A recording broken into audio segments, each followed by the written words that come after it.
Adventure Tale, Below the Depths, Episode 5, Refuge. Vortex Squad find themselves in an undersea shrine. Utilizing a pocket of air in this area, they're able to breathe. Around the room are 4 pillars with a pool of water in the middle. To the left, there's a staircase leading down. It's chipped away by the water and eroded. It's filled with water. The other 2 exits in the room is the way you came and another area filled with water leading down. All around this circular room, there's a mural on the wall, indicating the journey of a certain fisherman. It tells of a beast you see to be a kraken. Defeated and enslaved by this fisherman alongside their many followers. As you look closer, there's something in the fisherman's hand. It looks to be a sea conch. Spencer, just having asked you a question, he wonders if this mural means anything to you. In your time as a fisherman, you know your species to not get along with most sea kings. Usually they are hostile towards you as much as they are to any other species. And now I'll have you make a history check to know how much information you know about what this possibly could be. You can't remember anything depending on this fisherman, but you do remember one thing, which is basically there's some fishermen that, just like yourself, are scattered throughout the world. I really don't know much, but I know there's some fishermen out there that are just like me, never been to or not at Fisherman Island, and they're around adventuring and things like that. This is strange. This place seems to have been a safe haven as he looks around for fishermen, and these are the markings of their history. At least, like you say, for not the main fisherman. Yes. Maybe he was the one they called Protector. Penelope shuffles over. She's not fully recovered from nearly drowning, but she's still able to walk now. That doesn't look like the ruler of the deep. The ruler is said to be a megalodon, not a kraken. She seems to begin to fall until Derek catches her. Thanks, Haka. You look at the mural, and the Sea King looks to be a kraken, not a megalodon, which, to her knowledge, that is what the ruler of the deep is, not this. Well, we don't know, but it does look dangerous. Derek says, yeah, of course. Why don't you rest up a few minutes before we get going again? And Derek holds Penelope over his shoulder and helps her towards the pillar again. He seems to need to bend down while helping her due to his height. Can't exactly go out right now with those beasts. Besides, we don't know what else is in here with us. I think 2 of us should go adventure and see what's down this path. Spencer takes a few steps to you.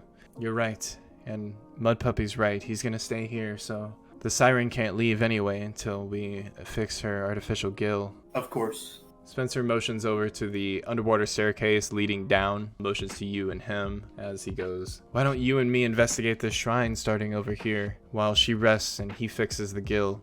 And he motions over to Derek as he throws the artificial gill to Derek and he catches it. Is that alright? Squad leader, Warrant Officer Salamander? That sounds good to me. That's what I was going to suggest. Spencer looks to you for confirmation on the plan, and if you have any objections, which you don't. So, the 2 of you leave, but Derek first says, I'll see what I can do on it while you're gone. Penelope says, stay safe, guys. I'll try. If we run into trouble, we'll head back to regroup with the others, he tells you. Lee and Spencer step down into the depths of this submerged staircase, leaving Penelope and Derek behind. And as you swimming down in the depths, you come across a door that seems to be broken in. Spencer, right behind you, he shines a light ahead of you, and as a fisherman, you have better sight underwater, but it still isn't perfect. The light reveals to the 2 of you a small room. The 2 of you float alone on the staircase. In front of you, the door leading in, broken. As you gaze into the room, you find it looks to be a somewhat personal quarters. This was someone's room, but it wasn't meant to be filled with water. And on the walls, there's another mural. This one seems to be different. It tells of a woman mermaid. The design shows this mermaid giving a fisherman a sea conch. You believe the one receiving the sea conch must have been the same man depicted on the other wall. On the wall with big bold letters that have faded over time. For it is on that day that I was chosen by the God's prophet to wield the strength of the sea.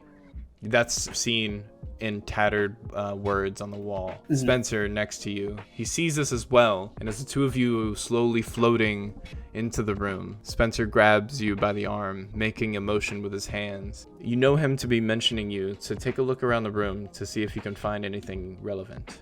I'm just gonna look around and make a perception check again. So you hear the voices outside in the distance. It seems the orca whales are outside. Gazing around the room, you see there's a broken in window. Likely that's how the water got in here. The water isn't meant to be in this room. Some of the areas in this shrine meant to have water in them and some aren't. Also, floating in the corner of the room, you can find what seems to be 2 phoenix kits. They seem to have not been used and are still in their packaging. I'm gonna go pick them up. So you go over, you swim over, and you pick up the 2 phoenix kits. You see floating above the water, Spencer is bobbing his head on the top of the water. This room seems to be filled with water, but just barely there's some air able to breathe at the top of the... You want to go check on him? Something else? Yeah. Can I do like a double look?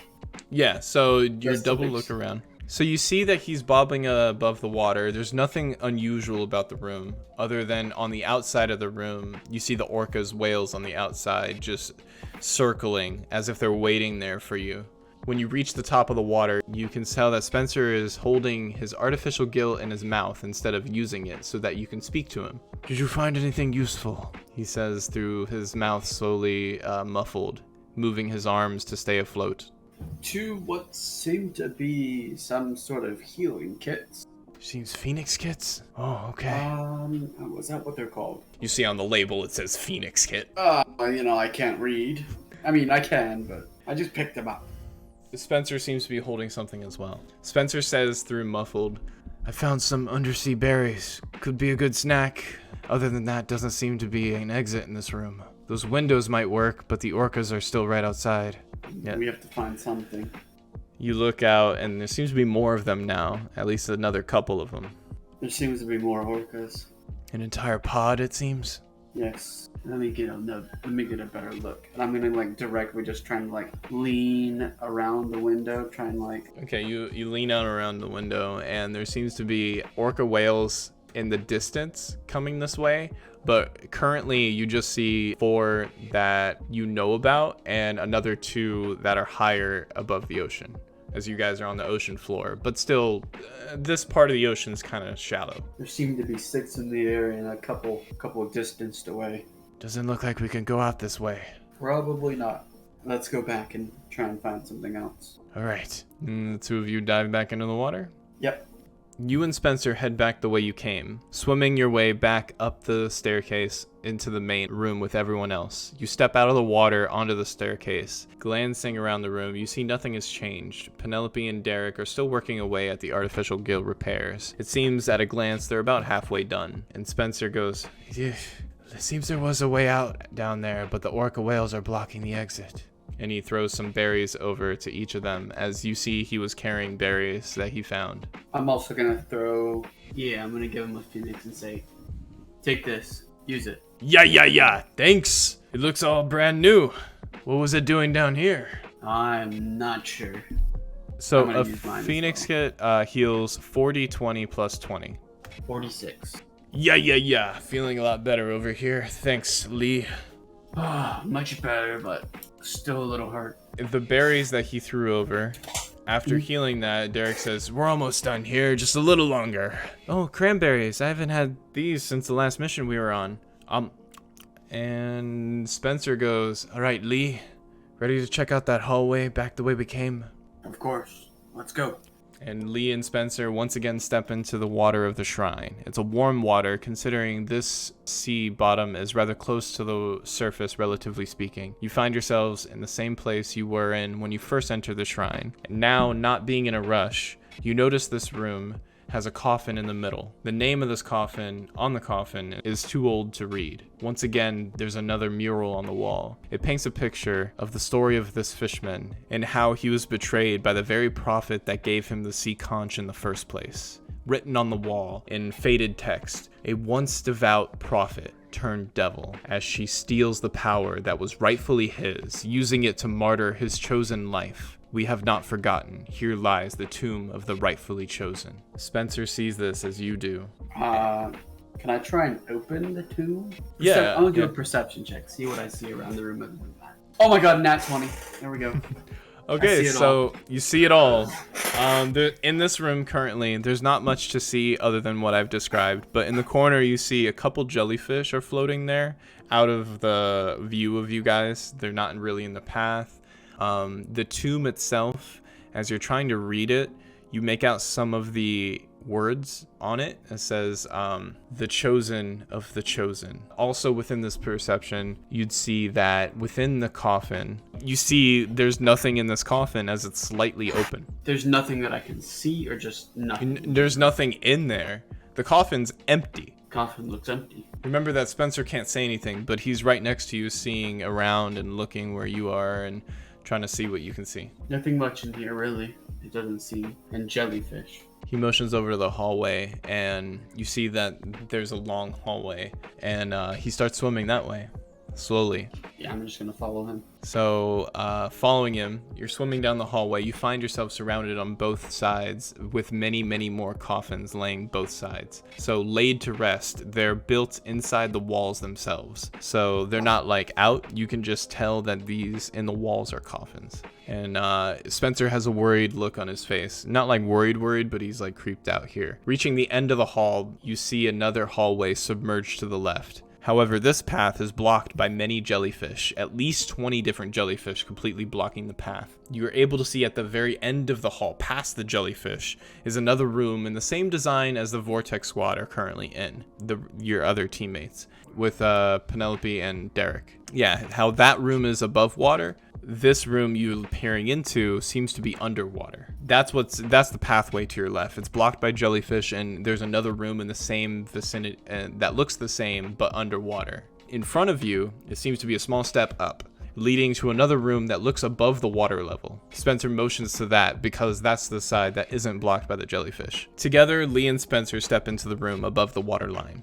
Spencer following closely behind as he lets you enter first. The effects of gravity are felt once more as you're leaving the water. You find yourself in a room with no other exit. The walls are lined with the phrase, "Give us salvation," written over and over. It's not as built into the wall as the phrases you've seen before. These look like as if they were painted on by someone who was doing it over and over and he wasn't supposed to. There's no mural on this wall, unlike the other rooms, as this looks to be sort of a living space for the people that used to stay here. An old fireplace, beds laid about, and livingware such as kitchen things and dining table thrown about. The room looks like a wreck. Basically, we just see a bunch of stuff thrown around. Yeah, like people used to stay here. The room is like a big square. This room currently looks like it's supposed to be above water. It doesn't look like anyone's been here in quite some time, Salamander, Spencer says. He places the artificial gill from his mouth into his pocket and then starts to slowly walk around. Why don't we take a look before heading back? Could be something important in here. There could be.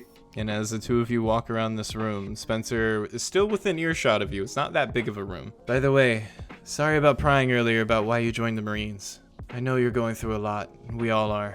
Spencer throws some things out of the way as he talks, scouring the room for anything useful. Don't worry about it. Ever since she left Vortex Squad, Commander Surge has kept us close to Von Torque. You know Spencer to be referring to Ashley Anto, aka the Axolotl. Roughly 2 months ago, before Penelope joined, she was your 4th member. Suddenly, she stopped showing up one day, and you were told she was reassigned to another division.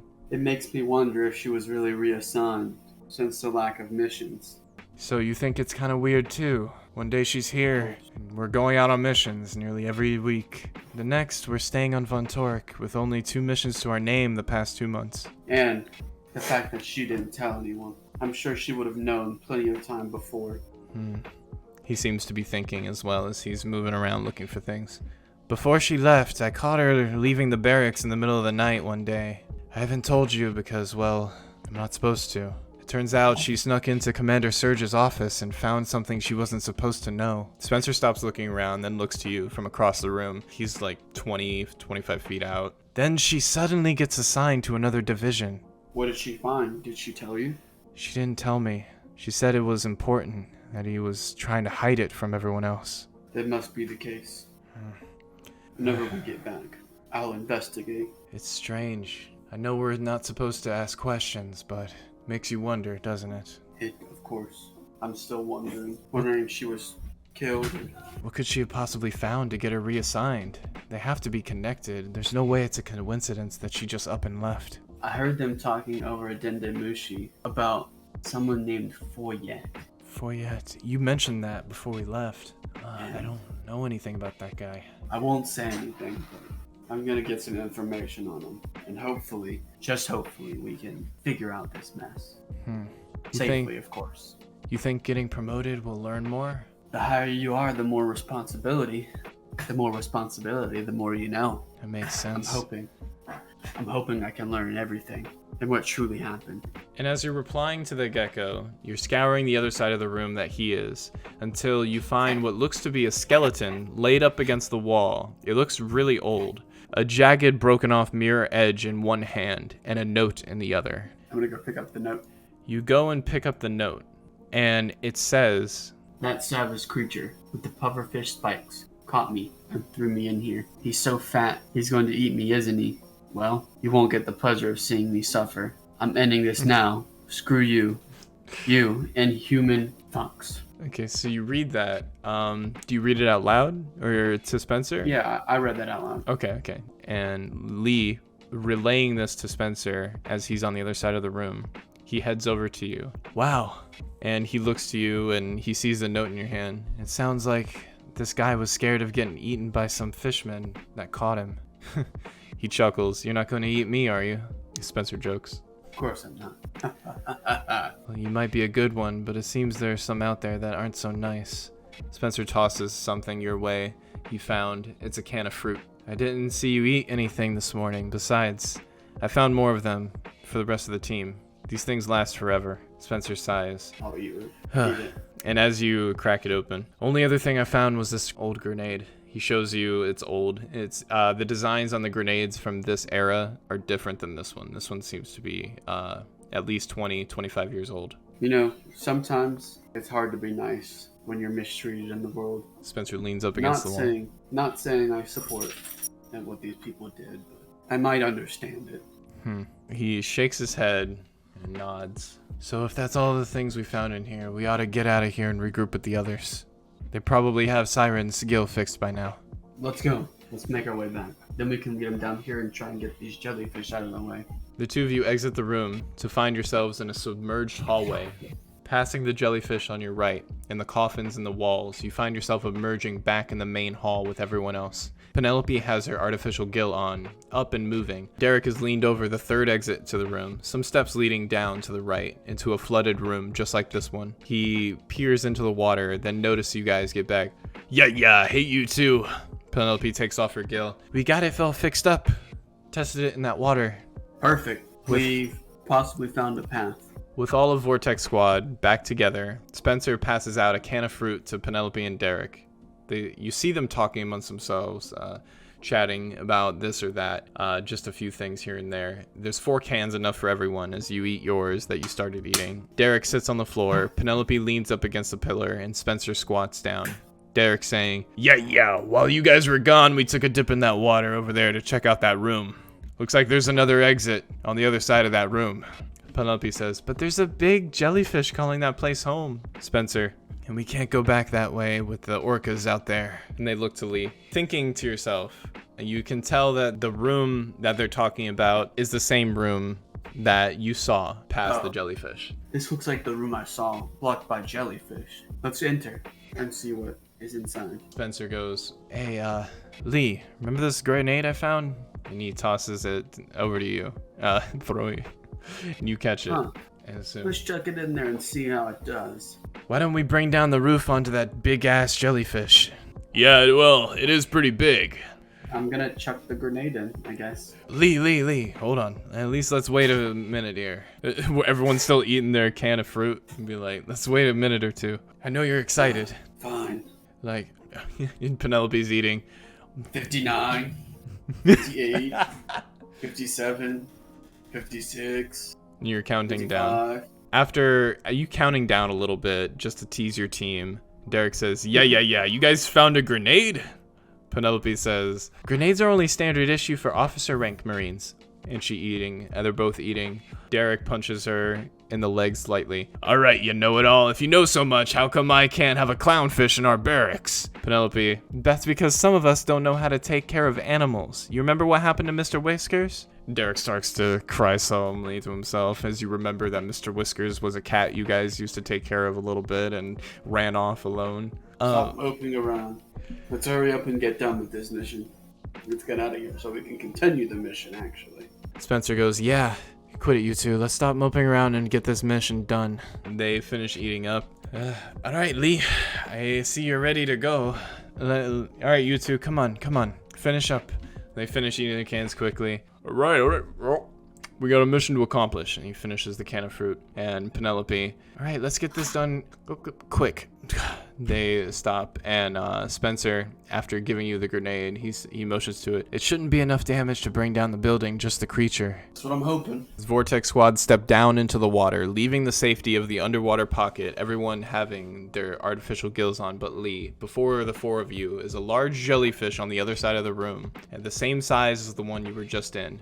This room seems to have a large statue of a mermaid in the middle. The same mermaid as the mural depicted in the other room. The ceiling has the design of a kraken. The jellyfish, however, doesn't seem to be moving. On the other side of the jellyfish, it seems to be a stairway leading up to a door, all underwater. You believe this has to be the exit to the room. The only way is through the jellyfish. Lee, with a grenade in your hand, Alright, throw the grenade. perfectly, you throw the grenade on the other side, and it floats with enough force to pass through the room, and letting go. Boom! The explosion goes off, not killing the jellyfish, but moving it just out of the way for Vortex Squad to pass by without engaging in combat with it. Let's go, hurry up. And as they're following you, you're leading the pack. As you're swimming past the jellyfish, you feel the roof is starting to cave in. It looks like that grenade actually did more damage than you thought it would. The rest of your team doesn't notice. Let's go, the roof is coming down. Let's go. Everyone's swimming faster. You, being able to swim faster, you're like trying to motion everyone as you stay behind a little bit. And everyone's swimming faster as the ceiling starts to collapse onto the seafloor. The big jellyfish seems to be on the other side of the room now as it was blown backwards. Everyone just narrowly making it through the double doors leading outside. Lee, as you glance around, you swear, through the rubble falling onto the seafloor from the shrine, you swear you could see your supervisor, Aaron Shu, on the other side of the shrine where you were floating. But just before you can get a better look, the rubble blocks your view. Can I go back and investigate? All the rubble is just there, and it's blocking the view. You can't see anything else. The shrine door seems to have been closed by the rubble there. And then your team is looking at you all around, and Spencer's grabbing you by the arm, and he goes, and he's muffling through the gill because he can't really talk. The mission, like mentioning what you said. You said the mission. I'm just gonna continue staring back as he tries to get my attention, just like I'm dazed, like, what did I just see? And he's gonna try and pull you towards the team, and the rest of your team's looking back at you now. I'm gonna snap back, like basically snap back to reality. The mission. Hurry. Let's head to the ship. A Vortex Squad, all of you swim away from the shrine as fast as you can. All around you, a coral reef. Beautiful colors of red, white, blue, green, every color. Right now, you're swimming near the ocean floor, passing by nature and fish along the way. High above you, you see a pod of orca whales swimming in the opposite direction. They don't notice you clearly. Leading the charge is you, followed by Derek, Penelope, and Spencer. You swim for at least 5 to 10 minutes, making sure to swim just far enough to scout out ahead, but not to lose them. After swimming for some time, the four of you find yourselves floating just before a sea cliff. Below is a massive darkness of an even deeper ocean. Laid beyond the sea cliff is a large ship tilted to its side, halfway sticking out over the sea cliff. It looks like at any moment this ship could fall deep into the unknown abyss. The flag on the ship indicates a symbol of a wolf inside a shrine with a crown on top of it. The colors red, white, and blue. Vortex Squad have found the Lucia Kingdom victory, aka the IK victory. To be resumed.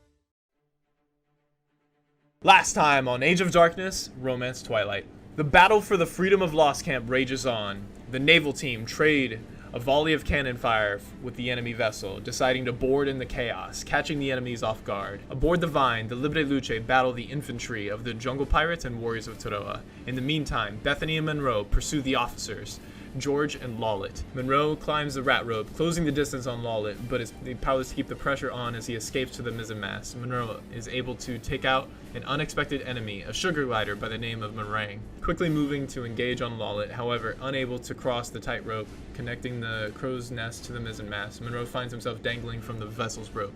While hanging for his life, Monroe can overhear a mention of a Moonlight Pirate outpost near the comm belt holding some secret Kenway was trying to control along with his doctors he's kidnapped. This mention is the least of Monroe's concern, as a shot from Lawlet causes him to lose his grip and fall to the poop deck below. Monroe decides to heal with Monroe, using the gold herbs, then join the fight once more, bringing about a modified swivel that he uses to engage the enemy forces after convincing the Libre Luche to fight just a little bit longer, while at the same time Bethany is pushing George on the name of the island concerning his kidnapped friend, Rosie.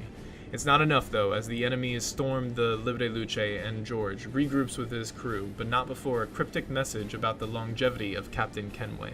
Unbeknownst to the enemy, as the Libre Luche dive into the water, Bethany uses this time to cover the Libre Luche's retreat through jerking the helm to the side, but simultaneously giving our delinquents little chance to escape. The Misfits temporarily unlock something within themselves, making their final stand by damaging George greatly, but soon are overrun and defeated. After the dust has settled, Monroe and Bethany awake to find themselves captured and awaiting the arrival of the Terror Incarnate. Lawlet approaches, engaging in a conversation with the Muscle and Banana Men. He seems to be rather talkative, revealing the reasons behind his involvement in this battle and his history with Monroe, dropping the name of a powerful slave trader in Kano country known as Dullaheim.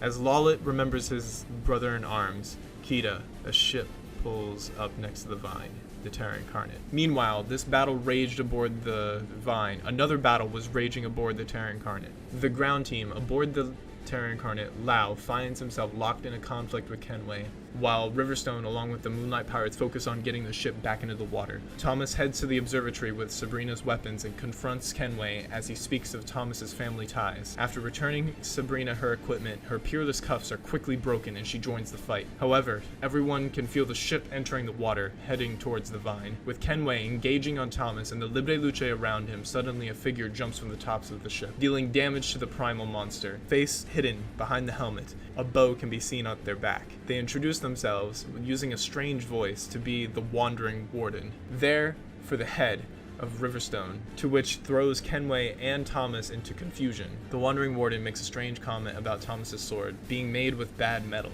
Thomas responds to this with his newfound interest in hand-to-hand fighting, tossing his swords aside. All the while, the Libre Luche, led by Sabrina, take on Riverstone and the full brunt of the Moonlight Pirates. Kenway kicks the warden to the side of the ship, knocking some sense into them regarding the identity of their target they've been pursuing to not be Riverstone. Realizing this, they decide to leave the battle entirely. Kenway reminisces over the past where he battled the Hook Pirates alongside his former captain, Orbit. While battling Sabrina, Riverstone mentions his poison no longer affects the Libre Luche like it used to. Kenway touts his new upgrades to the Terror Incarnate being of more importance than dealing with the impending rebellion. All this time, Alice has been searching for her nephew, Angel, reveals herself to the whole ship standing on the mizzenmast with the boy, Angel, tied above her. She pleads once more with the Moonlight Pirates, but is cut off by a former Libre Luche, A10, who speaks of the Libre Luche as the reason his sister is now dead. Pressing a button, Kenway cuts the rope holding Angel, causing him to fall. In the split moment, Alice jumps from the mizzenmast, calling for her sister, who saves Angel using her spear that cuts the rope, allowing Angel to be grabbed by Alice and takes the damage instead of him. A burning rage flowing through him, Thomas temporarily unlocks something within himself. Captain Kenway transforms once more into a new form, changing into his beast form and therefore taking the fight seriously.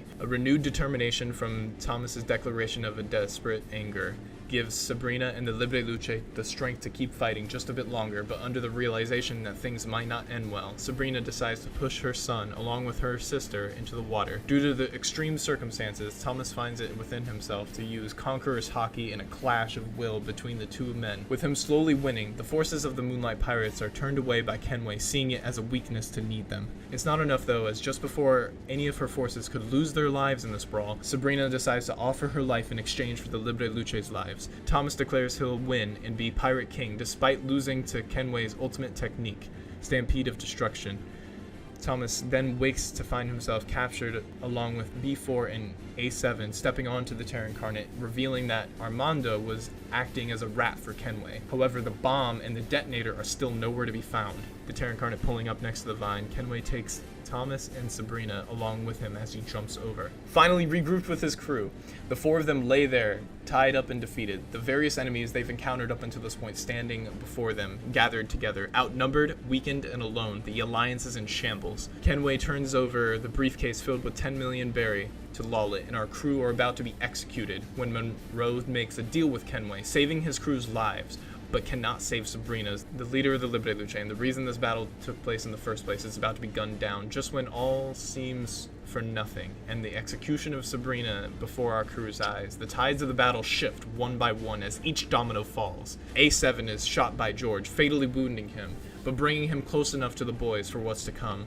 Rocks are thrown under the vine, carrying the hopes of the people with them. Leading the pack is Angel and Alice, who unites with the people under the banner of the Libre Luche, freeing the spirits from the Moonlight Pirates, from the reign of Antonio Kenway as they lay down their weapons, distracting the beast long enough for Lawlet to switch sides, dealing a massive blow to Kenway, declaring his newfound allegiance. While the chaos ensues, the mortifier raining down from above, Lawlet takes his time to free the Misfits from their bounds. Monroe takes the detonator from A7 as he gives his final words, speaking of a son. Now with the detonator in hand, Monroe sets off an explosive, causing the Terra Incarnate to begin sinking. Then with the massive shake of the ship, the Dawn, piloted by Zoe, it slams into the side of the vine, with George fighting a newfound ally in Lawlet. Kenway takes Sabrina with him to the sinking Terra Incarnate, where he does battle with a healed-up Thomas and Monroe, while Bethany takes control of the Dawn and fights Riverstone alongside the Moonlight Pirate loyalists. After a long drawn-out battle, Thomas uses a Seastone bullet to end the tyranny of Antonio Kenway, removing his ability to continue the fight using his Devil Fruit. Thomas and Monroe spend a few minutes with the dying captain. They learn of a strange mutation in Kenway's body and a lighter in Thomas's possession to be originally that of Plush Kenway, Antonio's daughter. As the Dawn sails away with our two figures in tow, in his last action, Captain Kenway informs Thomas of a man named Osiris who is rumored to have the color of the Supreme King, in return for a promise to give his daughter his wife's old ring. And as the grand ship known as the Terra Incarnate sinks beneath the waves, Kenway chooses to spend his final words speaking of a fairy tale from a long-forgotten time, the romance Twilight. In the end, Captain Antonio Kenway's life comes to an end as he slowly sinks to the bottom of the Lost Camp Harbor, going down with his ship. Finally aboard the Dawn, after a long battle, death on both sides, and injuries galore, an unexpected enemy turned ally climbs aboard the Dawn and makes his apology known to the crew, and especially to Monroe. Lawlet offers the likely location of where Gallows George is escaping to, a place called Pride Falls. Now in present time of January 23rd, 1322, Thomas and Monroe gaze around the Dawn. Zoe at the helm of the Dawn as it sails into the port at low sail. It'll be a few minutes before it reaches the dock. Carlos, Armando's accomplice, is tied to the mast and looks angry. The Libre Luche Naval Division have tied up the Moonlight Pirate loyalists and are on the starboard side of the ship and are beginning to dispersed throughout the Dawn. Sabrina is standing triumphantly over an unconscious Riverstone, then walks slowly to the forward of the ship where Pablo's body is laid. Lawlet slowly bends over to pick up his rifle that he put down in the most non-threatening way he can as Meringue hops back into his pocket. Lastly, our crew of three stand near the cannons on the port side of the ship. Monroe still has the Denden watch, and at a passing glance you can tell it's 1:04 p.m. Thomas's hands, you feel that they're sore from all the hand-to-hand combat. You guys have about 15 minutes before the Dawn reaches the dock at this pace. What do you do? Monroe, did you use a cannon like in your hands? Like a hand cannon? You mean my electro? You did something fancy. I just want to say, I approve of whatever you did. Alright, well... It was a I crazy do battle. approve of whatever I do. You should cause more damage like that. Whatever you did, do it more. Well, I guess I'll try. Out of the corner of your eye, Thomas, you see that Sabrina's kneeled over Pablo's body as she lays, and she's reaching for his eyes and closing them. And she looks over to you. She's not like next to you, able to talk, but she can note your presence. I just give my regards as I'm sorry, but like a bow. Like, I'll give you your space for right now. I'll be over here. After doing that, she motions for you to come closer if you'd like. I put my arms around Bethany and Monroe, and I walk towards her. With your crew? Thomas, what are you doing here? We're going to go pay respects. Respects. All right. Respects. If you'd like. Monroe, if you follow, he's like Yeah, trying to pull you I mean- towards him. Yeah, he's kind of pulling me. Okay. We're just going to show respect. That's all. You get close enough to Sabrina, and she stands up and looks to the three of you, and she goes, "So, this is your crew?" Us three. Yeah, it's us three. Yeah, well, for now. And we're doing... Sorry, I was just thinking about some crazy story. Bethany reaches out his hand to shake Sabrina, and she slowly puts her hand forward to shake Bethany's hand. And then Sorry for your loss of Pablo. It was Pablo, right? It was Pablo. Yeah. Bethany whispers over. Yeah. There's so many of them. There's so many. Don't worry. A lot of people. I understand. She goes, "Traveler, I know we'd say we fight to the end during this battle." But she rubs her hand, touching her ring finger while looking at Pablo. "But the way the battle was going, I decided to make a decision for what I thought was, at the time, the best for my Libre Luche to survive, even if it meant giving up my own life." You guys see conviction in her eyes, and she's seemingly a tear. Well, you thought what you had to do was right, and I thought what I had to do was right. "I want to apologize for what I thought was right, and I know you wouldn't either." There's no need to apologize. Anyway, after shaking Bethany's hand, she reaches out to shake Monroe's hand. I'm gonna, form my hand into a fist and try and give her a fist bump. Okay, she reaches out for a handshake, you form your hand for a fist bump, and she goes, and then quickly changes it to a fist bump. "My forces say they call you Monkey." Well, that's what I like to be called. Okay, would you like me to call you Monkey as well? Yeah. I never really knew why you like to be called Monkey. Bethany's not saying that into particularly to anyone, he's just whispering that to himself.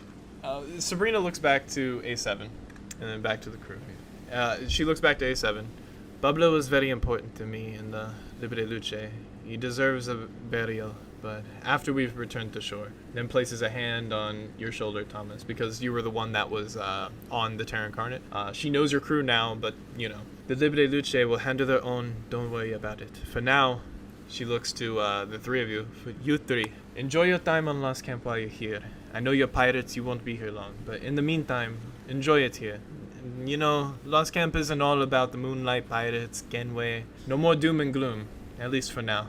Well, thank you, Sabrina. At that last comment, you notice she gave a nudge towards Riverstone where he's knocked unconscious, and the loyalists that are tied up. Meaning, no more doom and gloom heading that way. We'll deal with them. Don't possibly. worry too much about them. You guys being pirates can't exactly turn them into the world government, as you know. But we aren't pirates. We can lock them up, throw away the key. You know all that. I might want to speak with Riverstone over there. And in the background, you see Riverstone slowly waking up from being knocked out by Sabrina. "It seems I did not hit him hard enough." She looks back to you. "If you would like to, you're more than welcome to do it for me." Motioning towards Nicholas, who seems to be struggling in his binds, calling it quieter and quieter. "Master Kenway! Master Kenway!" He's looking around. "Master Kenway!"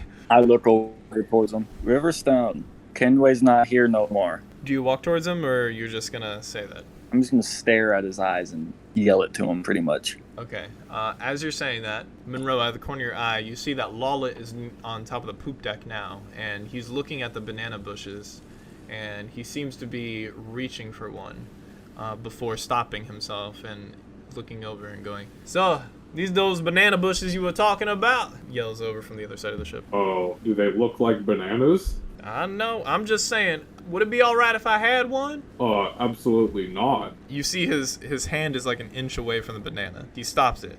He's looking to you and pulls back. I mean, all right. You can't hear him. He's on the other side of the ship when he says okay, all right. After saying that, he walks back down.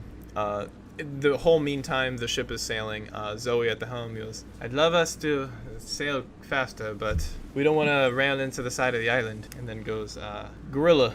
And as he's walking towards you guys, "I mean, would be all right if I called you Monkey? I hear them calling you that as well."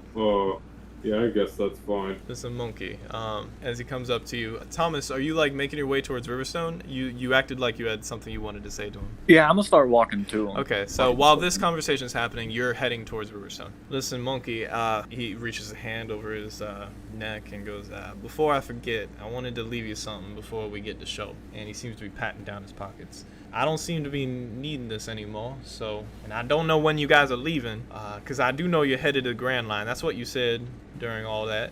And he finally finds it, goes, and he pulls it out. It seems to be a normal-sized Denden Mushi, but weird-looking one. It seems to have blue teeth and 2 crystal balls hanging from little Denden Mushi ears. Giving it to me? Yeah, he's giving it to you. He's offering it to you. What is it? It's a direct line to Dullahan.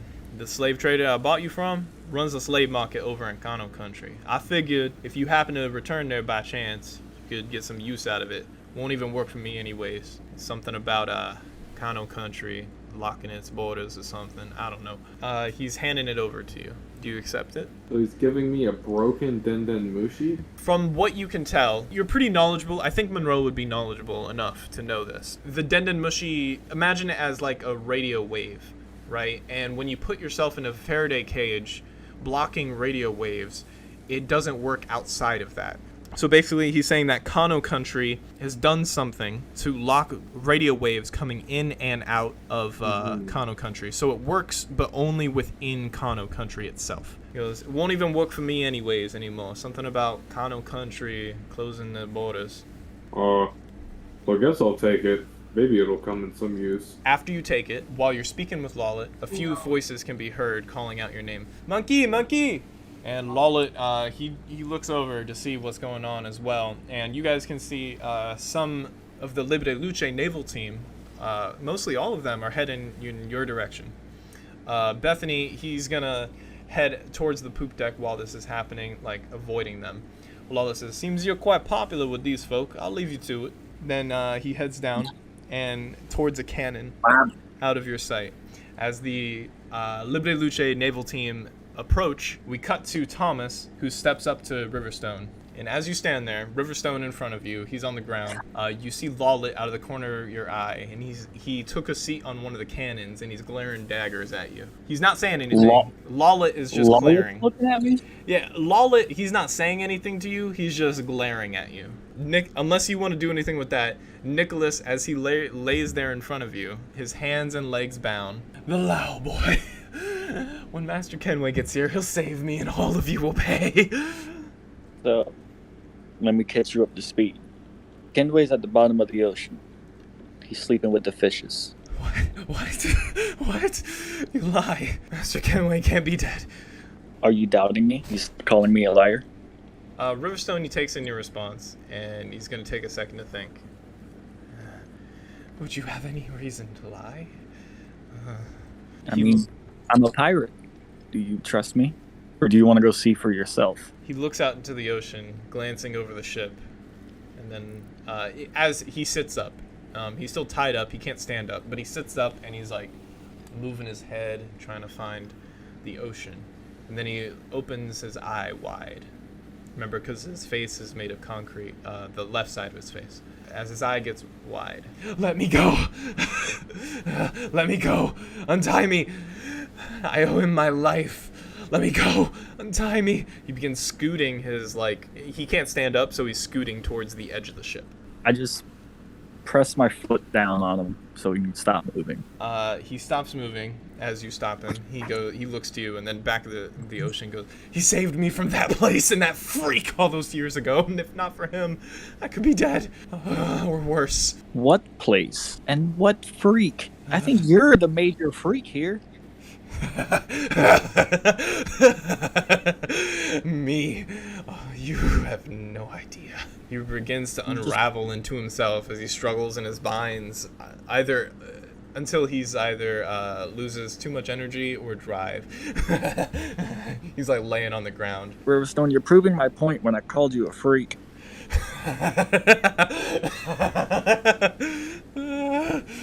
I walk away before I do something stupid. As you walk away, before you do anything stupid, cut to Monroe. The Libre Luche naval team is there. As you glance at them, Zoe, she's over at the Dawn's helm. Bethany is over there. The Libre Luche gathered together in front of you, and they're all taking a bow. And then they raise their heads. I'm sorry we ran, monkey, Lupe says. The words you spoke gave us strength to fight.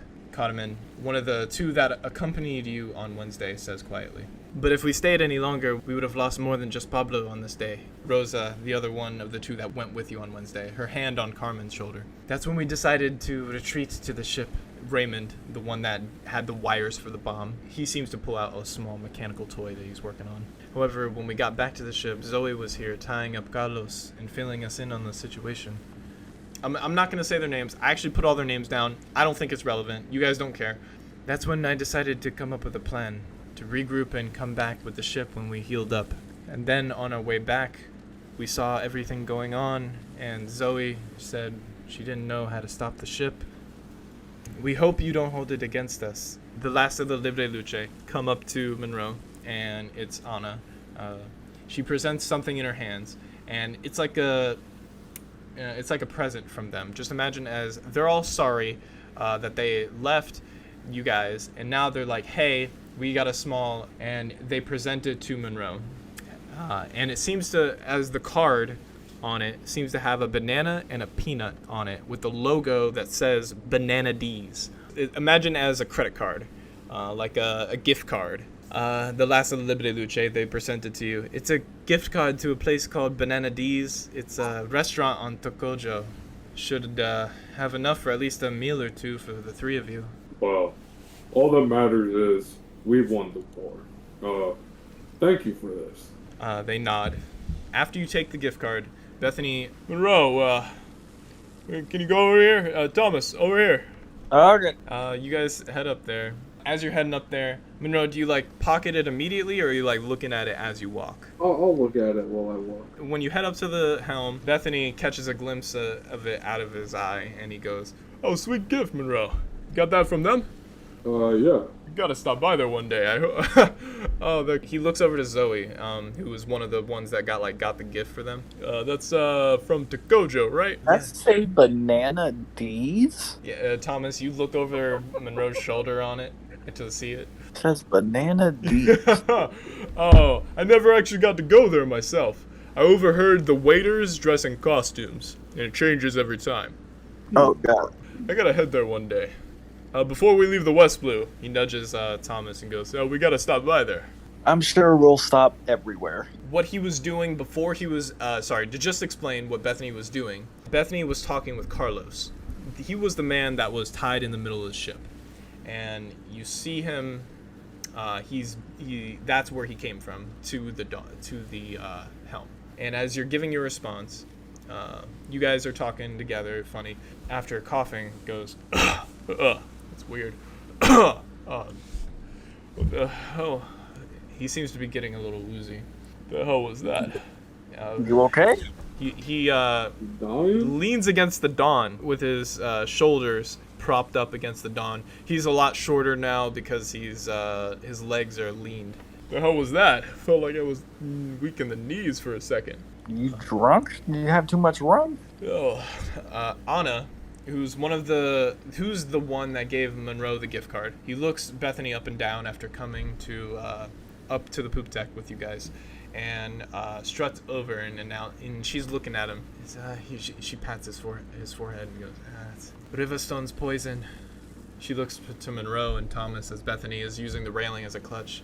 It doesn't affect us because we have the antibodies from the vaccine. But your friend here, what are you guys talking about? It says a little bit ahead, but Thomas, I want you to think back to episode 10. When you fought Riverstone for the first time, one of the Libre Luche stuck you with a little syringe injection. I can fix this, but it'll take an injection. She scurries around in her pouch. She's looking for something, and she pulls up a syringe filled with some kind of liquid. Here, this should make you feel better in the event you come into contact with something like this again. It should also nullify the effects of the poison for now. And before sticking, Bethany catches her arm and goes, "Hold on, the hell is this?" And he looks over to you. Letter. Okay. Before sticking the shot in, he lets go. You haven't felt any side effects since getting hit with the shot back back on Toroa. Said the name was Anna, right? Anna. It was a different one that gave the shot to you. So the one that gave the shot to you was, I believe, Maria. It's a background character, but I was just saying, like, she was more giving the shot right now to Bethany. Yeah. It's one that's a little more cautious. She's older. Anna, where can we get some of that stuff? Some of this? This is special injections we make. It was specifically to nullify his injections. She points over to Riverstone, who's just there. Master Kenway. Yeah, he's doing that. He's crazy. All right, if you say so. And she sticks him. After getting the injection, she pulls out another syringe and goes, we do have one more. Did you need another? And you both remember that. Both of you have it now, but not Monroe. Yeah, I was gonna say, did Monroe get a shot? No. I feel better in a little bit, hopefully, right? We need to take a nap and rest. Alrighty. Or should I take that shot? I mean, it protects against poison, so I mean...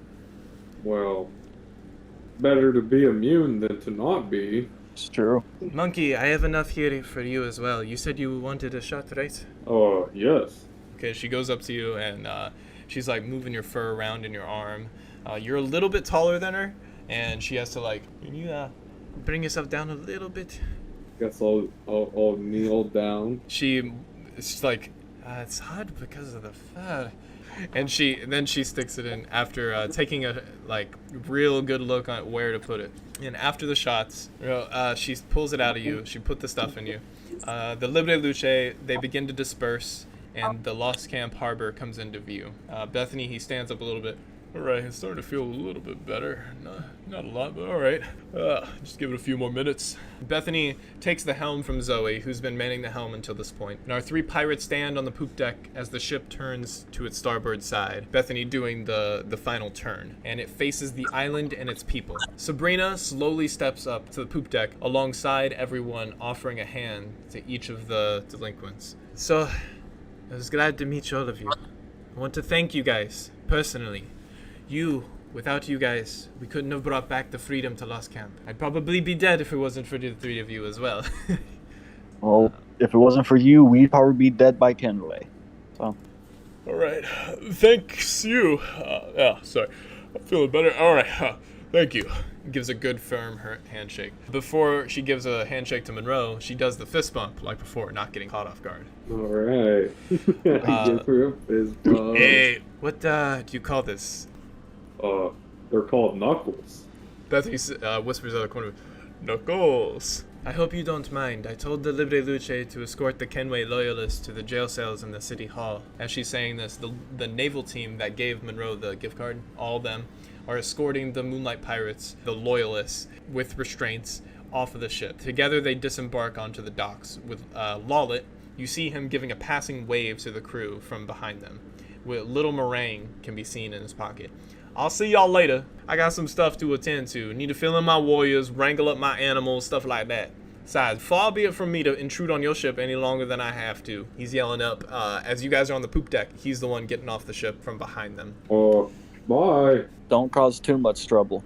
Actually gives Thomas a slight glare and then winks to Bethany and Monroe as he heads off. Now together aboard the Dawn, other than you three, Sabrina, Zoe, Carlos, Riverstone, and the body of Pablo. Zoe, she turns to Sabrina and asks her, what is it you need me to do anyway?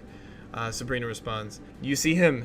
I need you to escort Carlos to a special cell away from the others. She places a finger to her lip. I think he knows something he's not letting his on. Go on without me. Carlos and Armando were the two that betrayed the forces. They're the reason that the bomb did not go off. And Sabrina is saying like, hey Zoe, put him in a special cell so I can interrogate him later. I'll go over to Carlos. Before Zoe leaves the poop deck, they're all there, and you head over to Carlos. Yeah. Let me go. I did nothing wrong. Well, actually, you did everything wrong. Didn't even set the bomb off, and you betrayed us. He doesn't say anything at that. He just goes, Tch. So, why the change of heart? Armando, he convinced me Kenway was more powerful than all of you. Tch. Fails me to know. I can't believe it still went bad.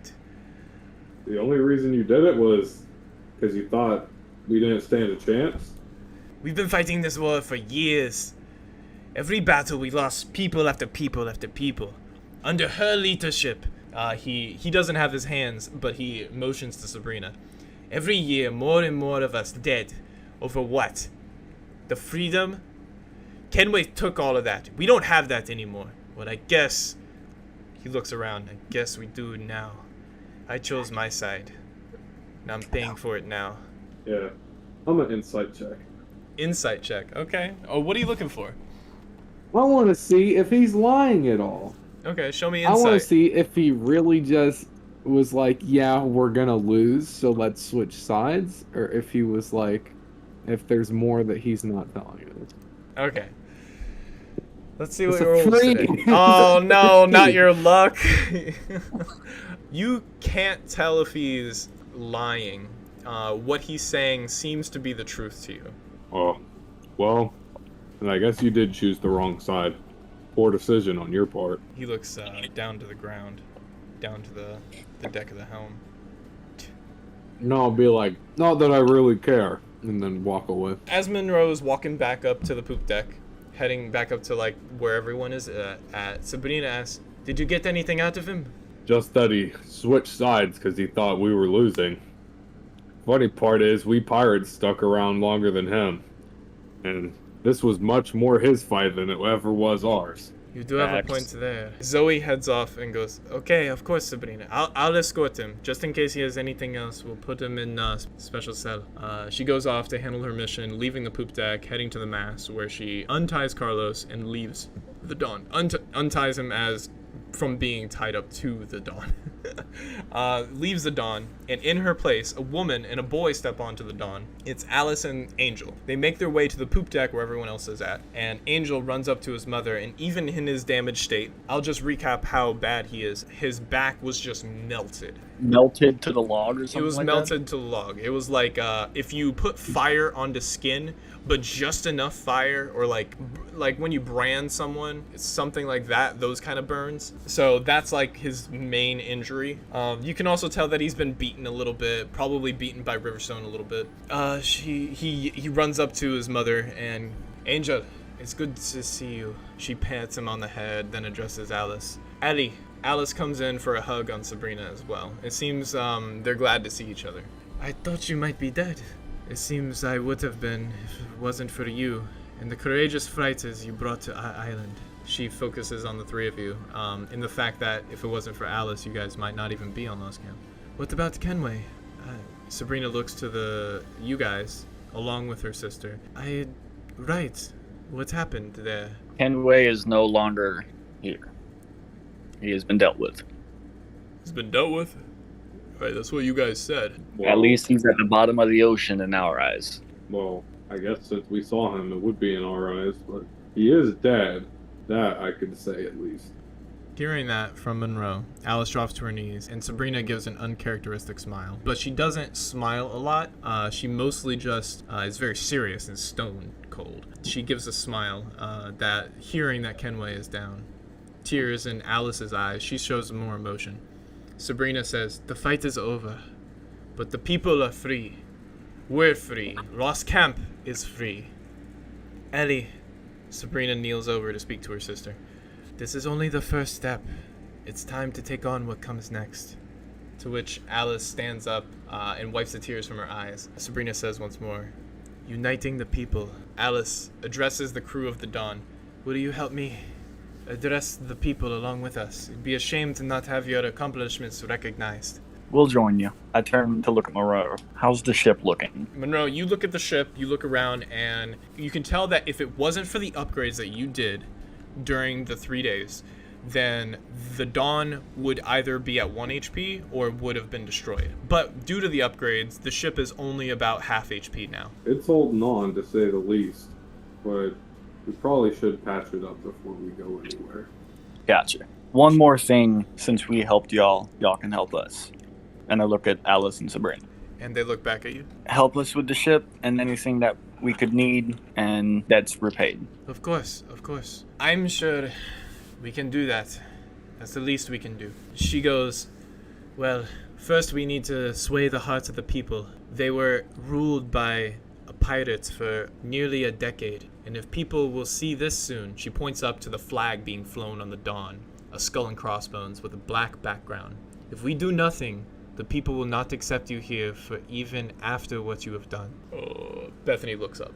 Right. I feel like we should get a more well-known flag. Pretty Wait, soon. what's our flag right now? It's a basic skull and crossbones. Imagine a pirate flag. It's just that. Yeah, we should definitely get a more recognizable flag to signal it was us. But for now though, Sabrina's right. We are pirates, and these guys don't exactly like pirates. Well, they don't have to like us. Well, no, hold on. That's not what I meant to say. It's hard being a captain, you guys, you know. What I meant to say was they will deal with us because we'll be protecting over them without being here. You know what I mean? It's like our flag's presence will tell other people to stay away. That's a great idea. After we get a more recognizable flag, He looks over to Sabrina and Alice and goes, I don't think we exactly have the manpower, Captain. It's you, me, and Monroe. We can't exactly spend all of our time on Lost Camp protecting its civilians. And on top of that, if they're wanting to turn anybody into the world government, I don't think we're necessarily going to be wanting to leave our pirate flag. We don't gotta leave like a pirate flag or anything. We gotta leave just. It's hard being a captain. Sabrina walks over. She places a hand on your shoulder and goes, "It's okay. Just leave it to us. We can vouch for you, and the people will be on your side." If they can trust us pirates, then sure. Okay, after saying that, Sabrina and Alice head to the side of the poop deck, an elevated position, to address the people of Lost Camp alongside each other, in a similar position to how the Terra Incarnate was positioned in the same dock, except the Dawn is much smaller. Do you guys want to step up next to them? Yeah. Get up there. Bethany steps up next to them, and they're not standing on the railing or anything, but they're like right up next to the ship's railing so that the people standing on the ground can see them. Gazing down below at the people, you guys see many different faces. It's hard to tell, but there's at least a couple hundred people here. But in the front of the crowd, you guys can see Thomas. You see the Ice Cream Father is here. Monroe, you see the Fruit Man contest is here, and you guys see the teenage girl that yelled is here. You vaguely remember her being here. Everyone seems to be smiling and cheering loudly. For them, the reign of an abusive dictator is over. In the distance, if anyone glances out, the Terra Incarnate can no longer be seen, as it is sunk beneath the Lost Camp harbor. It has already done that, but I'm just saying that the people, as they look out, they don't see it anymore. So to them, it's like a big thing. So running out to see what's going on is the small group of Moonlight Pirates, and you guys can tell there's at least many figures, at least like 20 Moonlight Pirates. Leading the pack is someone Thomas vaguely remembers to be Iglesias, one of the guards that were guarding the sewer entrance. Maria, one of the Libre Luche, seemed to be reuniting with him. She was on the ground team and she was in the crowd, and you guys vaguely see this throughout the crowd as you're looking. The people are taken aback for a moment, but the Moonlight Pirates put up no threat. They immediately throw down their weapons as they see what's going on. Kenway has been dealt with. The crew of people point, and together Alice, soon with everyone's attention, everyone, stunned silence. She's yelling about, louder than everyone else, Lost Camp is free from Antonio Kenway! The cheers that were dying down only a moment ago now rise up once again, everyone cheering. Together with our new friends, we were able to bring down his tyranny. Yeah. Yeah. You guys are...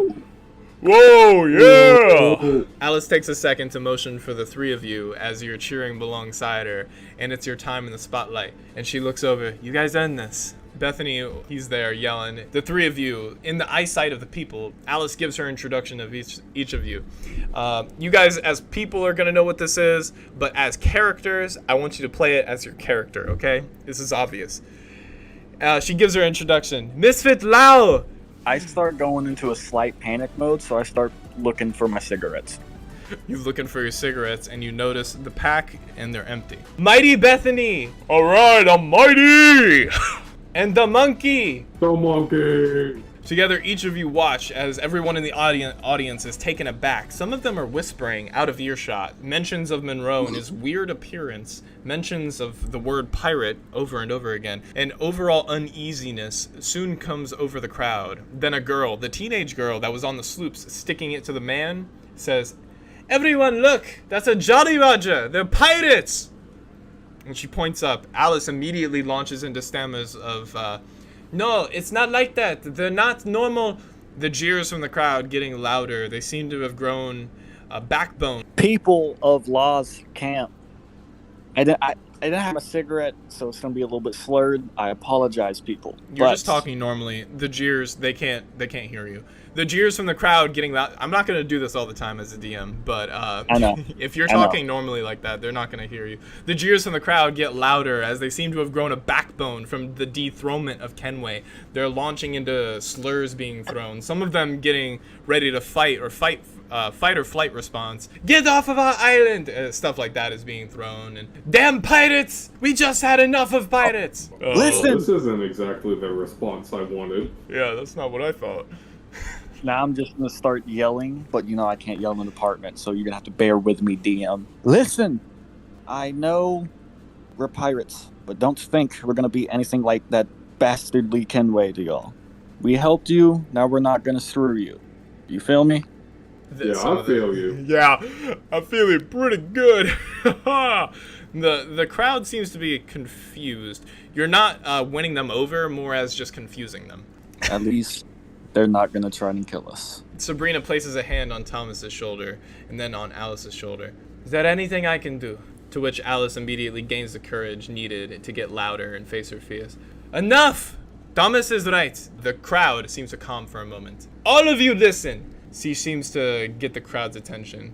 "I once thought they were bad too, but if it wasn't for these 3 pirates, all of you would still be under Kenway's terror right now, fearing every day could be your last." She tilts her head as she surveys the crowd. "Sure, not all pirates are good. Everyone has first-hand experience with that fact. But the same goes for the other side. Not all pirates are bad." So after saying that, the Libre Luche ground team make their way through the crowd and stand near the dawn to show their support until finally Sabrina takes that step up front and goes, "I would be dead if it wasn't for these travelers. Now, do you think it right to cast out these heroes after they nearly fight to their end for this island?" The people at this point seem to have come around. They're slowly coming around. They're mostly just questioning and talking to themselves now. Until a teenage girl, the same one as before, yells out, "These guys are totally rad! Monkey! Are you an actual monkey?" She yells, "Are you a monkey?" I'm a mink! She yells back and goes, "What the hell is a mink?" It seems like these people have questions for us. It seems like they do. Monroe, I think they need to know what a mink is. You want to yell that out real quick? Yeah. I don't know! Sabrina, is She it looks possible that you can throw us a banquet? Because I'm hungry. "I was actually thinking of that myself." Alice steps up. And after that comment, the crew are back to cheering at this point. Sabrina, she says back to Alice, "Banquet's right. Now that everything's cleared up and we have everyone's attention, before we do the banquet, we need to understand what the hierarchy of power is. Remember, Kenway was ruling this island for over a decade. There was an imbalance of power, and now, without him, there's going to be lawlessness if we don't address this." Well, I think I found your perfect leader. And I look right at Sabrina. And then you can also, with your leadership abilities, train the little one to be the... No, would air be correct? No, this is like election. They don't do. It's been established already that this is like a democracy. They don't do kings and queens. The reason Angel is so special is because Sabrina's father was the president, and Sabrina was like a very active person on the island, and she had a son. And when she had that son, she was very open about it, talking with everyone, showing him around, and that's the reason everyone is supposed to like him. He's not like a king or an heir. I'm sure if he was taught and trained right to be a leader, he would be an excellent president. You have a point, Thomas. I think it would be good for Angel take the presidency one day and run for office. But me, Sabrina says, I'm done ruling. I'm tired. But there's one who was able to take the lead of the Libre Luche in my steed. And she looks to Alice. And I look Alice, right at Alice too. you kept the Libre Luche together while I was captured. If it wasn't for you, I would be dead. Actually, she looks around. I think for a lot of reasons I might be dead right now, so I'm going to count my lucky stars. Sabrina, after saying that, she can tell that Alice is a little bit hesitant, but instead of waiting for her to respond, Sabrina walks over, grabs Alice's arm, raises it up into the sky. All in favor of Alice Garcia to be the new president, to succeed my father, make some noise! Alice asks, but shouldn't you be the leader? And Sabrina interrupts her. You're going to need a right-hand woman, aren't you? I might not want to be leader, but I can still be around. Everyone can gaze out and see ahead of you is a crowd of people and the cheers are loud. Everyone but a small minority seem to be cheering. It seems to be an actual democracy, as not everyone seems to agree, but the majority do. And Sabrina says, See, Ali, all it takes now is the courage to take the next step. After this happens, a loud noise is heard aboard the Dawn. It's Riverstone. And he seems to have somehow broken free from his leg bindings only. His hands still bound. He runs to the side of the ship to lower near the deck. You're all going to regret this! Do you think Kenway is the worst thing that could happen to this island? He was protecting this island all of those years, and none of you see it. The world government. His ramblings seem to be getting quicker and repetitive. None of you see it. The world government. Where is he? So, he's like maybe 15 feet from you. But where about is 10 he feet on from the you. boat? In the middle of the ship, smack dab middle, but to the right, towards the people. He's like yelling out to the people while standing on board the Dawn. Okay, I'll ignore him. So he's not like I pull out running. my He's not pistol. trying to escape. He knows that he's done. I pull out my pistol. You pull out your pistol. That's all I do is I just pull it out. That's it. Pulling out your pistol, Alice would be the one to try to put her hand on it and lower it slowly. I want to shut him up, Alice. And the final thing he gets out is, the world government will come down on Lost Camp, just you wait! You can do that, but non-lethally. Can I just run and kick him in the face then? You run and you're gonna kick him in the face. Do you want to roll just for fun? You're gonna kick him in the face, unless you roll a 1. But if you roll like a 20, I was gonna do something funny. That's a 17. Okay. You kick him in the face all the way to the other side of the ship. He hits his head. You can tell that when he hits his head, the concrete on his head seems to not be moving whatsoever. It seems to be impenetrable somehow. And while you're doing this, you can hear the people don't seem to be phased. Instead, they seem to be chanting something after the murmurs. Execute him! Execute him! Execute him! That's the people, over and over. Sabrina, she turns to Alice. Monroe, you're the one near the poop deck with everyone now. And Sabrina turns to Alice. That's not too bad of an idea, she says, to which she immediately cuts her off. No, then repeats herself to the people. No!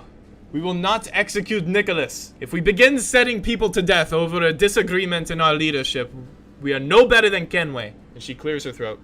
Nicholas, a.k.a. Riverstone of the Black Marble, will be locked away and turned over to the Marines. And Sabrina over Alice goes, we could use the bounty money. The people, they seem to be content with that. They're not like happy that they're not going to get to see him executed, but they're okay with it. It's at this point I'm going to say, Thomas, if you want to interrogate Riverstone a little bit. All right, Stone. Don't go all crazy again. Why is your face like this? As you say that, he goes, he's laughing, but like quieter. Can I pull out the pistol and start poking him with it to try to intimidate him? Okay, roll me intimidation then. Is he scared of his death? I doubt it, but we'll see. It's a high roll. 4, because I believe I get a +1 to intimidation. Yeah, it's a 4. Yeah. He's not scared of his own death. And as you're doing this, Alice goes, Thomas! And she doesn't say anything else. She believes that you heard her when she said she doesn't want him killed. I just look down and put my gun back away.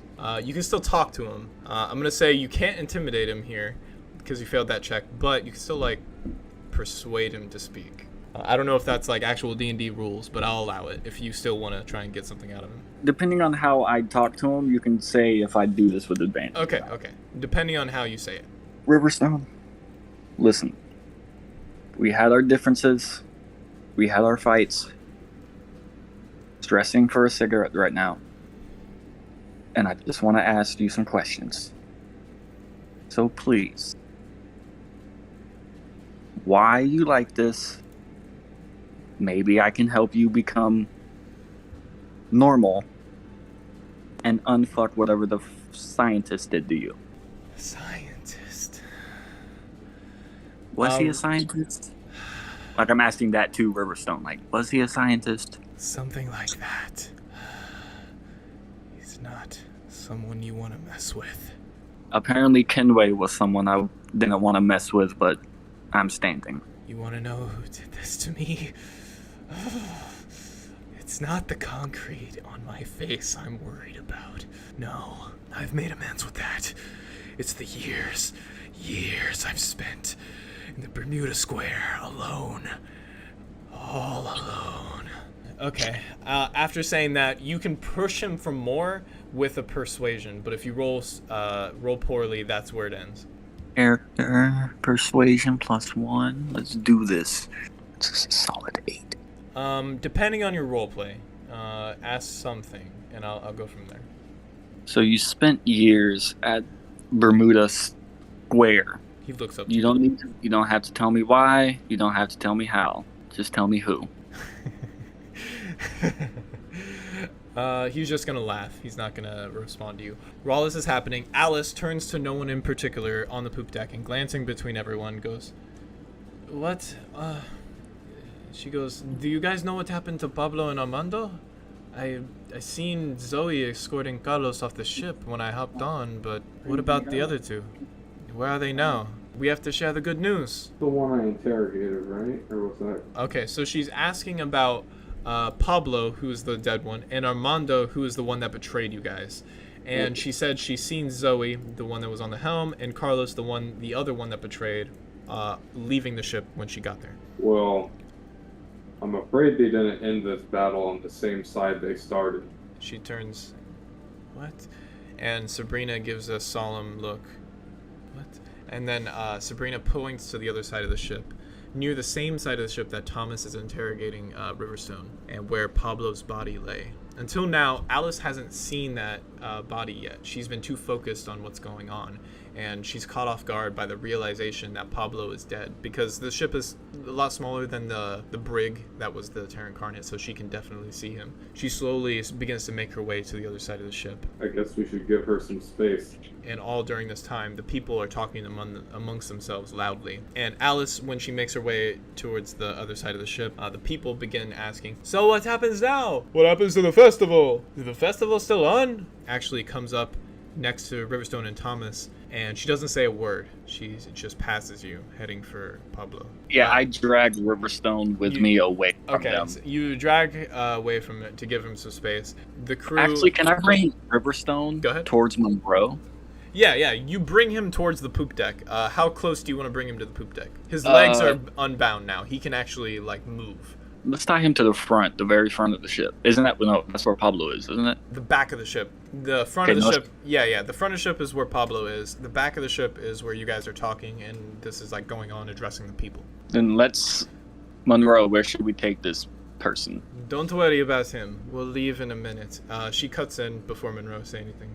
You guys don't have to worry about him. Me or Ali can take him away. I look at Thomas and go, well, seems like that's not our job. I just want to try to get one more question from him. When you say that, you just want to get one more question from him. Alice seems to be done. She didn't spend a lot of time over with Pablo. She sees his wounds and things, and she spends a moment there, and then comes back. She comes up, and as the people begin to asking, "Is the festival still on? Are we still doing that?" Etc., etc. They're wondering about the festival, and Alice goes, a hand on Sabrina's shoulder. There's a lot of hands on shoulder this episode. She goes, "It's what Pablo would have wanted. We should celebrate." She's trying to fight back the tears. She addresses the people. "People of Lost Camp, a good friend of mine was killed during the battle for freedom on this day. Pablo Martinez was a good man that fought to the end to ensure Kenway's downfall." She takes a glance to Pablo's body with finally a tear in her eye, then looks to Sabrina, then back at the people. "I only feel it's right. His sacrifice is honored and due to this." She takes a deep breath. "A statue of memorial will be made and placed alongside the other brave men and women who gave their lives fighting for this glorious day." Alice continues. "In addition to this, as president, January 23rd will be made Lost Camp Liberation Day. Let the festival continue. And tonight at 8 p.m., she glances to you guys who are talking about a feast. We'll hold a feast and celebrate this momentous occasion. Thank you for supporting me, and together let's lead Lost Camp into a brighter tomorrow. And she looks over. She's trying to see if you guys have anything final to say. Alice raises her arm high into the sky, and together with the Libre Luche and the people, everyone throwing their arms into the sky, this moment seems to mirror the same moment right before the battle. As the crowd is celebrating, Bethany throws his arm into the sky. Sabrina throws her arm into the sky. Everyone seems to be rallying together in this unspoken moment. I'll throw my hands up to the sky in celebration, but still look daggers in the Riverstone. Oh, I said everyone's throwing their arms in the sky. Is Monroe throwing his arm into the sky again? What's he doing? Yeah. Yeah, he's trying to enjoy in the moment along with everyone else. 2 thumbs up. 2 thumbs up. Woo! Ooh. Bethany sees you have thumbs up and he goes, yeah, and he throws his thumbs up too. Sabrina says, we still have that 100,000 Betty, right? We can use that for the celebration cost tonight. And Alice goes, actually, she seems to be puckering her lips and looking in the other direction.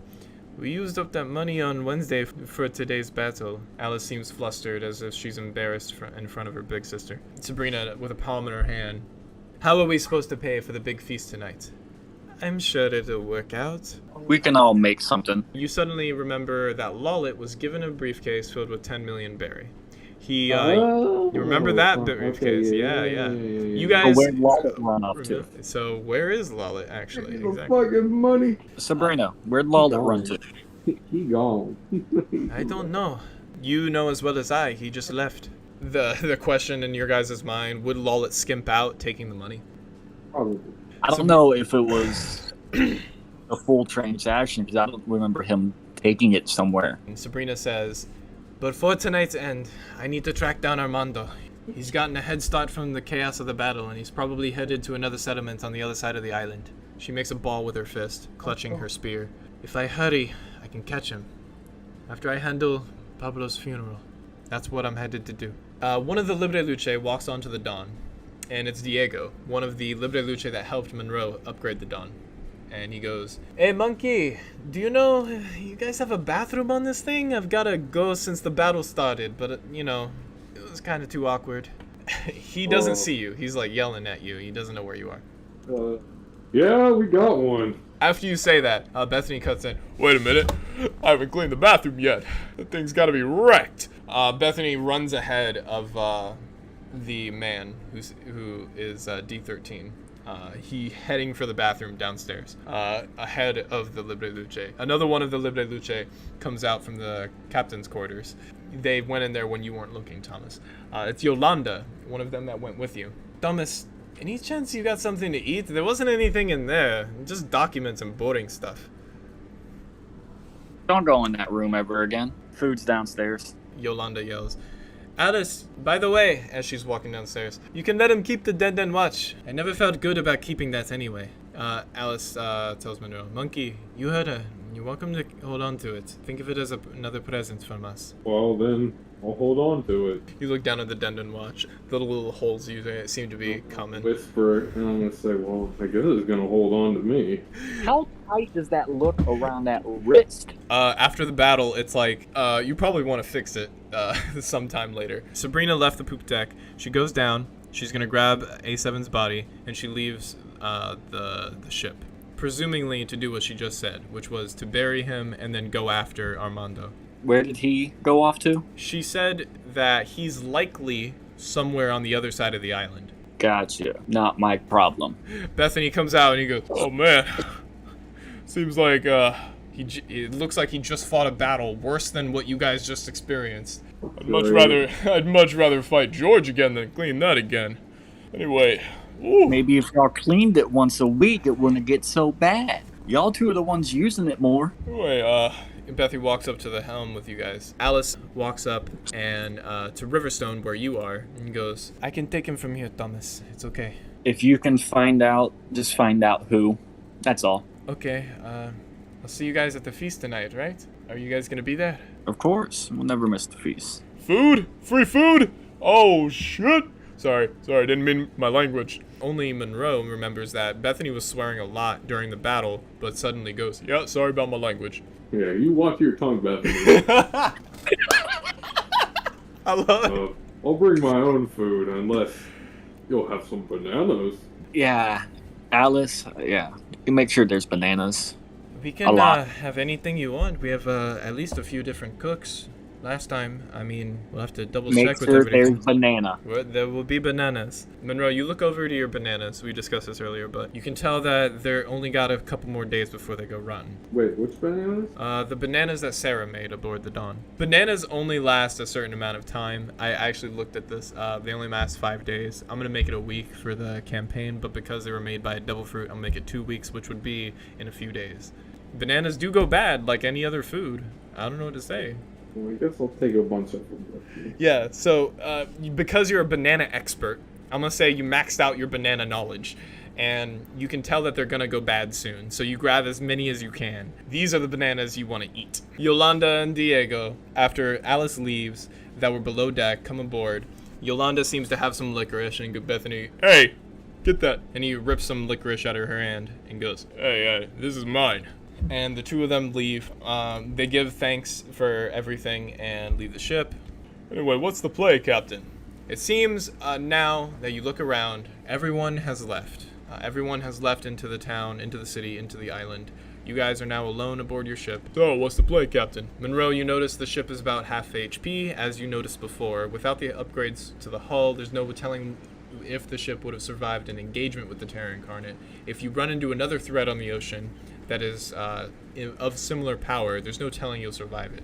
Now, with everyone gone except for our crew, Thomas, Bethany, and Monroe now stand aboard the Dawn, and if you glance down, Monroe, you notice that it's about 2:03 p.m. Alright, what are the people of the island going to be doing? Is this going to be a big event that everybody's going to? Yeah, this is like a big party event. There's going to be tons of people there. She announced it to the whole island. Well, I'm gonna look at Thomas and Bethany and be like, well, we definitely need to repair the boat before we leave. But I say tonight we have our fun while we can. Well, the party's not till 8, right? What time is it now? About 2. About 2? Okay. We still have 6 hours. Might as well fix the Dawn, right? We still have a bunch of time. How much time would it take to fix the Dawn? And you think that it would take a long time with just the 3 of you. Well, it's got some damage all over the hull, so with just the 3 of us, it'll take a while. We should probably try and get some help. That's a good idea. Thomas, what do you think? I think I agree with Monroe. We rest up, we have fun tonight, then either tomorrow morning or sometime tomorrow we head out. Alright, if we're gonna leave tomorrow, we should definitely fix the ship today. Come with me to the captain's quarters, you two. Let's discuss plans. Alright, I guess we can. Let's go. Monroe, do you go to the captain's quarters? Yes. Okay, Bethany and Monroe walk into the captain's quarters. This is the one you I'll got believe from Gotti's secret chamber there. You never actually showed this to Kai, obviously, because I never gave it to you, but it has been something that he has kept in the captain's quarters up until this point. So, what's all this? You never showed this to us before. Yeah, sorry. I'm still warm enough to be a captain. So, smack the papers like I'm trying to be organized, but I'm really not. I just smack it down. Okay, so we're here, and I point to myself on the map. Myself? That says Toroa, right? And that's where we're at, yes. Bethany looks to Monroe and goes, is he feeling okay? Thomas, I don't think we're there. We're not there. See what I mean? It's been a while. Anyway, I look at the other map. We're here, and I point at Toroa. Okay, well, I grabbed this from the... And lost camp. Here, I My grabbed this, Bethany grabs the map that you guys have been using up until this point that's been tied to the helm.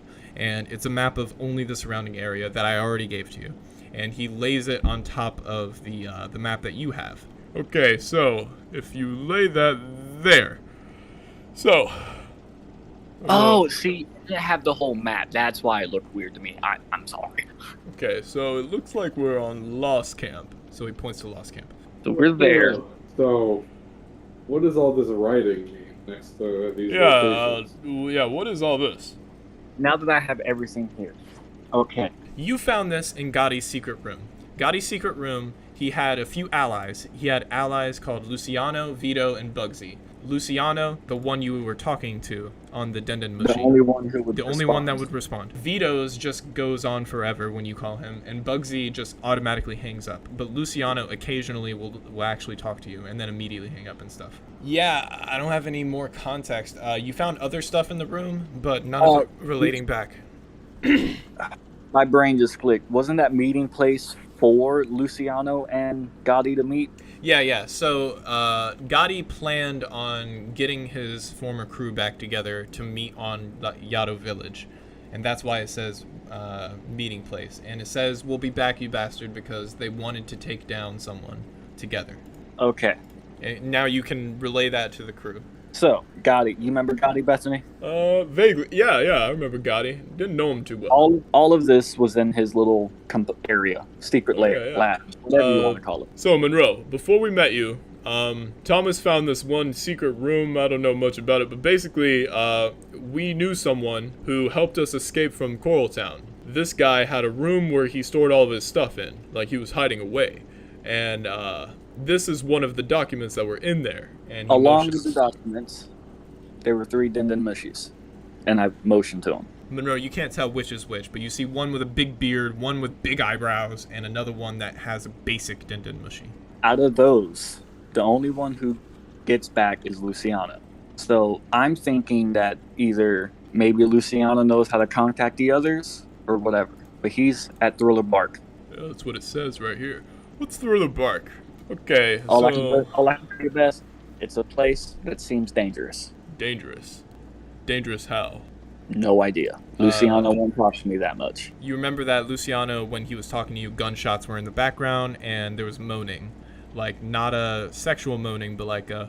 You remember that. Dangerous. It's a dangerous area. Okay, well, looks like we should be on Lost Camp here. The closest place to us here is Thriller Bark, but I don't know anything about it. I mean, there's also Yado Village, Sheeta Kingdom. I know about Sheeta Kingdom a little bit. That's one of the 2 kingdoms that are on and off again war. But, Top City. I ordered something from Top City a while ago. What is that place then? Is that like a I don't big know a name lot, place? but it's like a big casino city. It's like tons high-end stuff. If you're a big shot, you go there. Do y'all think anyone here would know anything about Thriller Bark? We could ask around. But everyone's gonna be busy with the party, so maybe we should wait till tomorrow. What do you think? I'm gonna try to give Luciano a call. Okay, you give him a call. When you press the Denden Mushi, he goes... Balap, balap, balap, balap. Balap, balap, balap, balap. Balap, balap, balap, clock, chuck. You again? Oh, damn it! Luciano will make it quick. How far is Thriller Bark from Lost Camp? Clock, chuck. As you were talking, it hung up. Something was obviously going on. I'm gonna say this as DM. Something's going on over there. You don't know. Well, I'm sure everybody heard it. Yeah, everyone heard that, right?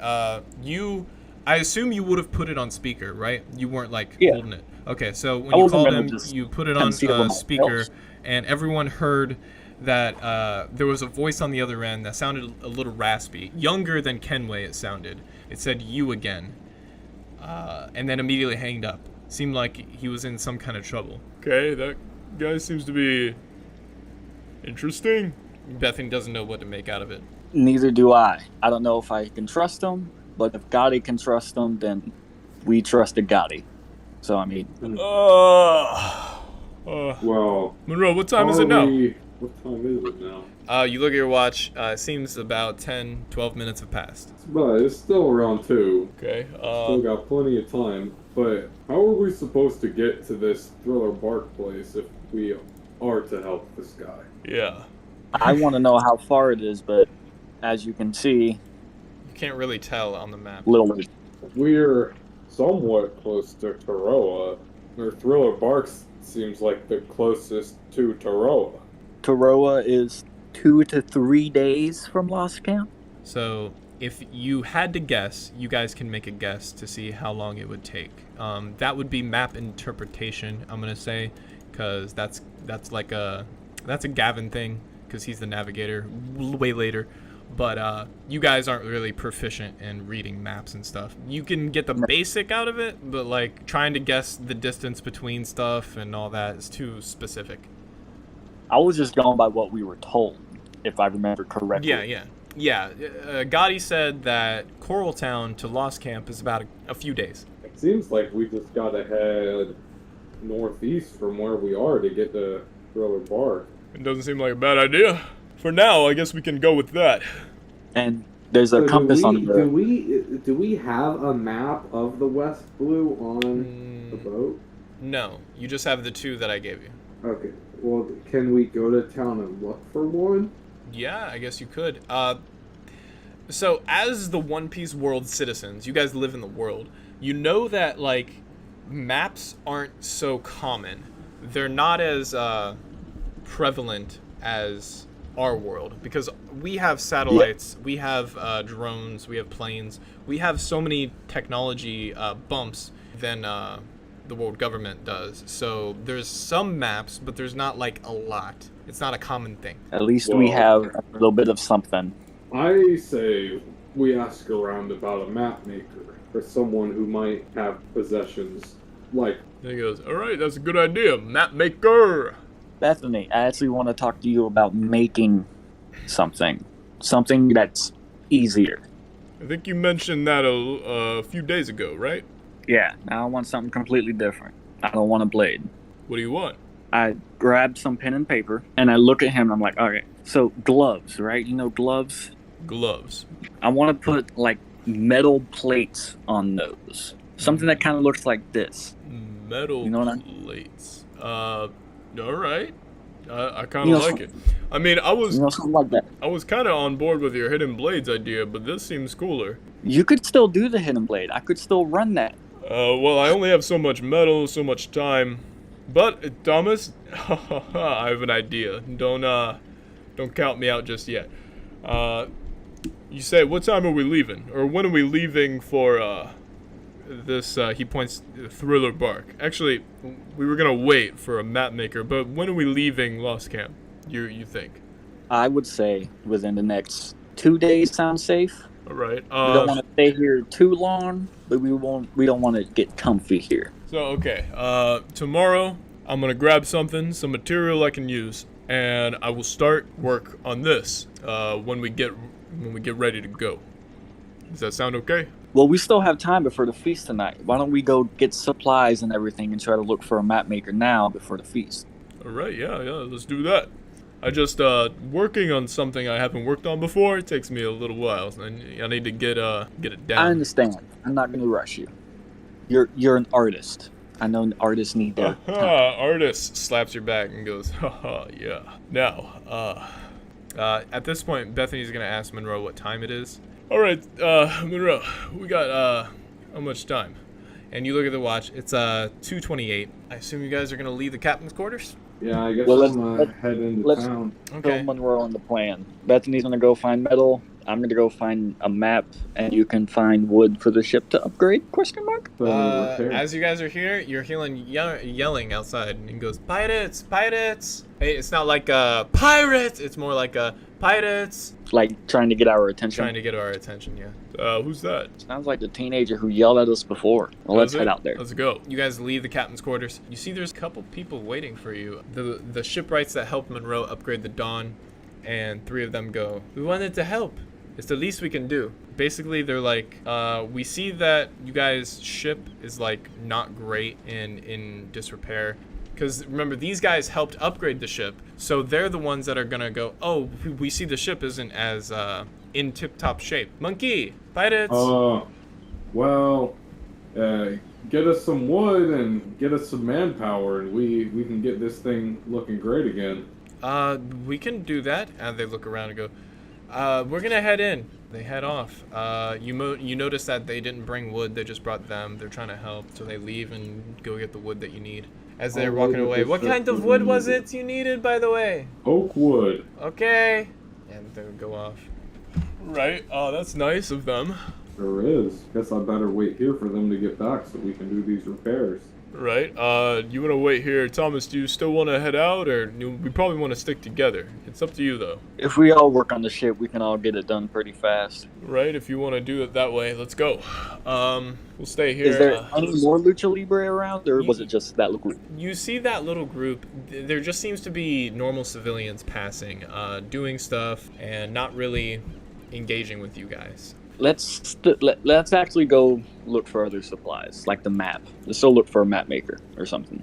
Okay, This is Monroe, you good on staying here? Monroe, what do you think? Yeah, I need to fix the boat. Alright, I'll head in with you, Thomas. Let's go. And as you guys leave, head towards the city, towards the Frontora district, I'd assume back towards the same area where you went shopping, right? Yeah, that would probably be my number one place to look. Yeah, I'm gonna say you're passing by tons of places. It's a big city. It's not like industrial, but it's like a lot of buildings kind of city. To get some. Could I do like an investigation, see if I can find it faster? Yeah, go for it. And specifically, what are you looking for? You said map maker, but like specifically, because you're not gonna just see a map maker. Yeah, you're probably gonna find it'd probably be like an artist shop. I don't know if they had artist shops back then. Artistic shop. Yeah, make an investigation. I'll give like you a advantage parlor, because maybe? You're looking with Bethany. Well, me Nothing. and Bethany are gonna just keep looking. Okay.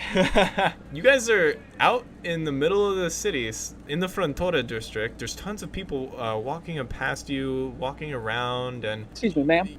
Ma'am, and she goes, do you know any place that would have maps or anything of the similarity?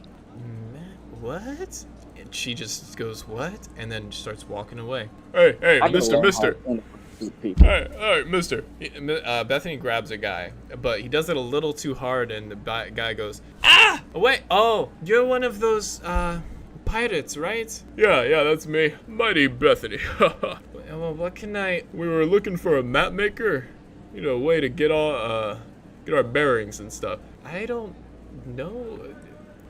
Bethany seems to be blocking out the sun the way he's standing for this guy, and he's trying to get back into the sunlight. Mister, I don't know. Bethany, take a step back for a second. Oh, sorry about that. Takes a step back, and the guy seems to, good luck with what you're doing, and walks away. We don't seem very good at this. We suck at socialization. It seems we do. It seems as you guys are just standing there, you don't really know what to do. One of the people, the normal people, holler, "Hey there!" And another one hollers, "Alice mentioned you guys might need some oak wood for your repairs. Also," another one says, "also these guys let us know. After everything you guys did to take down Kenway, these guys go, oh, you guys are the guys." It seems our fame is starting to get spread around. Can we not be this popular already? I think if we left the Lost Camp, we wouldn't exactly have this popularity, so let's enjoy it while it lasts. Do you still have the monkey with you? One of the guys nudged him. Oh, I mean, the monkey? You can just call him Monkey, but yes, we need oak wood. So they seem to have stuff with them. The Libre Luche that left are with them. They're the ones that told him. He goes, one of the guys kicks the other one. He seems to be a little nervous. Here's the wood. Good luck It's on the okay. repairs. Breathe.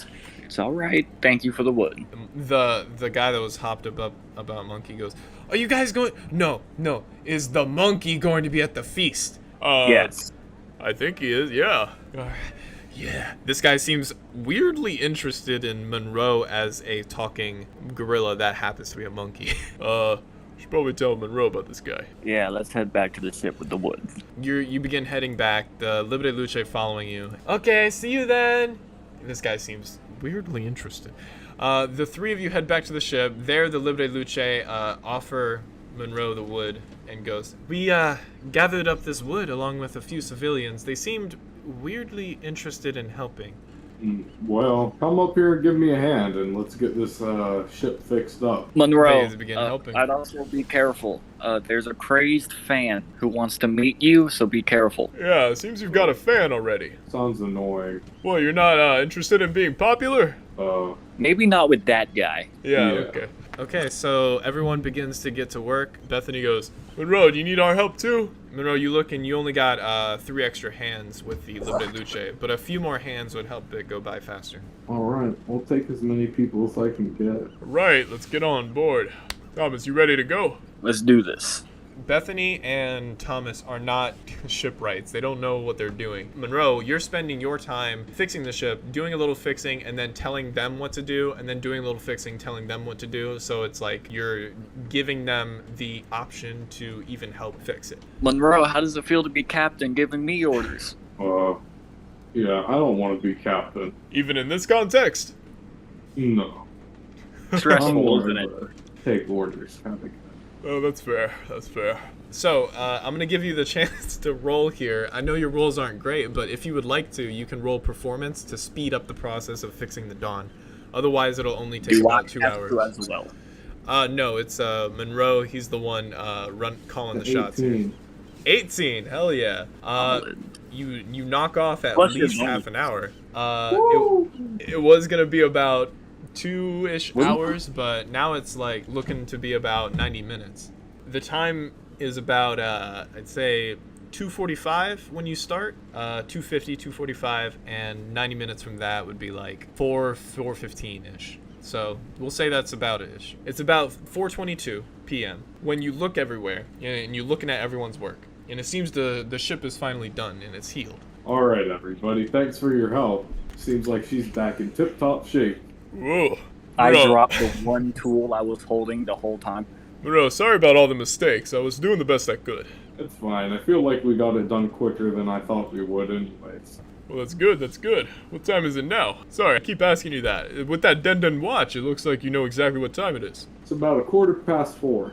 Alright, so the Libre Luche, D5, D9, and D14, they were the ones that were helping you, the same as before, but working with them so much, you remember their names. I'm going to just speed through it. David, Felipe, and Raymond. If it ever does come up, I doubt it will, you remember their names, as Monroe.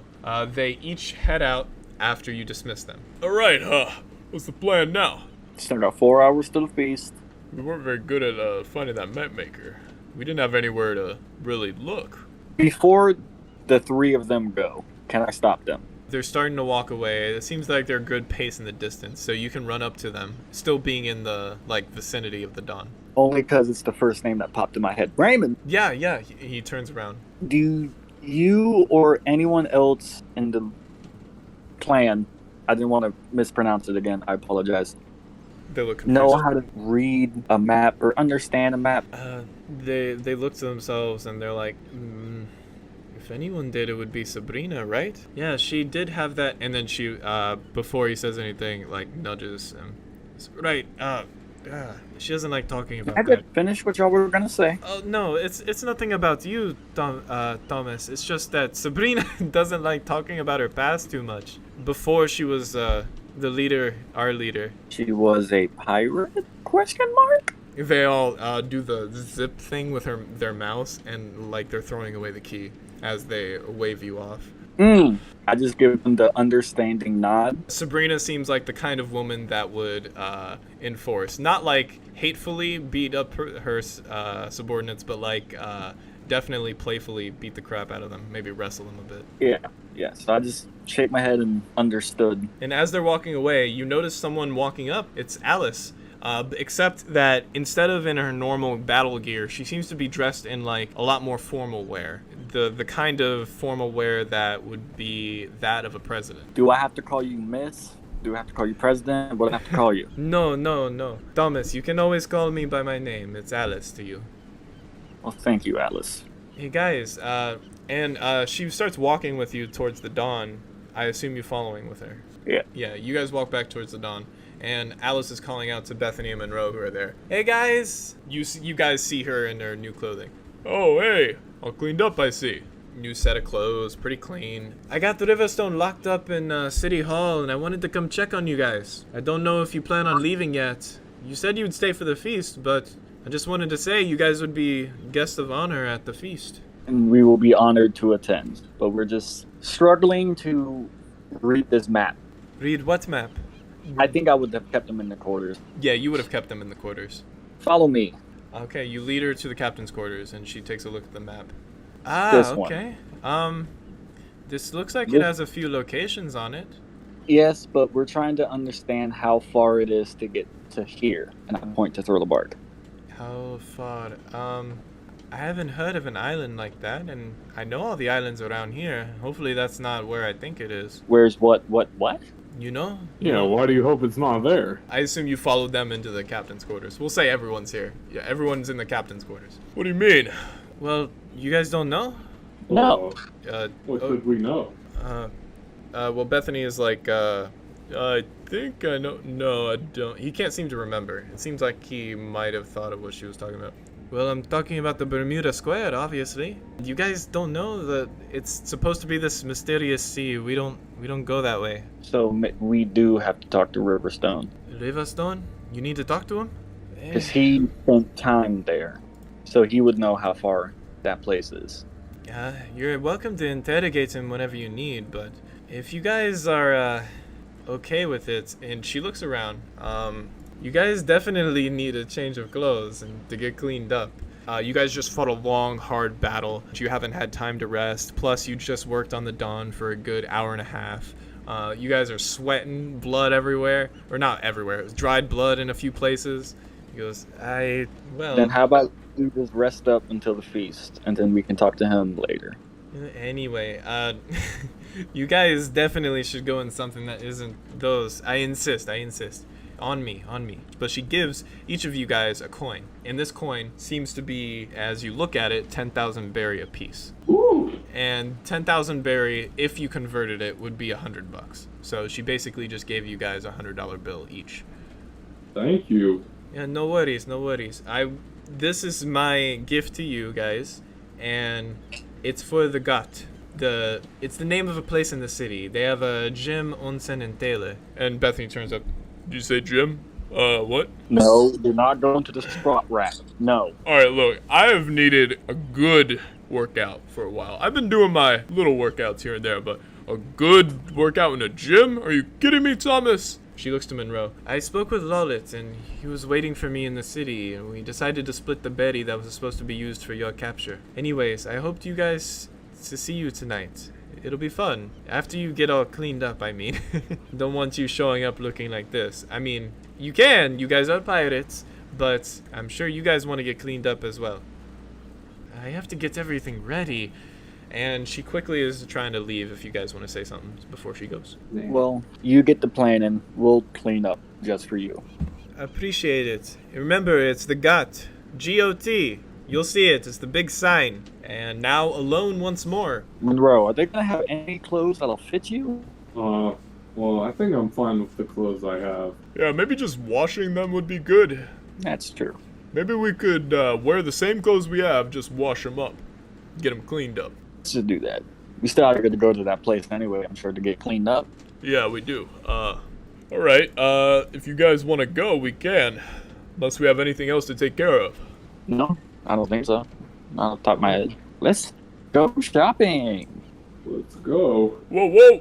Who knows how to get to GOT? As you leave the dawn, you guys head back towards the city. And as you're walking throughout, you see signs of places. You see tons of people having fun. It seems like a festival, all right. The three of you come across what seems to be a large building with the letters GOT. It wasn't a long walk. You guys walked for maybe 5-10 minutes.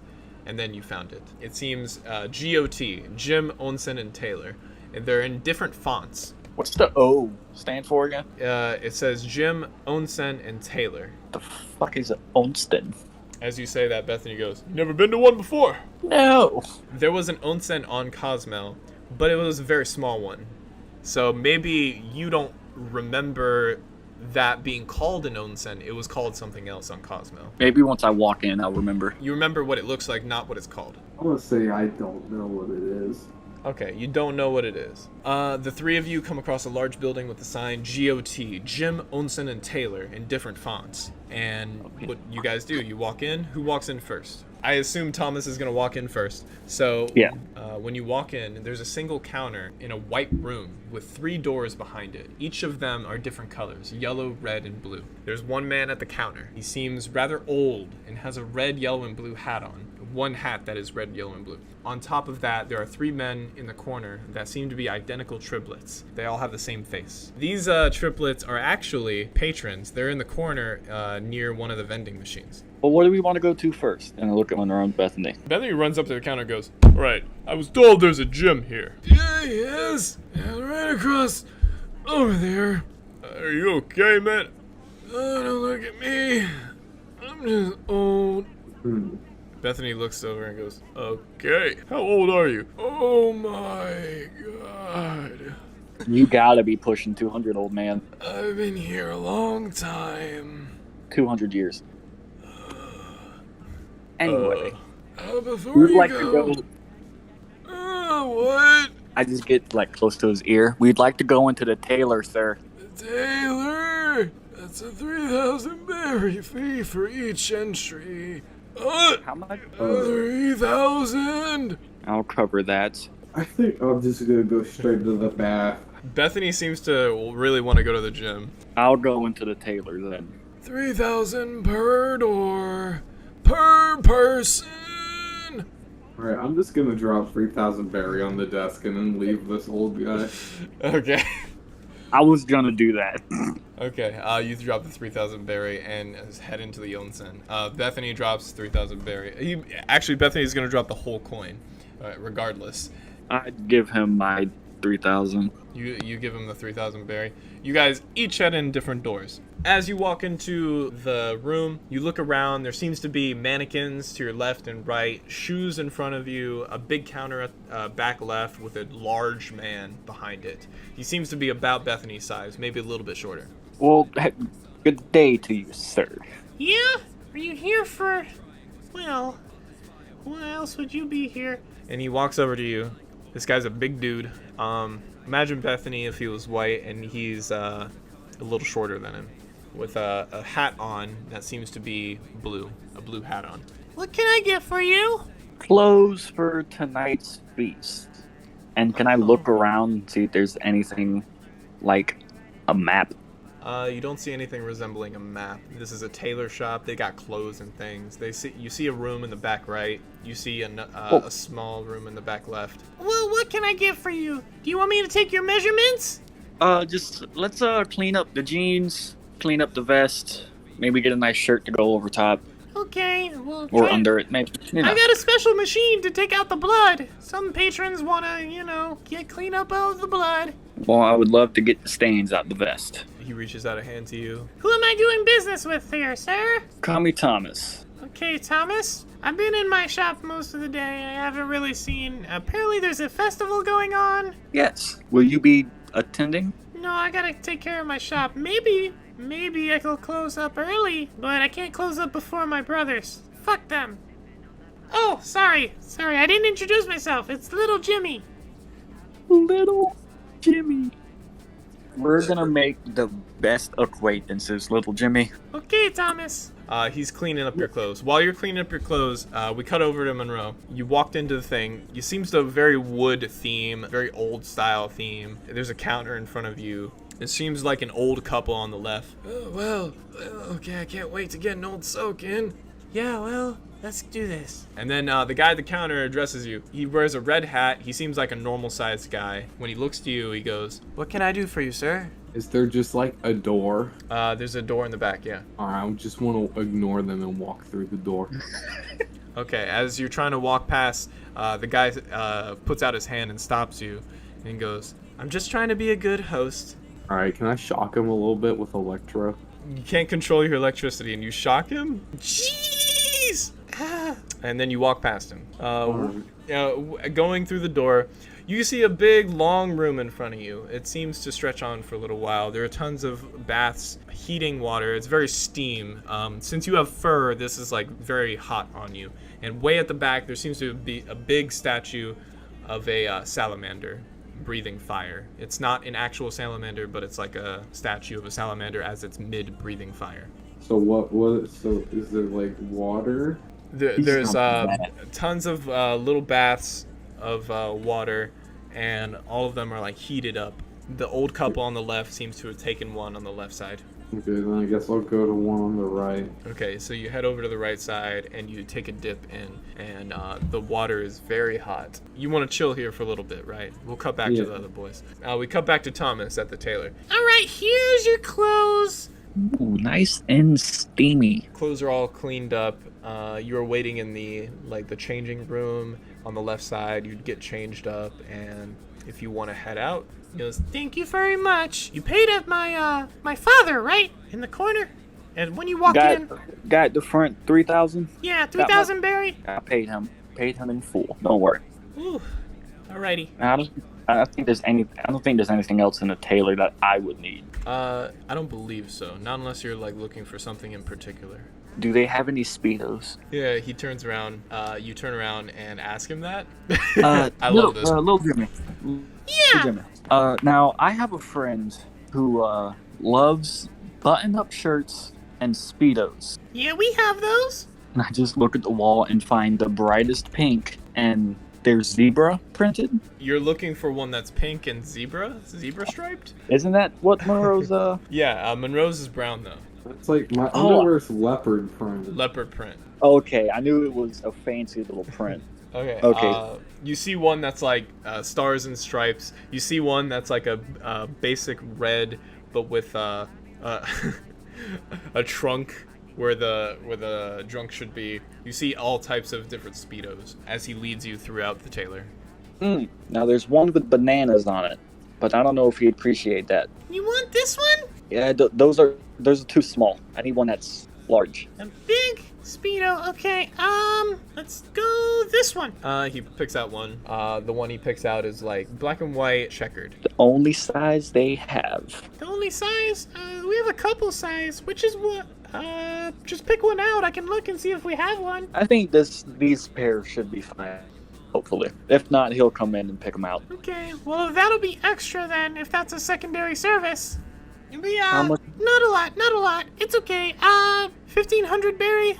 I can do that. I'll pitch this in for him. Okay, you buy the Speedo and you're heading out. Okay, please come again. I will, little Jimmy. Don't worry. While you were in the tailor, you actually were hearing a song called Pineapple Juice in the background. Okay, you head back out into the main lobby, and the main lobby, you see the three brothers aren't there anymore. One of them passes by you as they head into the tailor, while the other two aren't there. Oh, I hope you found everything you need. Do those three boys run the shops in here? Which three boys? Yeah, the ones who were sitting in the corner. Did you just don't see them? What? He looks and goes, Oh, they come in here all the time. They're best friends with the Jimmies. What do you mean the Jimmies? Yeah. There's Big Jimmy, Little Jimmy, and Medium Jimmy. What are you talking about? So if I just met Lil Jimmy and he's the size of one of my crewmates, what are the size of the other two? Bethany comes out of the gym and he seems sweat pouring down him and goes, Oh, ho, ho, hell yeah, it was a good workout. Oh, you see his abs are glistening as he's carrying his clothes with him. He's only wearing the bare necessities, the pants. Oh, yeah. Oh, Thomas. Oh, how'd it go in the tailor? I think I picked out a pair for Monroe. All right, I was actually thinking of grabbing me something in the tailor as well. I'm gonna head in there. Have fun with Lil Jimmy. Lil Jimmy? I just met Big Jimmy. Oh boy. Yeah, he was like the size of a peanut, 3 feet tall. I gotta meet Medium Jimmy, and I just run straight to the fucking sauna. The old man. Oh, wait. That'll be another 3,000 Barry. I'm just getting my friend. That's all I'm doing. I need a 3,000 Barry. Do you just run past him? I just open the door and see if I can find Monroe. When you open the door, you see electrocuted man with his hair standing up. He doesn't seem to be that hurt. He just had a good shock. And he goes, Can I help you? Did a monkey come in here? Do you mean that gorilla? He went that way. Thank you. Sorry about the touch. He just glares at you as you walk in. The old man actually followed you in, and he let Medium Jimmy know. Medium Jimmy is there. He seems like a normal-sized guy. He goes, Well, that guy didn't pay for this side. and Medium Jimmy, the shocked man, turns around and goes, Just another 3,000 berry over here. That's all. Do you see that coin that's on the desk, old man? Did you put a coin in the desk, or is this a deception? Bethany put his whole coin on the desk. That was for You said that. his. That was for his. I'm sorry, you said 3,000. 3,000, correct? Not 10,000. It's 3,000 per facility. It's 9,000 for all the facilities. No, 8,000 for all the facilities. We give 1,000 berry discount. Monroe, you ready to go? Monroe, you're feeling there. You're feeling comfortable. You can get up and go if you want, but it's like the sauna is something you haven't experienced before. It's like hitting you in all the good ways. You're like, this is your short rest, quote unquote. I think I'll stay for a little while. Old man, how much did you say to use this place again? It's 3,000 per facility, but I give 1,000 berry discount if you take all three. Would it be 8,000 berry? Sure. Okay, so you give him the 5,000 berry. While this conversation's going on, Bethany seems to be coming back out. What's the problem? What's going on? We're gonna chillax in here for a little bit more. All right, that sounds great. Let's do that. Could go for a good soak. So Bethany follows you, and you guys go over to Monroe, where he's at. You guys short rest here at the onsen. While you guys are in the onsen, you guys hear a song in the background, and it's the same song that Thomas's character knows. Shia Runa Shia Trackstar. It's from a Denden radio. So Denden Mushi are in the tops of the ceiling, and they're playing this song while you guys are there. Because you know it, Thomas, I'm gonna say you know it's from a rapper called Skitts. That's a nice song they're playing. They were playing something else in the gym. Had a bunch of lyrics. I don't remember what it was called. It was like, grab it like it's cold. Grab it like it's cold. Anyway, Bethany sets his stuff down at the side and slips into the onsen alongside you guys. well, this feels nice. Okay. All we know, Thriller Bark is northeast from where we're at right now. That's correct. But before we go on to the stuff like that, Monroe, you said now that we have a moment, on the way here to Lost Camp, you were saying you would talk more about your homeland another time. Would that be all right? I mean, you're okay if you don't want to. Well, depends on what you want to know. Well, I'd love. Did you have any friends? I mean, you grew up all your life on there. I think you mentioned that once. Well, Zo's not exactly a big place. Pretty much everybody's friends there. Everybody's friends. Thomas. Kind of like Coral now, Bethany. Like Coral? It's like a small place. By the way he's describing it, it sounds like. Yeah. I don't know. Where is this island located anyway? Well, it's never in one place too long. I can say that. The island moves. Well, it's not really an island as much as it is an elephant. What? Bethany is like splashing in the water a little bit and goes, wait, an elephant? Yeah, I guess you'd I have don't know. to see it yourself. What? You said it's an elephant? Yeah, Oh, wow. we'll have to go someday. Hope to make it there one day. I actually been to the Grand Line myself, like Thomas here. Well, it's in the New World. The New World? I don't think I've ever been to the New World. Have I? Yeah. I No. don't think Shane and Tess ever told me about the New World. Yeah, Madam Chang always kept me in the Paradise side. I know she went to the New World all the time, but me, no, I was just one of her lackeys. I think once I joined the Hood Pirates, stayed away from that area. I don't really know. Well, maybe we'll get there one day on our trip. As you guys are relaxing and talking and stuff, Bethany he starts to swing around his axe in his right hand, not over you guys, but to the side. Oh yeah. Haha. And you guys haven't actually gotten a good look at his axe before, but emblazoned in the axe is, as he's holding it, is a B and L. If you want to comment on that, you can. But he's like throwing the axe in the air. Ha ha. What does blue stand for? Also, because you guys are like less clothed than usual, you notice that Bethany, his neck has like a small like scratching, indentation and a scratch. It's not something that you would pick up on unless you were next to him for a long period of time, and he didn't have a lot of Or clothes. naked. Yeah. He's like very low clothing. you guys are like low clothing. Taking our clothes off. I just walked in with everything on. So you're wearing your clothes in the onsen. Yeah. Hey Monroe, how do you feel about these? And checkered print, large, the only size they pretty much had for you. They're alright. I might wear them sometime. You just gotta wear them for the night until we can dry off your other ones. Sure. Bethany looks over and looks back. Let's just say I had an idea tonight. You didn't need to. Well, let's keep that as a surprise. Oh boy, that's me. Last time you did a surprise, we almost got killed. What do you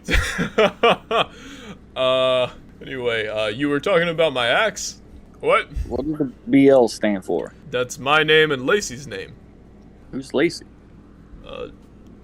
Lacey. He sunks into the water a little bit more with his hands out, and he looks up to the sky. Oh, I miss her. She was, very close. I was very close with her. Wife, per se? No, we never got married. She was, Was she a romance partner? you could say that.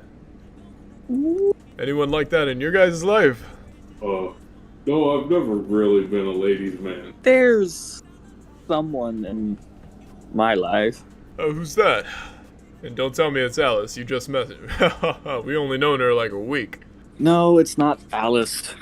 There's this chick named Jessica, but now I'm kind of stressing because now I just think I killed her father.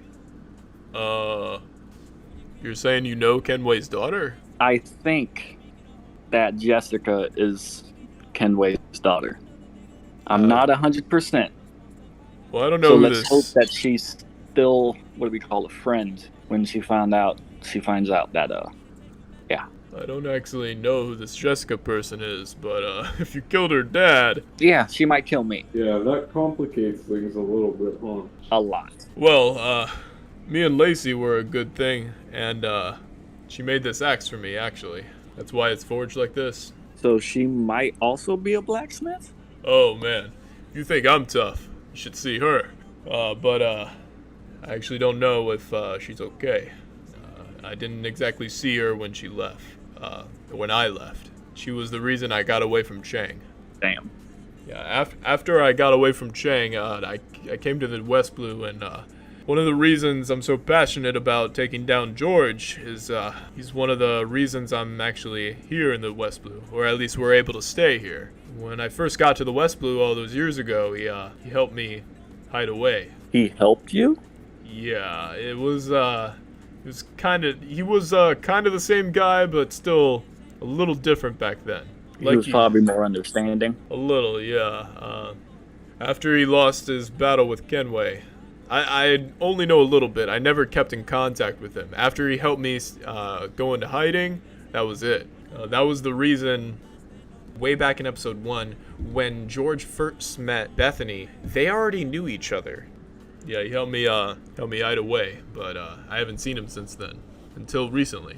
I think once he says that George helped him, I think I just shake my head and start to go quiet because he said George. After you guys are done, you soaked in for a little while. You're all cleaned up. Well, I took my clothes off first off. Okay, so Thomas took his clothes off. I think Bethany also took his clothes off. I think he was wearing a towel. Monroe, you said you were just in your normal clothes in there? Yes. Okay, Yep, so you're just wearing hot, wet clothes. Mm-hmm. I got him that other Speedo. Yeah, I'll probably just change into that and just wear that. You go into a corner and you change into a Speedo, a different Speedo. A wet shirt No, and dry I'm just gonna take my skin. shirt off. I'll just be in the Speedo only. Okay, I like it. Okay. That's funny. I like it. So It's Monroe black takes and white, off. so it's normal. Monroe takes off his shirt that's wet and his underpants that are wet, puts on a new set. 3 of you are heading out. You still have the Denden watch, and as you leave, you guys can tell it's about 7. Well, because you have the Denden watch, I'll have to say it's 6:47. About another hour until the party. And as you guys are leaving the establishment, a small black cat runs past you, past the direction of where actually you guys are going. Knowing that it's 6:57. Where are you headed to? I would assume we would go back to the Dawn. Back to the Dawn. As you leave, a small black cat runs past you. Bethany makes a small note. Oh, isn't that bad luck? and a warrior of Toroa seems to be chasing the black cat. Well, come here, Salem. Come on. The black cat's running, and the warrior of Toroa just chases it. You guys are walking past. As you guys head back to the dawn, you notice, hey guys, look. And Bethany points out, it seems to be getting dark, and the lights are getting easier to recognize. Bethany points out what seems to be a nightclub with its neon lights and such. It has a sign that says Weebtaku on it. Oh, I haven't been at a Weebtaku in years. I didn't know they had one so close to Coral Town. I would have come here ages ago. What is that place? It's like a nightclub. Thomas can remember what a Weebtaku is, but he's only been there a few times with the Hook Pirates in the Grand Line. It's like the, how do I say it? It's like a brand. It's like a McDonald's, you know, you can be in the same McDonald's, different ones. But the same McDonald's, but yet a different McDonald's. Yeah. It's like built the same, built similar. You notice you've been there once. They, of course, couldn't have one on Zoe. You think Monroe would be more for a party? You don't remember much, but you do remember you've been to a Weebtaku before. And just then, 3 women are pushing past you as you're standing out there, commenting on what Bethany says. It was just built last year. Not as good as the Weebtakus in Top City, but still, it's better than nothing. And they push past, and they're heading towards the nightclub. And it seems a couple women push past you, and in those women, I'm gonna have you guys do something. I'm brand new. It's like both of you roll perception, whichever is highest, that's the person that sees it. I might do more stuff like this in the future, but this is me just testing how this works. I got a 6. 4. Thomas, you see this. You see a familiar face. It seems to be Andrew, being dragged in by another girl. She makes a passing glance at the two of you. She's still in her cheerleader outfit from only 4 days ago. It seems she's not being forced in there, but in a playful manner that they're dragging her in. Yeah, she's not saying anything to you. She just sees you guys, makes note of it, and then keeps going. I also make note of that. You make a note that you just saw Andrew. The 2 boys next to you clearly are too gazed by what's going on around. So many people, the neon lights, they don't really see Andrew. Bethany not seemingly to notice her. Captain, we still have a little time before the party later. Wouldn't hurt to blow some steam here, right? Monroe, you want to go throw back a few banana drinks? Pubs aren't really my kind of scene, I wouldn't think. I'm gonna head back to the Dawn and hang up my clothes. But they got bananas. They might have banana juice. We got bananas back at the Dawn. Oh, he's got a point. Well, I was hoping ever since the maze, we never gone clubbing, remember? You promised me that weeks ago. Let's head in there, Bethany, because Andrew just went in there. Andrew? We'll catch up with you in a second, Monroe. Alright. So, as Monroe splits from the party, and the 2 of you head in, we cut to Monroe, and you're leaving, you're going to the Dawn. I just want to get to the Dawn and hang up my wet clothes. Okay, you hang up your wet clothes, which are your basic clothes, and you can tell that they're going to dry in a few hours. Okay. And I'll probably just wait around until it's time to go to the feast. Okay, you're aboard the Dawn, and we cut back to the 2 of you that entered the pub. As the 2 of you head inside the building, there are 2 sets of stairs that lead up on each side to the second floor that overlooks a stage where it seems a really well-dressed woman in red. Tables are scattered with people in seats behind them. Bar in the left corner as you walk in. The decor on the walls are very anime-inspired drawings. You said there was a lady at the front? Yeah, she seems to be guarded by 2 like big dudes in bodyguards. You can tell these guys are bouncers to keep away like people from this woman. She's very well dressed. Her hair is done, and she has a red gown on. Good evening. I believe that's what time it is. Have y'all seen a little person, cheerleader outfit, come by here? And as you say that, the 2 guards are looking at you a little confused. Or behind the woman, to the left and right is a balcony. Jumping onto the stage seems to be Andrew alongside 2 of her friends that were with her. And these 2, they're in their outfits, their cheerleader outfits, and begin dancing. The woman in the front, as you're talking with the guard, she seems to give this one goes out to all the people that fought so hard in the battle against the Moonlight Pirates. You and Bethany look around. He's next to you. You can see a few of the Libre Luche and the Warriors of Toroa around, scattered throughout the room. She begins to sing. I was never right for the hero type of role. I admit it.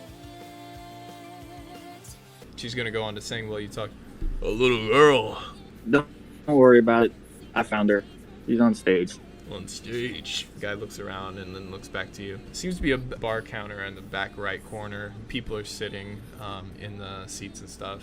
Well, is this where the feast is gonna be held? Well, if it is, wouldn't Alice and Sabrina be here? Where are they at? You look around and you don't seem to see Alice or Sabrina here. You see a few of the Libre Luche. I can go into detail. You can ask them. I just want to call one of them and ask where Sabrina or Alice is. You call Anna. She was the one that stuck Needle. Monroe with the needle. She's sitting near the bar. Anna, Yeah? Is someone calling my name? I approach. You approach, and Anna's sitting at a table with another Libre Luche. It was Anna and Sylvia are sitting at the table with Bethany next to you. Couple things. How's the evening? Just enjoying the show from Lady Cherry. Where's Alice and Sabrina? They should be at City Hall, right? Getting the party ready and everything? Can you point which way is City Hall? That way. She points back. Back towards the door. Yeah, I mean, you're in a building, and she's like, where's the City Hall? And she goes, yeah, that way, towards there. And I just shake my head and you got me. Is it further in the city? Yeah, just head up a few minutes down that walk and head right into there. She gives you directions to go into the City Hall. Thank you. And then I'm gonna turn back and go find Monroe. Okay, At so with Moss. Bethany next to you, you guys are gonna go. So you didn't spend much time in there. So you and Bethany head back towards the dawn. On your way, you see City Hall. Seems like a lot of people are gathered around there. It's starting to get harder and harder to see a way in without passing people. And you reach the dawn. Monroe is there. His stuff is there. What do you think you've been doing on the dawn? Maybe taking some shut-eye or eating some bananas? Bananas. Okay, so when you get there, Monroe is sitting by the banana bushes eating some bananas. Let's go to City Hall, Monroe. Oh, is it time? You look at your Den watch, and it looks about half an hour early. Guess we should make our way there. Might as well get this party started early. As you guys head towards the City Hall, it seems to be getting more and more people are gathered around. How long do you want to wait before you try to muscle your way through? Because you're at City Hall. It seems like a big line. We're just gonna muscle straight to the door. We're guest of honor. We're guests of honor. We're gonna yell at the top of our lungs and go, "Your heroes have arrived!" Oh, they look around and go, "Oh!" and begin clapping, and then the other ones begin clapping and go, "Yeah!" Like, Thank you, yeah. Monroe. They clear a path. They clear a path until you get deeper in. That was just the to get in the building. And as you're getting in the building, the path is clearing until you get real close. So I'd say about 30 yards out. It's a big building. You're pretty close to the entrance, but just the amount of people there, they can't really clear an entrance for you. Okay, well, we got pretty far in. What time is it now? You look at your Den watch. It seems like you guys got about 15 more minutes. 7:45. We should just head up to the balconies or something. Are there balconies in this bitch? No, you guys are in a long hall. There's a couple doors on the left, a little bit up and to the right. It's just gonna be a chaos no matter where we go. It seems so. Why don't we just bust the door down? Yeah, is that rude, Thomas? Let's politely knock and then kick the door down. You politely knock, and it seems like the door is open, but there's no one on the other side. Still kick it down anyway. Oh yeah, let's kick it down. Bethany knocks the door down. Hey, let's just wait here till it starts. Is this the right Making an room? entrance. I don't think this is. Look, there's a hallway right there. We could just run into the stage itself. Y'all want to do it? Yeah, let's just head out. I don't know this building too well. Actually, I don't think I've ever been here, but I don't think we've ever been in this building. Maybe we should explore. might as well. Why not? We are the guests of honor. Let's speed this up. So, you guys are heading out, I'd assume, and Monroe, you're following? Yep. Okay, you guys are heading out. You're trying to find a shortcut to get there. But as you guys are going through, trying to find a shortcut, you look at the timetable, your Den watch, and it looks like 7:54. You guys are wasting time here. Walking this long hallway, doors to the left. You check it. It looks like a normal room. You guys keep going. The time ticking down. No, I think we're lost. Yeah, you just keep going. I think we're kind of lost here. Let's keep going. Monroe, you're looking at your Den watch. You guys seem to be 8:07. 10 more minutes have passed, and you guys are just looking for an entrance. After trying to find a quicker way, you guys seem to have slowed down. Bethany tries another door in front of you, and finally they reach a door that seems to be locked. Damn it! We got him all this way for nothing. And doesn't seem to be another door around. All right, we're gonna break it down. Let's We're both not- break it down. Okay. Monroe, you care to do the honors? Monroe, you want to do the honors? So you guys are all gonna break it together. But Monroe, I'm gonna give you 3d20 to break this door down. Great. Let's go. You got this. Maybe if you cause enough disturbance, they'll come find us. Okay, 32. Yeah, you break the door down. Bam! The room that you were in just a moment ago seemed like some kind of storage room for items and things. Bethany breaking the door down alongside the two of you, and you guys come crashing into the hall, and each of you fall on top of each other like a dog pile because you guys can't control your strength so much. You broke it. Before you to describe Who's bottom? Who's bottom? Who rolled the least? I'll say Bethany will take whichever is the least. He'll take the bottom then. Okay, I'll take middle. Monroe fell on the top of his crewmates. Ugh.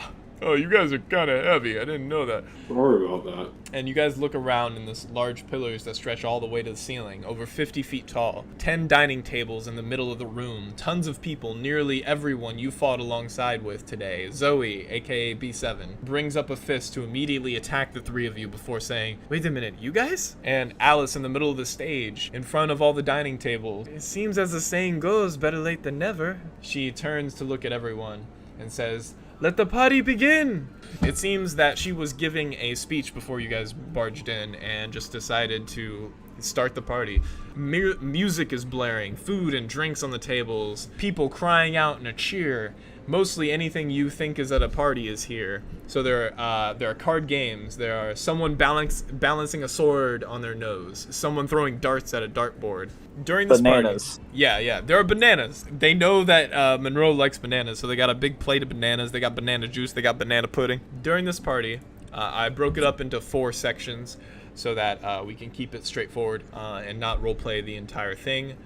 Just certain sections. So just let me know if you want what you want to do. I'm going to ask you during each of these 4 sections as we move through them. So the Libre Luche, the Warriors of Toroa, and the citizens of Lost Camp are all here at this party, but individually, all making up their own fun between dancing, eating, gaming, and talking. Unless you look for a specific person in the crowd, I'm just gonna say that imagine all of them there with you. So it's 8 to 8:30, 8:30 to 9, 9 to 9:30, 9:30 to 10. So the party just starts, right? It seems like a guy is taking pictures at the party. Bah, bah, bah. He's taking pictures around while he's there. You notice that the boy Angel that was at the everything, he's not there. He's specifically the one that isn't there because He probably needed the most rest. yeah, he was a very small boy, so he needs the most rest. So Bethany goes, "All right, do this. I'm gonna destroy this dance floor."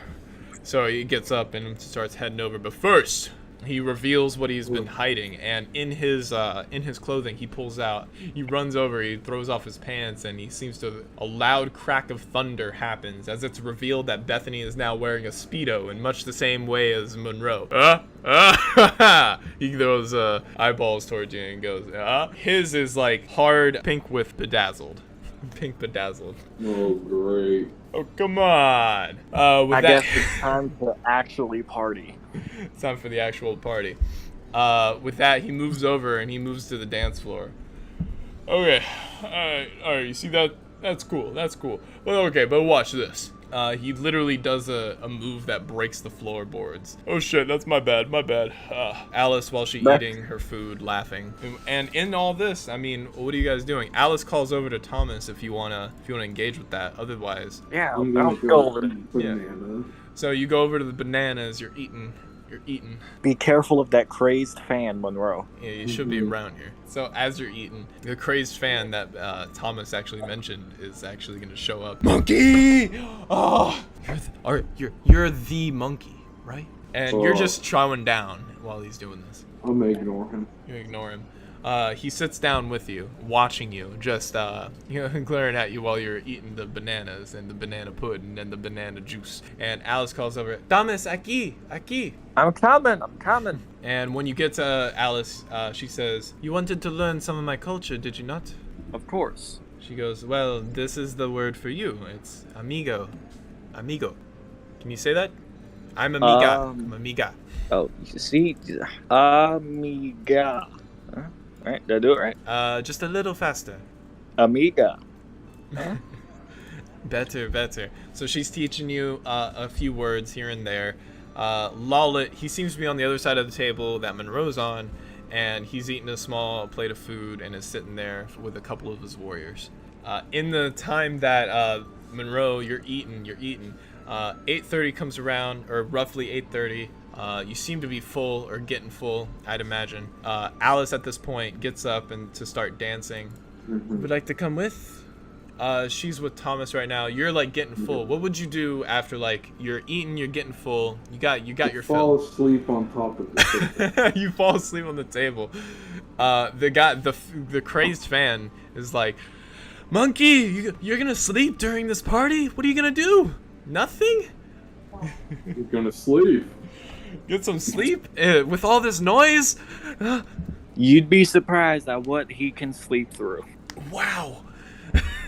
And I'd imagine you're trying to get some shut-eye with hearing all the dances and these things. Alice dancing gets up. I want to go speak to Lawlet real fast. Okay, so Lawlet seems to be finishing up his food. He's sitting with a couple of his warriors, and he goes, "Man with the red flag." You can call me Thomas. Lawlet. All right. Thomas. He seems to glare in the other direction. I've seemed to have remembered something, and why you probably don't want to be staring at me. And why is that? I apologize for Max. I apologize for Wally. And if you knew Max, I'm sorry for him too. I don't know who this Max is, but I appreciate you coming over to me. I want no hard feelings between us, even though you tried to kill me. That's fair. I haven't held it against you too much. You can tell how I haven't engaged too much with you. You and me were on two different sides of a battle, and I understand that. That's why I didn't press you too much on it, but I appreciate you. I just got one question, because I know you like animals. I do like animals. That's the reason I'm here. Do you have a snake I could have? A snake? Of course I do. Non-venomous. Of course. He looks around, not at his pockets, but he's like thinking, shit. I done left all my snakes on Toroa. Sorry about that. Now if you want a crocodile, I can hook you up with one of them. Whoa. I think a crocodile might be too much for me. That reminds me, my hyenas were on that damn George's vessel. Hyenas? What kind of animals do you have? All of them? They didn't tell you? Your crewmates, they were on that ship. There's some things that I don't really talk to Monroe about. And that's probably one thing that's a sensitive topic. All right. Well, he looks over and he sees Monroe's trying to get some shut-eye. He doesn't seem like much of the party person now, is he? Nope. But he's still my crewmate. Alrighty. Well, Lawlet seems eyeballing the dance floor like he's about to get up. He's a little nervous at it though. He goes, He stands up, sits back down, stands up again, but a little bit. Lawlet, let's go dance. Dance? I say, okay. In the meantime, while you head over to the dance floor with Lawlet, Bethany is arm wrestling Yolanda. He seems to be having trouble, but is slowly winning until suddenly losing. He drops to his knees. How could this happen? And while that's happening, you're dancing. You're slowly getting on the dance floor with Alice and Lawlet. Yolanda laughing at Bethany. All right, fine. But what about poker? To which Bethany begins to play poker with Yolanda and some other people. Unless you want to say anything there, you're just going to dance on the dance floor with Alice and Lawlet. Yeah, questions for other things can happen after the party. Bethany finally makes his way to the table full of food and rum and starts going through it as much as he can. Oh, Monroe, come on. You full already? Taking a nap? Oh, you see this? They made a banana cake for you. And he just... He's conked away. Okay, I guess he's too tired. Bethany, let's just go put the cake near him so when he wakes up. Bethany goes and sets like a slice of banana cake on Monroe's chest as you're sleeping. Bethany just starts to get something to eat at 9. Sabrina making her entrance. After you dance with Lawlet, he goes to stand over in the corner. He like waves you off. He's not like saying later nerd. He's just saying like I'm gonna be over here in this corner. So I'm gonna shake his hand because I might see him again, I might not. So I just at least want to shake his hand. You shake his hand, and then he goes to stand in the corner. It seems one of the windows open, and Sabrina makes her entrance, darting one of the warriors of Toroa with a sleep dart. as aiming for and almost hitting Lawlet as he stands in the corner. Be glad I wasn't using the other one. Oh, well, nice to see you too. What's wrong with this? Just playing. I don't know what you'd be doing during this, but this is Lawlet and Sabrina are like having a conversation in the background. Nice to see the vice president show up. How about them darts? Kita used to use those. Yeah, I think I would talk to Alice about other stuff. So you go to sit down with Alice. She's playing cards. She's losing, but she seems to be having a good time, taking a drink each time. Alice, don't raise. Check. You mean this? And she puts her cards down. Damn it. And she takes a drink every time she has to lose. Sis always tells me not to drink these. They go straight through me, apparently. But anyway. I could see that. She seems to be getting a little tipsy during this little playing cards engagement. Here, Alice, I'll take over. I'll step in. You take over her cards, but she snatches them back from you. I may be losing, but jeez, let me have... The one dealing the cards goes, you want to join in? All right, Alice, when I win this hand, don't be mad. You guys play cards. I'm not going to actually play poker with you. I'm just going to roll a d20. D20, you roll a d20, and whoever is higher is going to win between the two of you. Or I'm going to say 2d20. You got a 5? I got a 2d20 for me because I'm going to roll for Alice and then the dealer or like whoever's playing with you. So if you got a 5, Alice goes, finally a win! Yay. And you guys play poker for a little bit until about 9:30 comes around. The party is in its full swing. Sabrina seems to be talking with Alice, but in her state, she leaves to talk with Zoe instead. After leaving the cards, she goes to talk with her sister. Bethany is talking up 2 of the warriors of Taroa. He leans against the wall. He looks them down at the wall. You know, monogamy was actually invented by the rich to keep power within their ranks. And he winks at them. Oh, come on. As they walk away. You know you want some chocolate thunder? Bethany, that is the worst pickup line. You say that over his shoulder as what you're doing. Let me show you how it's done, Bethany. Okay. Would this be performance or persuasion? Performance if you're trying to woo them. Persuade them if you're trying to get them to do something. I'm gonna find...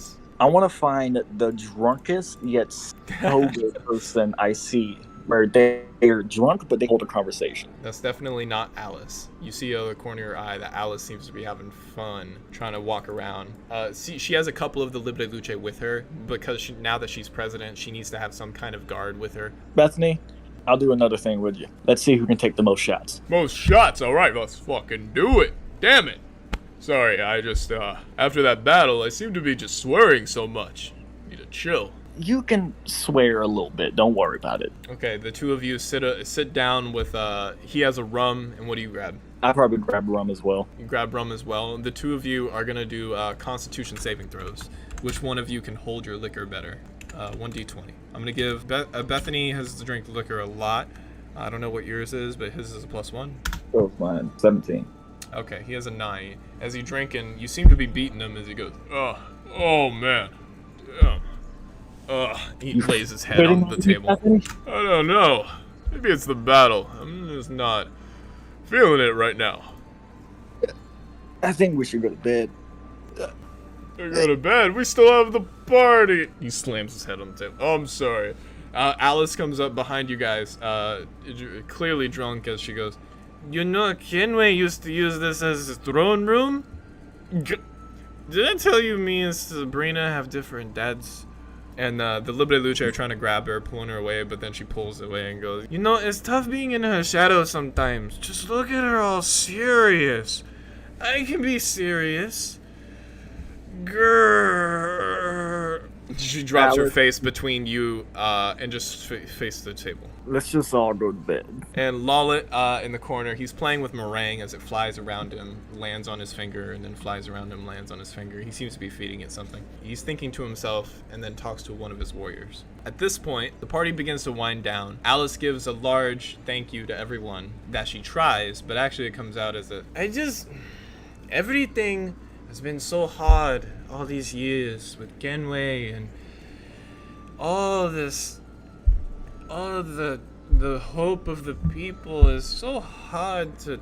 And then Sabrina is trying to come up and be like, Okay, Ali, come on. What she's actually trying to say is, what were you trying to say, Alice?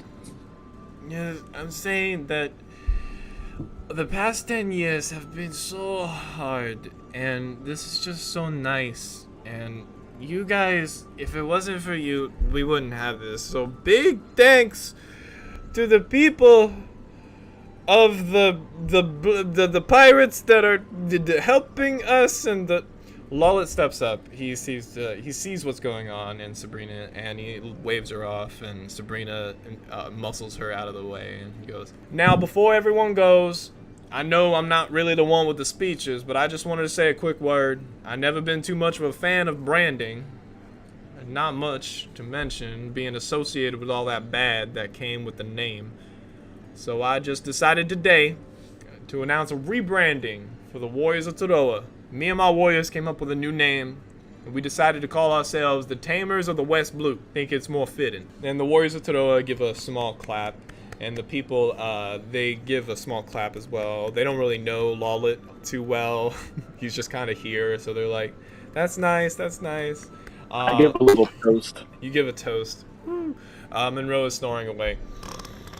And Bethany, he's doing pelvic thrusts. He's loving his time. Oh yeah, he's doing the Spider-Man 3. Alice is hammered, but Sabrina calls, "Let's do a big group picture. It'll be nice." Oh boy. And during this time, one of the guys taking pictures, and he occasionally has been this entire time stopping, and he's been like taking pictures of everyone. And when he takes pictures, he goes, "Well, okay, yeah, you, okay, yeah." And this is the guy that's gonna take the picture. He goes, "Everyone, crowd in, come on." I was gonna say, let's go over there. He's asleep. "Who's asleep?" And then the picture's taken. You guys all crowd around, and then you say, "Let's go over there." And then the picture's taken. What kind of pose are you doing anyway? Bethany, in his bedazzled, oh yeah, with his arms up.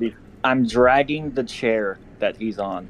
Okay, so you're saying that you would have dragged him near everyone, or you would have stopped the guy and go, "Okay, no, stop. We need to include Monroe. Come on, hurry up." And you drag the chair, and he goes, "Yeah," and then the guy grabs you and throws you into the picture. You're not quite sure that he's in the picture as the picture is taken. Bam! With the picture taken and everyone there, you notice the man doing the posing, he has what seems to be a long nose. Kind of like Usopp. And everyone's just like, he's like thanking everyone for being here and thanking everyone for allowing him to take pictures and stuff. And you notice his long name. "Call me Pin. He's like doing that. And with a picture taken and Sabrina beginning to shoo everyone out, the party seems to be over. She's calling for everyone to clean up if you want. But most of the Libre Luche stayed and are helping to clean up. Pen, since I'm drunk. Pen, here's 500 berry for doing a great job. Thank you. He takes it. Then I just faceplant to the floor. You faceplant to the floor. Bethany seems to be drunk as well. Ugh. As Thomas falls and crashes, it's his face to the ground. After being too drunk, Bethany crashing his face to the ground. Monroe is sleeping away. After a long night's rest, with the three of you crashing, the crew find themselves sleeping in the city hall. It's the mess hall. It's about 7 a.m. when Thomas tosses and turns in his sleep, and as we gaze into your mind, we see that you're dreaming of a gorilla rubbing up against another gorilla. And we see that you're dreaming of a gorilla rubbing up against another gorilla, and it slowly turns, and as you see its face, it's the face of Bethany on a gorilla body. "Oh, do you want a banana too?" It offers you a large banana that it was using as a weight, speaking in a voice that sounds like Bethany and Monroe merged together. I just start crying in my dream. This horrid monster makes you wake up in a panic to find yourself laying on the ground. I'm just crying, having a panic attack. And as you gaze around, you see Bethany sleeping on a table with no shirt and the pink bedazzled Speedo. He wakes up in roughly the same amount of time as you go.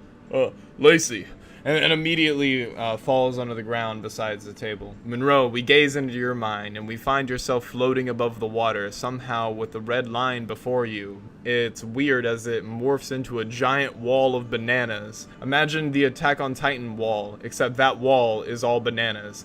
It's now the banana line. Then, with a large banana bazooka in your shoulder, you're about to fire on it. Unlimited bananas.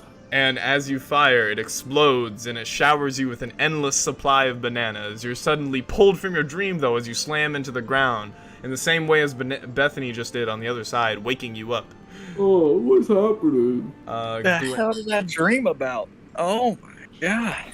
Glancing down at your Denden watch, Monroe, you see it's about 7:11 a.m. The three of you take in your surrounding. It seems the area has been somewhat cleaned up after the last night's party. Not totally cleaned up, though, as there seems to be some things left over and such. Around the room, you can tell that Sabrina's in the middle of the room at another table near the one that you guys are next to. She stands over it with her hands in her face. How did Kenway know where to find my father? Was it that bastard Armando? She takes her hands from her face. What kind of damage could he do if we don't bring him in? Alice, next to her in a chair, she's leaning back, seemingly documents blocking her face. Can't we do this later? Seemingly hungover, she says, yeah, turn off the lights, please. Angel, the little boy, tugs at his mom, trying to get her attention. Mommy, can we go back to the dojo? I want to compete in the karate tournament. Monroe, Bethany, how'd you sleep? Oh, I was having a great dream. About what the hell? Oh, so many bananas. Yeah. What were you dreaming about, Monroe? You got banana. Well, your bananas are always on your mind. Of course. Alice, Sabrina, where are we? You guys slowly stand up. You're getting your bearings. Sabrina doesn't seem to notice you until you call out her name, as she's entrenched in her own thoughts, and she goes, "Oh, travelers, good morning to you. I see you guys had a fun night last night." If looked at, you guys are still in your party outfits from last night. The Monroe has banana frosting and banana peels all around them. Me and Bethany are covered in rum. Yeah, I smell terrible. I need to get changed. Guys, give me a few minutes. Wait, who's that? Before the conversations really starts, you see on the other side of the room a man with a turban on his head, light dark skin, and a gray goatee. He kneels over one of the tables. It seems there's spilled something there, and he yells, "My beans!" Thomas, what's his deal? Beans. And as Thomas asked you that, Thomas, now you vividly remember in your drunken state seeing Bethany get thrown into the table, knocking all the beans on the ground, spilling its contents on the floor. I just turn away and start walking towards Alice and Sabrina. Bethany goes, alright, I'm gonna go I'm get changed. gonna ignore the beans. The man in the corner kneeled. He goes, "My beans!" He's doing that. In the next couple minutes, Bethany is gonna go over to the other side of the room, maybe in a separate off room to get changed. And in the meantime, you walk up to Sabrina. "Oi, traveler. Good to see you're okay. You smell awful, little." Yeah, don't mind the smell. We'll get changed in a minute. What's the plans for today? Actually, no, hold up. Let me get my morning's bearing with me. We need to go shopping. You need to go shopping. You're still low on supplies? Yes. Okay. And then I turn to Monroe. Do we need cannonballs and stuff like that? Probably. We did use a lot during the battle. Okay. Well, let's go shopping. And I start stumbling to the door. Okay, you stumble to the door. Bethany, he seems to be way in the back as you guys are reaching the door. He goes, "Alright, Captain, wait for me." He's pulling on his pants. He's got all his stuff on. He seems a little cleaned up. He's got his normal clothes on now. Well, let's go get proper clothes on Monroe. So we gotta head back to the Dawn, don't we? To get your clothes. Yeah, they should be hanging up to dry. You guys make your way through the city hall. It's a bit of a big building. There's a drunk man still sleeping on the side. There seems to be confetti and things on the left side. And you make your way through the door. It's a bustling city, and there's people left and right. And you head right, which is the way back to the Dawn. The buildings get lower and lower, and your Dawn comes into view. There's not as many people out because it's pretty early in the morning. Butt crack of dawn. I think he scratches himself. Ugh. Alright, we slept pretty good. Okay.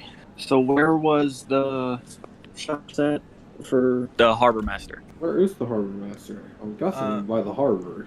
Yeah, it's near the harbor. You guys just have to make a right and just head down, and it's around the corner. Monroe, it's because it's not so deep into the city, you kind of know your way there. Oh, I should know the way. You can follow me there. Lead the way. All right, I'm headed. So you guys head that way. Just to recap, there were 6 shops that had tons of different items that you guys can supply up on. There's the KATSU, Kusuri, Zayo, Abamaster, Konbini, and Armsman. Monroe knows his way to the Zayo and the Abamaster.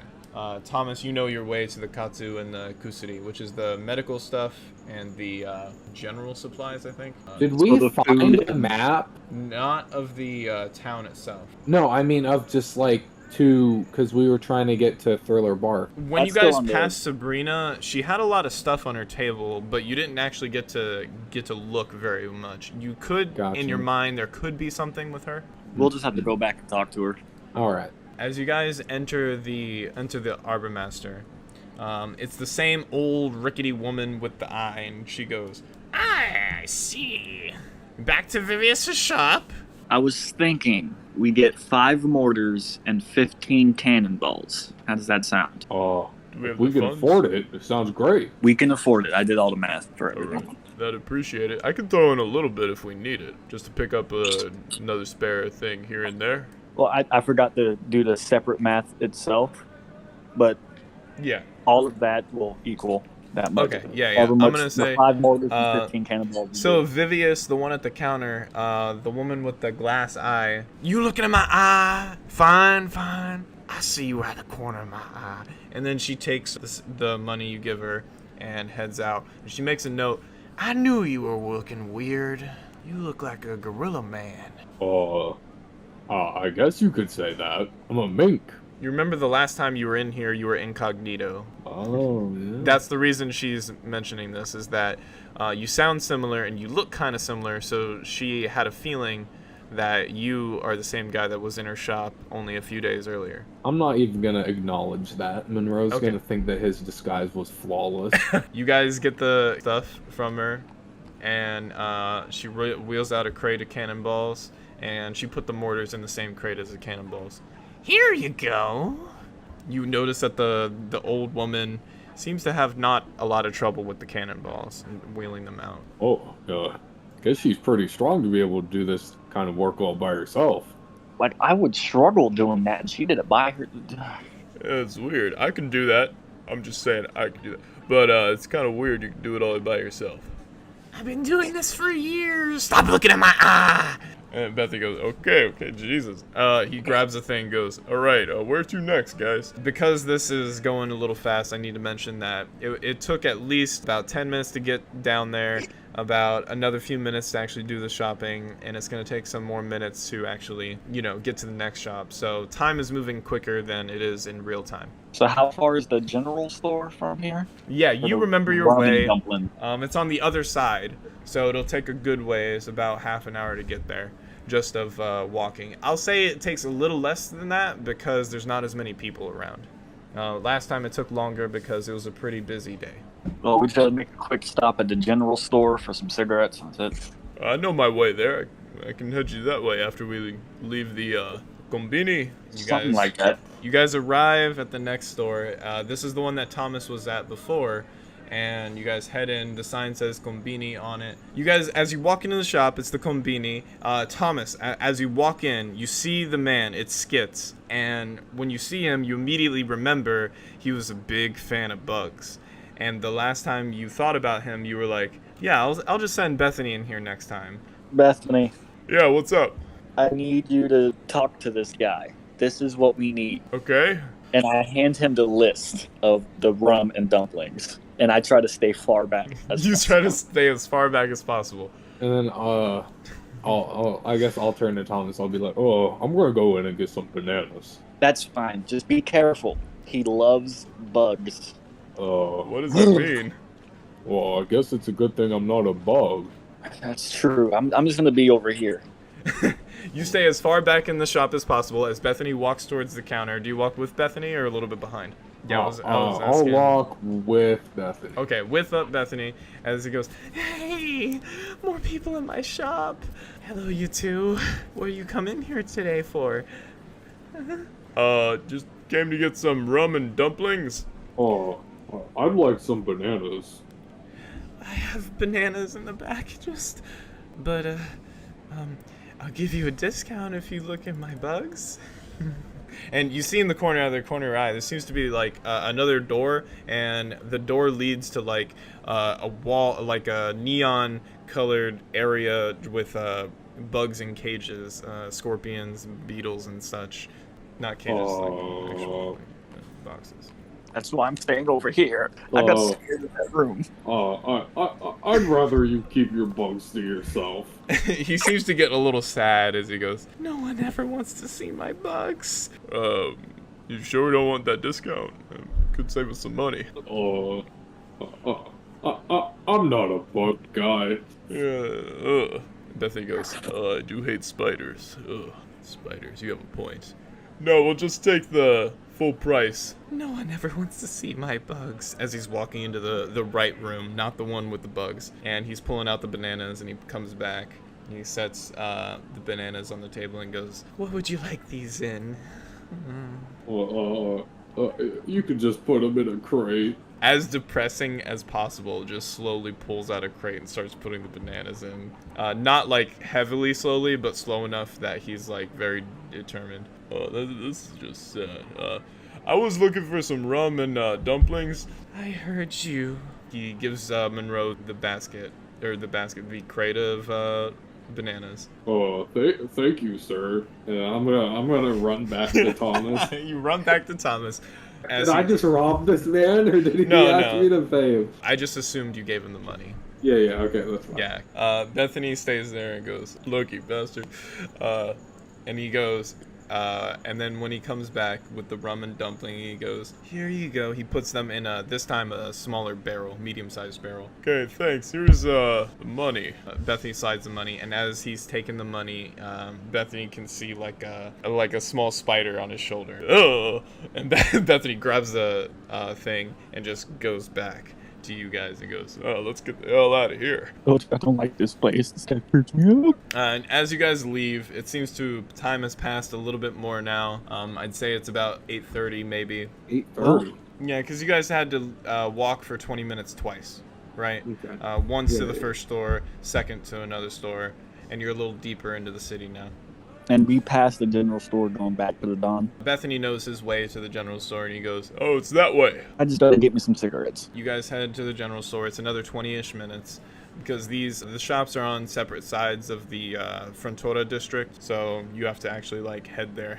And when you get there, the general store is the one that Bethany went to, so neither of you have been there before. Yeah, this is the place. And as you look up, it seems like a sign, and the sign for the Konbini. You guys walk in, and when you walk in, those... Oh, hey! You're back! What can I get you? What can I get you? My friend here is looking for something. Yeah, I'm gonna leave this to you guys. Monroe walks out. Assume you like wait right outside the building. Yeah. Dude, I'm gonna be like, these shopkeepers are some characters, huh? Oh yeah, it's a little special. I just walk in and try not to laugh. You walk in trying not to laugh. He goes, "Why, you look special. He looks you up and down and like 3 times in the span of a second. You checking me out? Checking you out. He leans in, throws his arm on the counter, and like gets really close to you, looking you just dead in the face. He has coffee next to him. After looking you dead in the face, he just drinks coffee without even breaking glance. Eye contact. Does not break eye contact with you as he drinks coffee, downing it. Can you get me a pack of Red Ports? 2 packs, actually. The second you finish Red Port, he slams the cigarettes on the table. And then you said 2, he slams the second one on the table. Because essentially Barry comes in like money sacks, right? It's like normal money, so like cash or coins. I was gonna say, I just swing the money in a little bag onto the table. Okay, you put the coins on the table, and he like swipes it really quick, opens it, looks at it, counts it. Okay, seems we checked out. You know exactly how much it is. It seems. I've been buying cigarettes for a while. Yeah, I didn't mean to overcharge you, but, as someone who's not affiliated with the world government, I had to raise my prices a little bit. You I understand? don't blame you, Beth. I don't blame you. Imagine if I owned one of these shops. Ugh. And I assume you guys are starting to walk out. Yeah. Okay, you guys walk out. Monroe's waiting there. You don't want to go inside, say hi?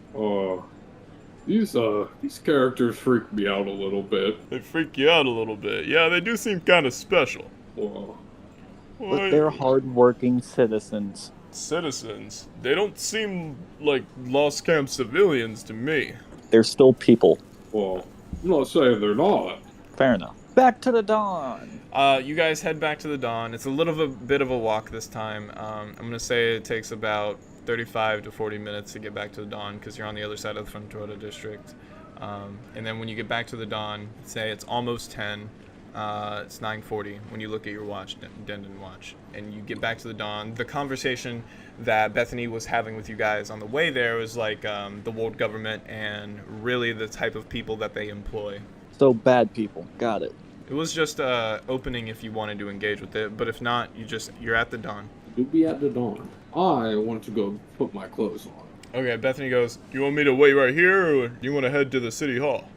You can just wait for me to go change, and I'll be right back out. Okay, Monroe goes into the dawn and gets changed. That'll take a second. I want to put my bananas away, too. Yeah. You also put your bananas away. I assume you store them where you sleep or near that area or the cargo hold. Either one. Mm-hmm. So, Thomas, what's the plan? Maps to go hopefully bring to Sabrina. The maps that are in the captain's quarters. Oh yeah, that's a good idea. Let's go grab those. Okay, so while Monroe's changing, you guys grab the maps and you meet him on the top of the dawn as you guys are both finished.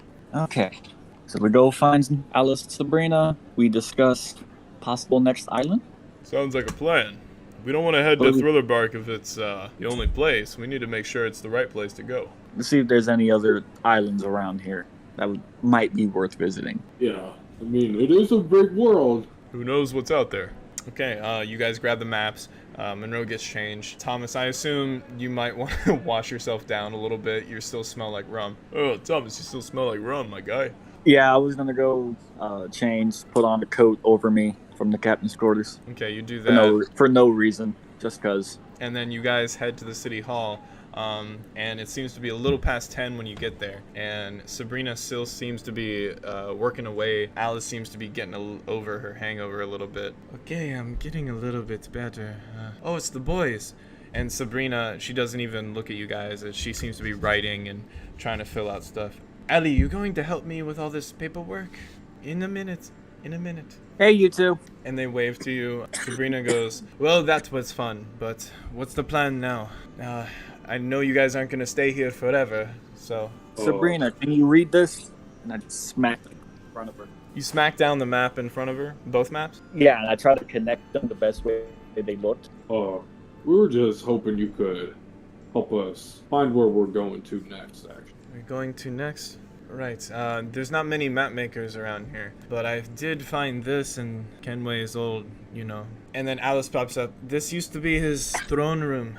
He kept everything in here. She motions to like a big chair that Alice was giving the speech in front of that you guys barged in. There was a big chair behind her during that. Alice motions to it. That was his throne room, and but that room you guys barged in from, that was the storage room. He kept a bunch of things in there. This was one of them. She stands up and stands next to Sabrina and you and moves your map around, moves your map to the side. And moves throughout the papers and pulls out what seems to be another map, different than the one you guys have. Alice, Sabrina, you mind if I light up a cigarette in here? It's a pretty big room, so I don't think there's an issue. Just stand a little, few feet that way. Don't worry. This was in Kenway's things, and I don't know why. I know why he has Takuko Town on here. That was a big island at the end of the West Blue. I assume these islands here are islands that he controls, or he was subjugating just like Toroa.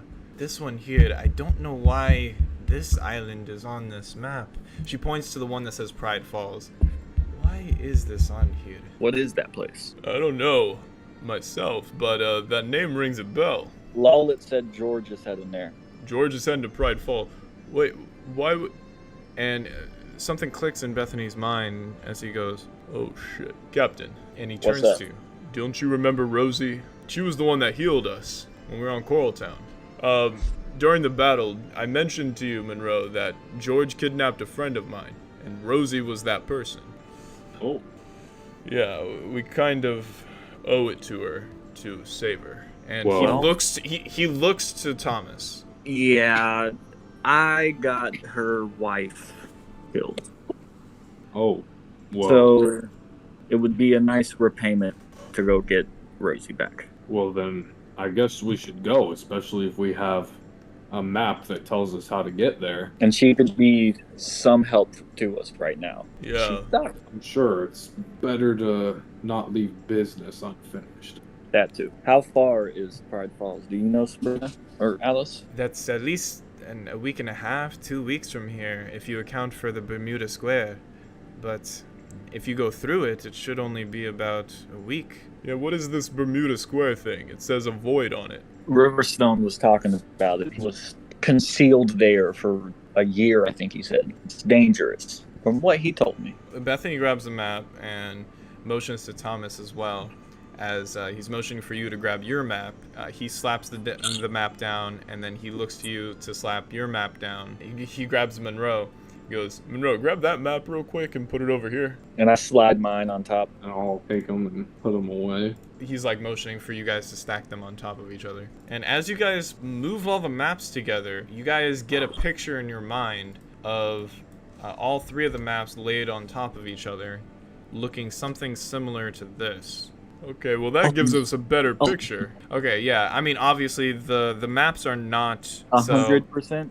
they're not see-through, but you guys as players can see this and imagine it in your mind as you guys in character are like placing the maps on top of each other, looking at it as you unfold it, fold it again. And this is the best picture you have of the West Blue so far. We see that Thriller Bark is closer, at least in the map's eyes. Yeah, it seems we have to go through this Bermuda Square place to get there. Yeah, well, it is the shortest way to get to Pride Falls. Do we know anything else about Bermuda Square? And I look at Alice and Sabrina.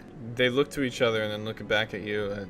That place has been, how do you say, sectioned off for a while. They built lighthouses to indicate at 4 different points when a ship is going through so that they can turn around and go the other direction. It's a dangerous sea. Alice cuts in. "I don't actually know too much about it, but Sabrina, you should know something else about it, right?" I raised an eyebrow at Sabrina. I didn't actually get too far into the Bermuda Square. It was just long ago when I was on the seas. We didn't actually want to go through there. We only went in. It seemed strange. Strange occurrences. Like, it's hard to explain. Like a unseeable fog. Unseeable fog? Like you can't see through it? If you keep to the compass, you should be able to get to the right place, but your actual vision is not great. That's why we turned around, followed the lighthouse to get out of there. So we need someone who could navigate it, possibly. Well, your compass should do the trick, as far as I know. It's not the Grand Line. Yeah, in the Grand Line, you can't use a compass. Yeah, these compasses are kind of new to me, to be honest. New to you? What do you mean new? On the Grand Line, they wouldn't work. So, Right. So what do you use on the Grand Line? Isn't it something like a post or something? Didn't Shane tell me something about that? Log pose. And as soon as you say that, you guys all remember that Kenway had a log pose on him that he was wearing. And you know what it looks like. At least we don't need one now. Then Yeah. we would be screwed. What's going on with Cactus Cove? Do y'all know anything there? That's another one of Kenway's islands that he subjugated. So going around Bermuda Square would take about 2 weeks, you said? Roughly. I looked at my crew. Do we have that kind of time? I mean, George only left yesterday, right? Yeah. If he goes through the Bermuda Square, then he would get there a lot sooner before us. But if George is the one that took the long way, we would actually get there before him. It's a coin flip either way we go. Well, I think the best idea would be to go through. I mean, even if we don't really know what to expect. Yeah, I say we get there faster. Alright, we'll take this on one step at a time then. Alright, I don't know what's gonna be on these seas, but as long as we're working in shifts, we'll take it on together. Yep, as long as we've got our crew. I love you guys. And I just put my arms on their backs. Sabrina seems to be folding up her map that she has. Well, we don't exactly need this. Me and Allie are going to stay on Lost Camp for a while. So if you guys need it more than us, you can keep it. We would appreciate it. Thank you. She hands it over to you, and as you look down at your Denden watch, it seems to be 10:47 a.m. Well, I don't think we need anything else. We got the map. We have our location. Actually, do we still want to talk to Riverstone? You said you wanted to talk to Riverstone, didn't you? He knows about Bermuda Square, so maybe he can help us. What do y'all think? Well, it couldn't hurt to try. Yeah, Monroe, you got your club on you? I got it right here. Just as long as you guys don't kill him, I'll go with you to make sure you don't hurt him too bad. Just break a few arms and legs. He'll So still be Alice alive. is coming? I'd say Sabrina's coming. Alice is getting over her hangover and goes, "Go on, Sabrina. I'll take care of the paperwork." And you can tell because she's president now, she has a lot of paperwork and she has a big island to run. Well, good luck with your democracy. And she gives you a nod. Where to, Sabrina? And just this way. It's deeper in the city hall. She actually goes the direction that you guys came through. Yeah, it was a bad door anyway. You guys didn't need that door. Sorry about that. We got lost. Yeah, it was pretty fun knocking that down. Can't say that. Anyway, You guys follow her. You come into the storage room area, and then she makes a left, and she's going down the hallway until she makes a right. It seems to be getting a little bit lost, but just when you feel like you don't really know your way, that's when you guys reach the cell that has Riverstone. And he seems to have quieted down for him. It seems like a normal jail cell. It seems like one of the Lost Camp have been standing guard there. The other inmates, the loyalists, don't have like a guard watching them. Mostly there's only a guard on Riverstone because of how prominent he was. And he goes, "Oh, Sabrina, we're just looking to get some information out of him." And after saying that, she unlocks it, and you guys turn. It's Sylvia, one of the Libre Luche that worked with you during the battle, and she opens the door. "Nice to see you guys." Nice to see you. Don't question anything you're about to see. It might get bloody. And she gives you a weird face as she looks to the three of you, then to Sabrina, and Sabrina gives a nod, and she opens the door, and Riverstone seems to have his arms tied at his back, leaning up against the wall. You guys have a good 5 feet between you and him. And there's not a lot of room in the cell for all of you together. Someone has to stand outside the cell. I'll say it has enough room for 2 people, so if you guys want to go in together. So me and Monroe. Yeah.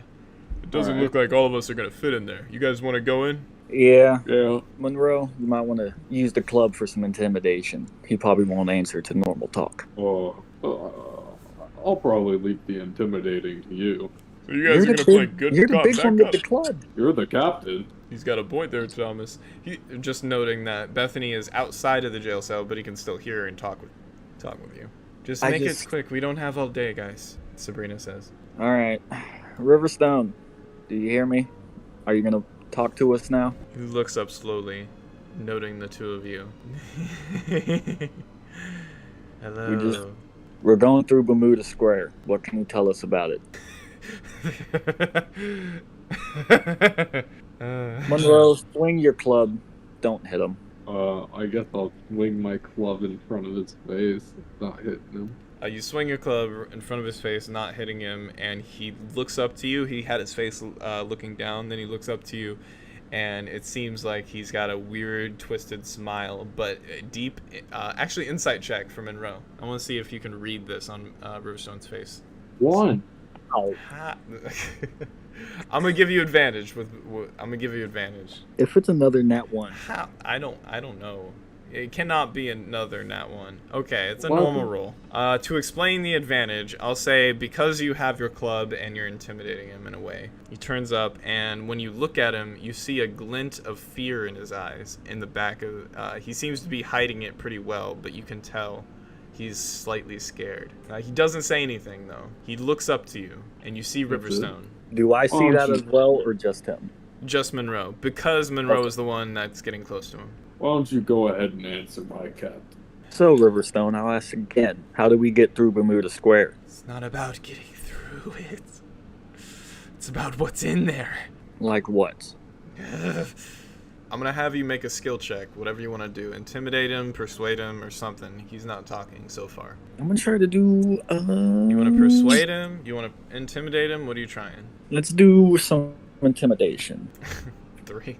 Okay, show me your intimidation. Alright, Riverstone. So, like I said, what's in it? He tries to kick you. When he tries to kick you, his legs are bound, but he's sitting up with his arms behind him. So you guys are like standing near his feet, and he tries to kick you. And when he tries to kick you, you catch yourself, but it really like throws off you're trying to intimidate him. So he goes, "You're nothing compared to what's there." You know, you said that to me against Kenway, and look who's still standing. You tried that previously, and I'm starting to get tired of you and your games. I take out my pistol. And Sabrina takes one step into the... As you take out your pistol, Sabrina sees that and takes one step into the jail cell. Just pulling it out, Sabrina. And then she pulls back, not saying anything, glaring a little bit towards your direction. So, Riverstone, we promised we won't kill, but my friend Monroe will gladly be able to break your legs. Why are you making me hurt people? Because you're the big one with the club. Well, I don't want to hurt him. You guys are terrible at good cop, bad cop. Why don't you be the bad cop? Then why don't you give me the club and I'll break his legs? Right, Monroe's gonna hand this club over to Thomas. Assuming that you guys had this conversation in character, Riverstone, if you guys try to make any checks, is going to be a disadvantage because he's just not scared of you guys. Yeah, no, it's just gonna go. Yeah, I'm just gonna hand him my club. You hand him his club. Okay, you're gonna try and break his legs. Hit him with the club. My lowest is 2. You hit him with the club. He seems to revel in the damage. Riverstone, last chance, or I will kill you no matter what Sabrina says. What's through Bermuda Square? He looks up to you and goes, "Someone even Kenway didn't want to mess with. Koga's turf." That's all we needed, and I'm leaving the jail cell. If Monroe wants to get more questions, you can. Why is Koga someone to be afraid of? Yeah, he spits near you, not on you. You can't tell if it's because he missed or because he genuinely wasn't trying to spit on you, but he spits near you. Remember, Thomas does have your club right now as you're walking away. I'm gonna look at Thomas. I'm gonna say, maybe we should try and bring him with us. I mean, maybe he's been through the triangle before. We could keep him locked up. I mean, he'd be bound to tell us more about how to survive this thing if he has to go through it. I'm going to have to stop you guys right there. I can't let you take him. He is supposed to be the symbol of the rebellion, and as well as us turning him into the Marines when they show. We need that money. Well, we're gonna take him. I mean, what do you care about more? Our survival, the defeat of maybe your future enemy, or some money from a bounty? With all due respect, guys, you guys helped, and I'm grateful. The island is grateful, but we already... Who would know that he's gone besides you and Alice? The island as a whole. We can return him on our way back. We're making a way back? I wink at Bethany. Bethany turns. He's such a... You guys already know Bethany. He's such a... I know, kind of but guy. I'm trying to see if he can catch it finally. Bethany turns. He's not engaging in this. He goes, "Oh, yeah." And Sabrina, she makes the motion for the cage to be locked and for Monroe to be, like, scooted out. I want to try to roll a persuasion. On Sabrina? Yeah. What do you want us to persuade her to do? To let us take Riverstone. Well, it's a hard DC because it's not entirely her decision. Why not? Alice is the one in charge. Alright, well then I'll let her motion to lock away, and then I'm gonna go talk to Alice. Okay, go ahead. Sylvia, one of the Libre Luche that fought with you during the battle, she motions for Monroe to leave the cell. And after Monroe leaves the cell, Riverstone looks up to the two of you. Good luck on your journey. Bethany, gives him a glare and then starts walking with you guys as the cage cell locks. I assume you just make your way back to the mess hall. Alice is looking over documents and things, and she's doing things. Sabrina is with you. I can't believe this is that. Monroe, you have a plan? Well, I'm just gonna tell her the truth. Truth is always the best. Let's see if the truth will get through to Alice. Alice. Oh, hey guys. She doesn't look up, and she seems to be fully back from her hungover now. The Den Watch, I'm gonna just say it narrates about noon at this point. How are we doing? Well, we need something from you. Yeah, sure guys, anything. Alright, well then we'll be taking Riverstone. She drops immediately what she's doing, and then looks to you. We're joking, right? Well, I wish we were. But we're not. She seems a little bit betrayed as she takes a step back. We need his help to get through Bermuda Square. I know he's kept as a trophy for y'all, and y'all are going to turn him in for his bounty, but our lives are at stake because we're going through the square. He lived there for a year or some shit, so he would know how to get us through it. And it would help us to beat George so that we can go and take him out. So that he doesn't have to mess with anybody again. Not you, not us. Sabrina, standing next to you guys, walks over to her sister. And she takes a firm stance there. I do want to mention they all have other weapons and things on them, just like you guys, just in case. They're not readying them at all. I'm just saying for the scene and just in case, they do have their stuff with them. And she takes her stand with her sister and goes, if Riverstone somehow escapes and comes back here, there's no telling what he could do. Him and what power? His followers don't believe in him no more. And he also worked with Kenway. And Thomas Kenway's not here. And Thomas, it's not just that, it's the money. She's looking through her stuff. That battle cost us a lot of money, and if I don't pay for these things... You know, we didn't have to help you. We could have just left. Once we got our ship back, we could have just left and left Kenway by himself. Roll deception? This is a complete bold-faced lie, so I'm gonna say that's a deception. Wait, why is it a lie? Because you guys went there to fight Kenway. That is why you went there. I gotta, they have to try to beat it with the insight. They have to beat it. There is two of them there, so it's Sabrina and Alice. They gotta beat a 6. 13? Fuck. Thomas, I don't know what's come over you, but this isn't like you. And then, so Sabrina with her goes, I haven't known this spiders very long, but hoping they're not like each other. Remember when I said being a captain stressful? It truly is. So you're just gonna send us out to help, possibly let us die? We can give you supplies and resources, but Riverstone? Supplies and resources won't necessarily help all the time. We need someone to navigate us through it so we know how to properly get through safely. And you think he will? Didn't you mention your compass will help? It'll help for the general direction, not what's through it or in it. And then Alice says, and what happens when you get there? Is he going to help fight alongside of you? Are you just going to throw him overboard? Well, let's see. The man who essentially he hates is there. Maybe he'll have a change of heart, fight Koga, then we kill Riverstone. Who knows what happens? Either way, did you say we would like to use Riverstone? Koga? Do you mean the warlord? All Riverstone said was Koga. So if you have information on Koga, please do so share. I don't remember. It was in the newspaper a while ago. Some new warlord they added. What's a warlord? Warlord?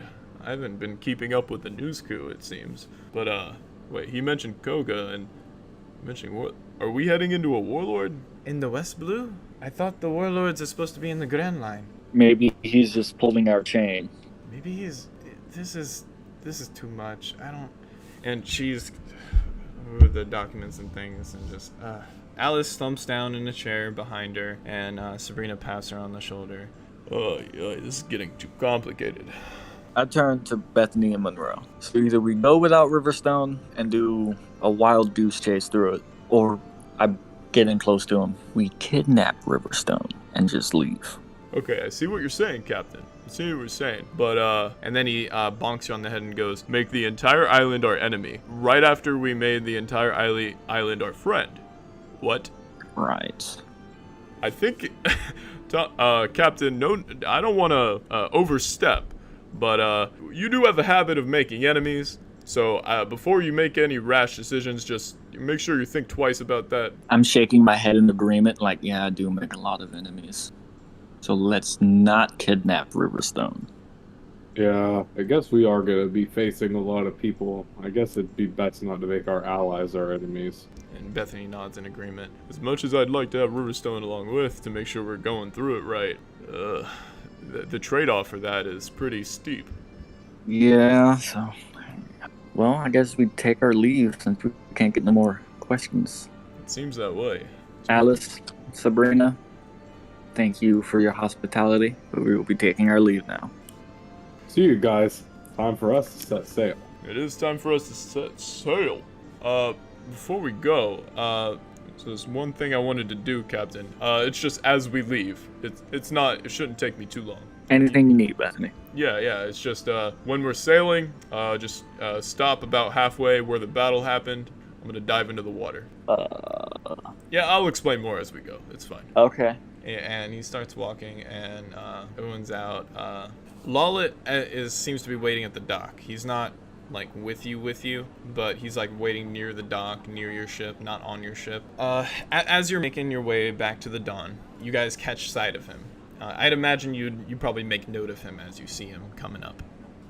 Okay, you catch sight of Lawlet. Oh, I'm sorry, guys. I just, I didn't want to miss your departure, I guess, as you would say. And well, you helped us a little bit, so. Just one thing. I'll keep this quick for you. I know you guys want to head out. Lawlet takes a look at you guys. You guys seem to be, like, kind of antsy, so he's just like, chocolate.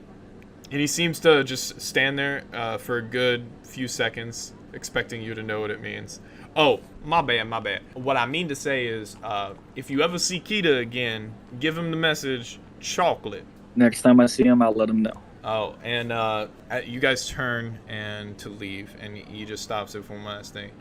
How is it you were able to forget those 2 months you were caged?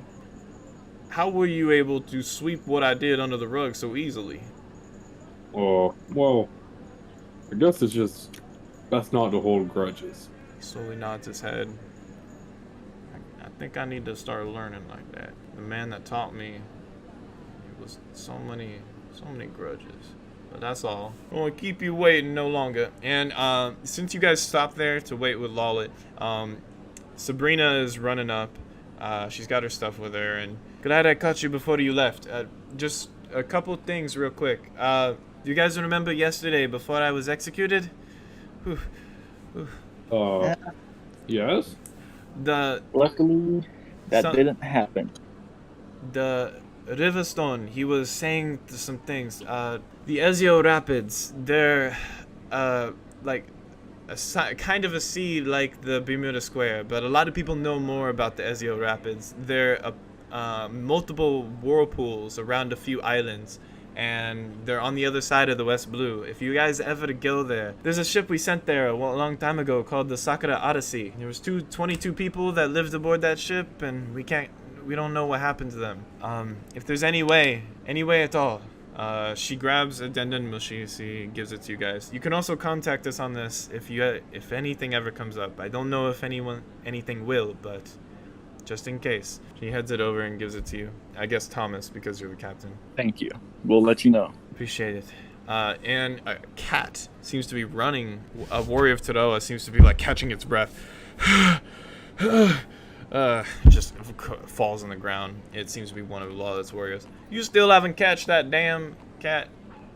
Sorry, Lawlet. And the black cat seems to run up next to Sabrina and latch itself to her. That cat Salem is just so hard to... The cat latching onto Sabrina, and it seems to be purring next to her. I was never a fan of cats, but I suppose now. Looks like you found one. Anyway, she's like waving off the cat and goes, Alice sends her regards. Tell her thank you for everything. Tell her good luck. I will. And Lawlet doesn't say anything. Gives a tip of his cowboy hat. I give him the pound chest bump, double tap chest. You guys get aboard the ship, 3 of you. Bethany goes over to pull up the anchor. It's I'd say about 2 at this point. So Monroe would be the one at the helm. So as you guys are sailing away, doesn't seem to be a lot of people seeing you off. With all that happened, you would have expected more people to come, but it seems like they're over it a little bit, and they're like getting back to their normal lives. There's not a lot of people there. Lawlet mostly, and Sabrina waving. And Bethany goes, oh, right here, after a few minutes of sailing. Okay, Bethany goes down. He's gonna strip off his top and jump down, swimming down to the wreckage. And you wait. I assume it would take about half an hour to an hour. Say at the most. I say an hour goes by. Bethany dives below. You imagine there's air pockets underwater. About an hour goes by before he comes back up again, and he goes, oh man, it's terrible. What were you doing? And I go to help him up. Yeah, you were under there for a long time. You guys didn't come and check over. It's fine. I'm good. There were air pockets down there. I was able to breathe occasionally. I just Thomas, you said, and he looks to you, and I assume you're like with him right now. You guys are on the deck, and Monroe at the helm. You can set sail now. I got what I need. I found a couple extra things I thought you guys might want, but this is mainly what I wanted. He reveals to you a small amount. This is obviously ruling purposes. I'm not going to go into detail, but it's a small amount of sea stone that he was able to get. Damn, that stuff is hard. It took me a good minute to get this, but yeah, you said good fine though.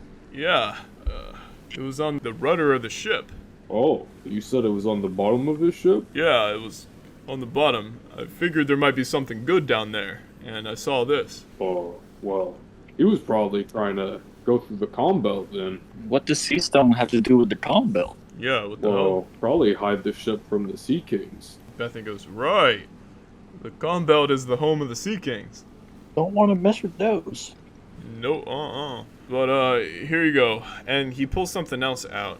And he pulls out what seems to be your sword in your picture. It's one of the swords that you put on the ship. He goes, I saw this down there while I was down there. Yeah, I don't know if it's yours or not. I haven't seen you with your sword since the early morning of Friday, so figured it might be yours.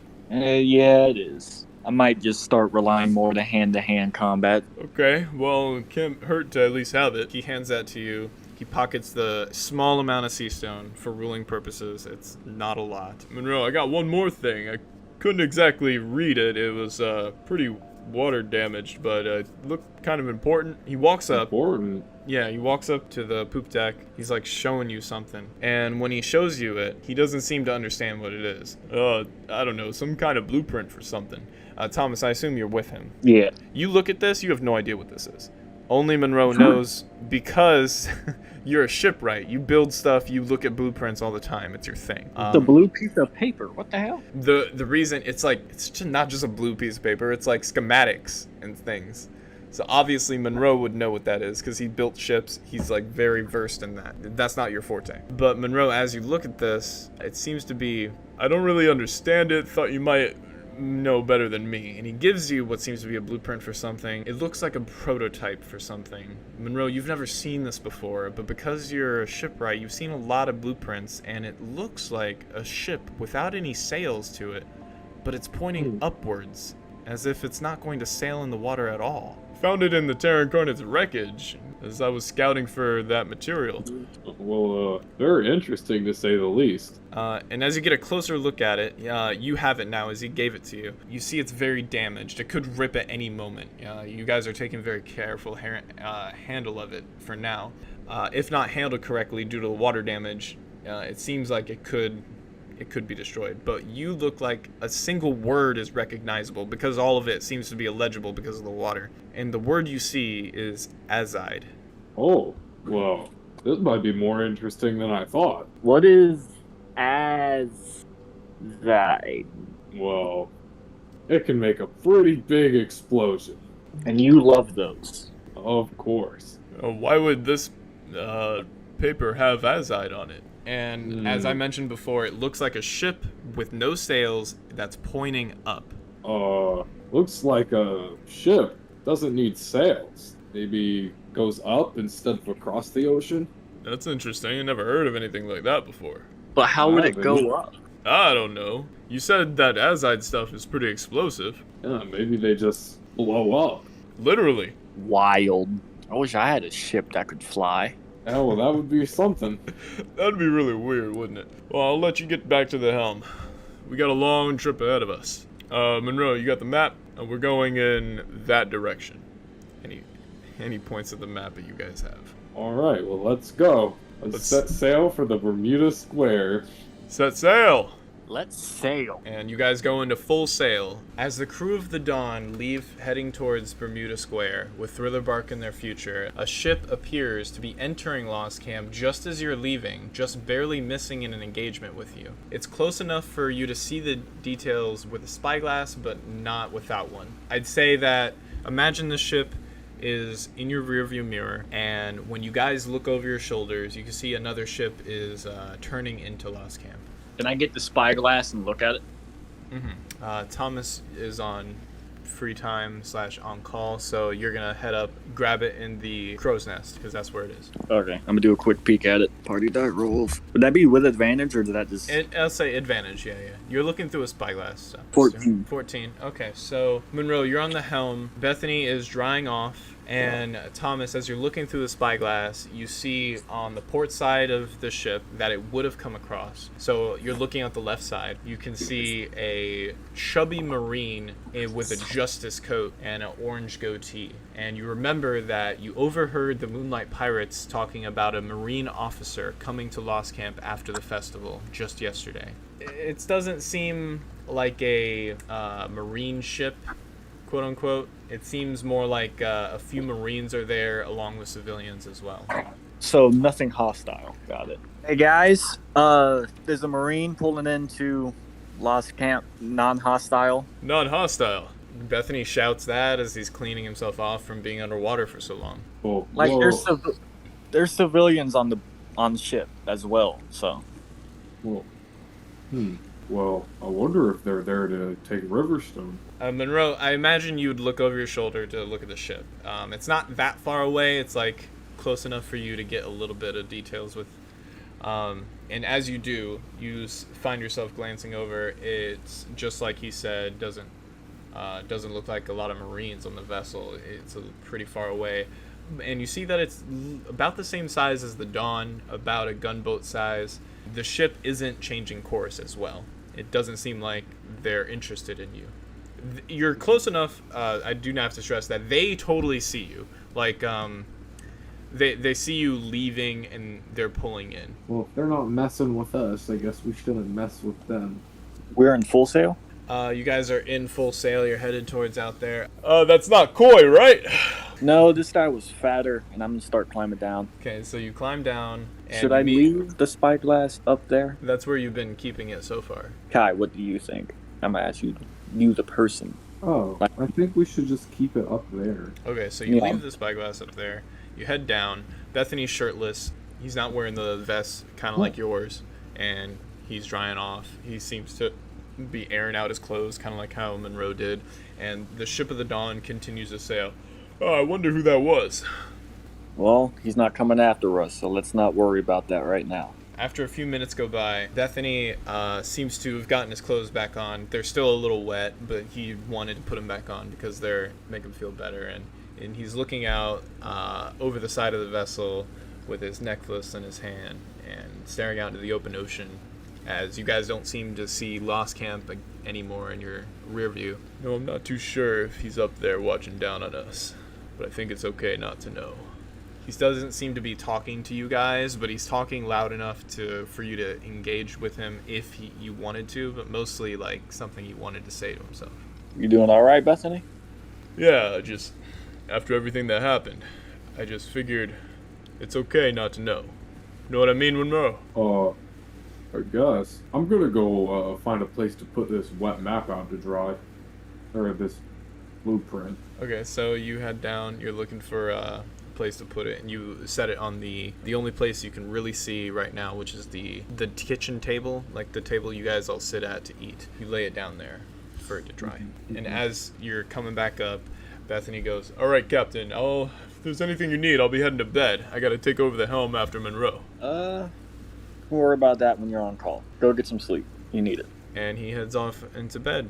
And now it seems to be about 3:12, 3:22, unless you check your Denden watch for the specific time. Monroe on the helm. Thomas, you're on a free time, on call-ish. Okay, so during your time on the ship, the three of you have gotten into the groove of your time, sleeping, eating, restroom, etc. Meaning your typical time aboard the Dawn is broken up into a normal day like this. Before anyone asks, in the event you're lost at sea for some reason or another, or begin to lose food, drinks at a fast pace, or at the very least you come into contact with an event on the ocean, it's important to know what your character is doing at that time. So Thomas is on the helm between 6 a.m. to 2 p.m., has free time between 2 p.m. and 10 p.m., and is sleeping between 10 p.m. and 6 a.m. Drinking and eating for you guys is done when you wake up, when your shift on the helm is done, and before you go to bed. So for Thomas, Monroe, and Bethany, they all eat and use the restroom roughly 6 a.m., 2 p.m., and 10 p.m. For reference, in the event comes up, we won't be DMing restroom time, of course. No one should. It's just in the event it's fun for RP. Bethany is on the helm between 10 p.m. and 6 a.m., free time between 6 a.m. and 2 p.m., and sleeping between 2 p.m. and 10 p.m. Monroe is on the helm between 2 p.m. and 10 p.m., free time between 10 p.m. and 6 a.m., and sleeping between 6 a.m. and 2 p.m. For now, I'm not going to worry too much about food and drink consumption, but I'm slowly building the system for between arcs. So in the future, sometime before player 3 joins, there's going to be navigation checks for whoever is at the helm, things like that I'm not going to worry too much about right now. Also for now, in terms of food, I'm going to set the normal amount of bananas you eat a day, Monroe, to 6, which is going to be 1 bunch, and 2 at each meal cycle. This means Monroe doesn't feel full, but he doesn't feel starving either. Now, you can also eat more or less to save bananas or indulge yourself depending on you and the benefits or consequences built into the campaign as I move forward. For Bethany and Thomas, you guys eat 1 main item, 1 side item per meal. Same with Monroe, you guys can choose to eat an extra item to indulge yourself or cut out your side item to make your food last longer. Remember, this system is still in works, so I'm not going to sit here and go over every single detail or expect you guys to. I'm just looking for a system that keeps track of the food and water intake, but doesn't go so deep into details that we sit here forever.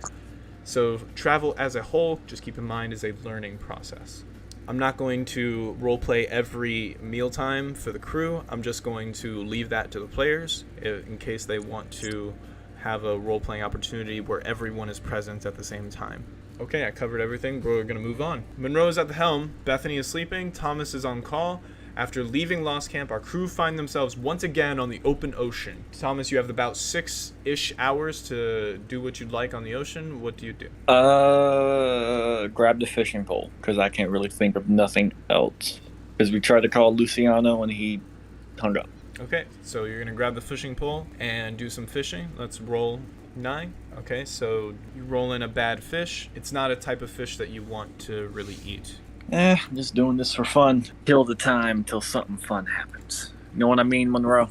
Yeah, well, I guess you're up next, so might as well have some fun. Can I do it one more time just to see what happens? Get the bad rolls out the way. Sure. For now, how many times do you want to be able to roll for fish during an 8-hour period? I'm going to say you can roll 4 times.